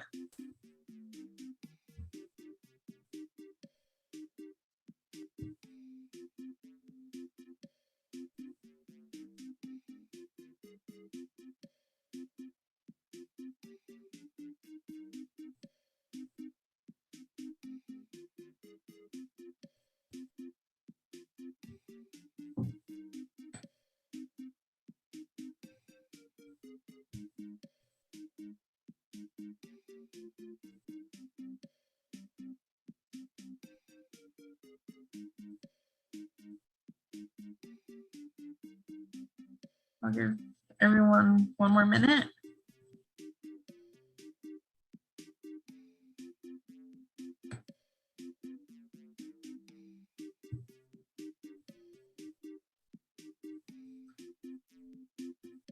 All right, going once, going twice. I'm gonna go ahead and start it.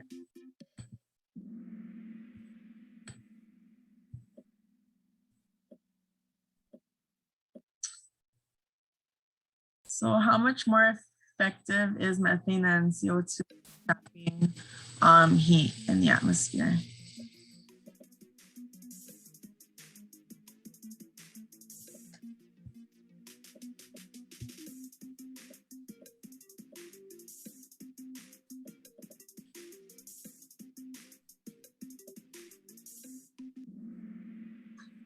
All right. The answer was 20 through 36 times.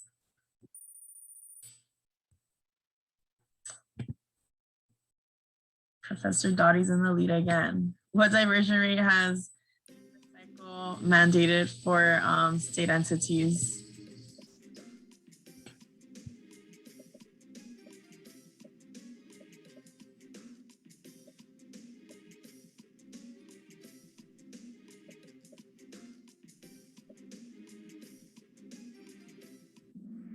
And that is 75%.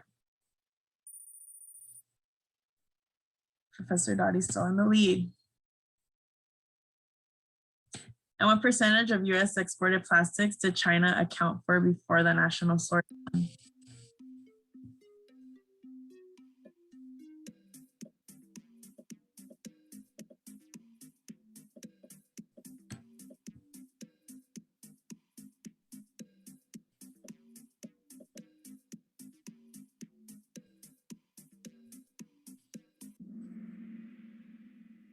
That was 69%. And then you're gonna win this one, Professor Dottie.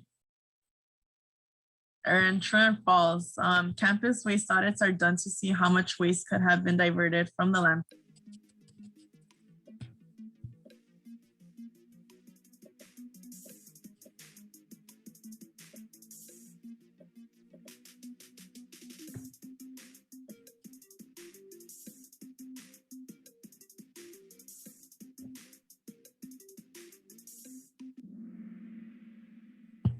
True.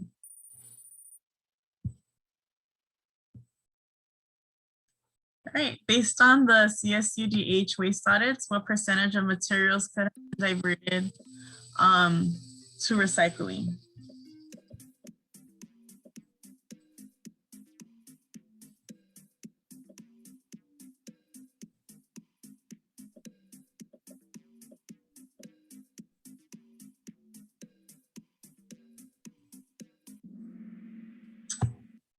All right.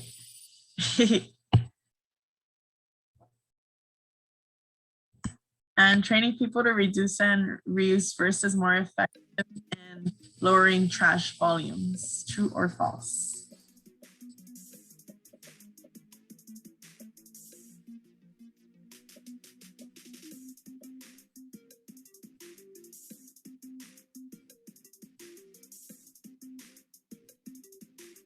All right, and the answer to that was true. Kelly Dottie's gonna win. And then what reduce and reuse resources are available on campus?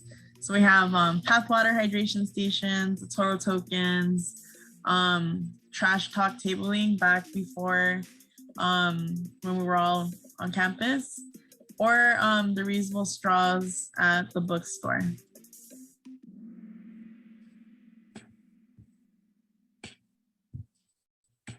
All right. Why should we practice clean recycling? Is it to help the can fairies? Sorry, that's misspelled. False, there's no need to practice clean recycling. And it makes it easier for the workers sorting through it to avoid contamination.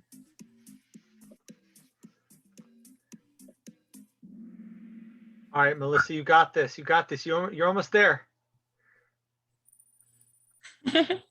Close. You're so close, Melissa. You could take the lead.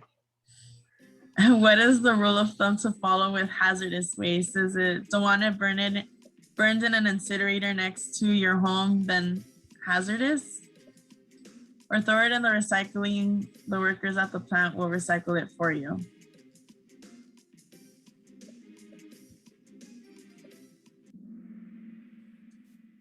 All right. Let's see who the winner is. John, good job. You came in third place. Second place, Melissa. So close. And the winner is Kelly Dottie. Thank you all for participating in this event today. It was a great turnout. We got to hear from one of our very own Tongva leaders today. Our president spoke and, presented the awards and talked about our carbon commitment as a campus. And a lot went out today. So for Earth Day, this was a great turnout, regardless of it being on Zoom. And Cheryl, anybody else from the committee have any last words? Kelly Dottie. We had a question from Zeke O. Zeke, what was Yes, your question? that's me. That last presentation was that the biochem and the chemistry clubs that put that whole PowerPoint and everything together? Or was it a combination? Who would I contact if I wanted to get involved? I actually put that presentation together. Okay, can I email you? Absolutely, you may email me. Okay, I think I see your email in the chat already. Is that the S Zamora 24? Correct. Okay, excellent. You'll see an email from my campus email, and we'll take it from there. Thank you. I enjoyed that. Yeah, And no problem.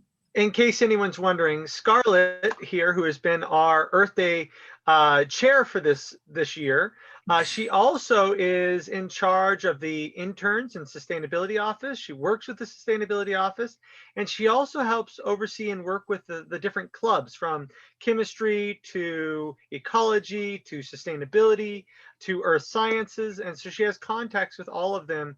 And so she's done a lot of work with all the different groups. So if any of you have future questions, want to get involved, want to know more about our programs, what we have going on, Scarlett is the person to get a hold of, and she has shared her email graciously with you guys. So thank you, Scarlett, for all you've done today. Excellent. Thank you. No problem. I'll go ahead and share my email address there again. If anybody has any questions, comments, concerns regarding all things sustainability, this event, or any of the presentations that went on today, please reach out to me. I'll be more than happy, to be responding to those emails. Anybody else have any last comments, remarks from the committee? No? Okay. Well, great job, Scarlett. Thank you. This would have not been possible without my committee. So my committee, thank you so much. Miami, Cheryl, Cheyenne, Kelly, and all the clubs that came out today to present. This would have not been possible without you all. I hope you guys enjoy the rest of your day. Go out, be kind to our Mother Earth. Just like Jimmy mentioned, go hug her, take care of her, and let's appreciate what was given to us by her. So before everyone leaves, Miami, do you want to share what Slice has going on this week, just with those that are here that might be interested?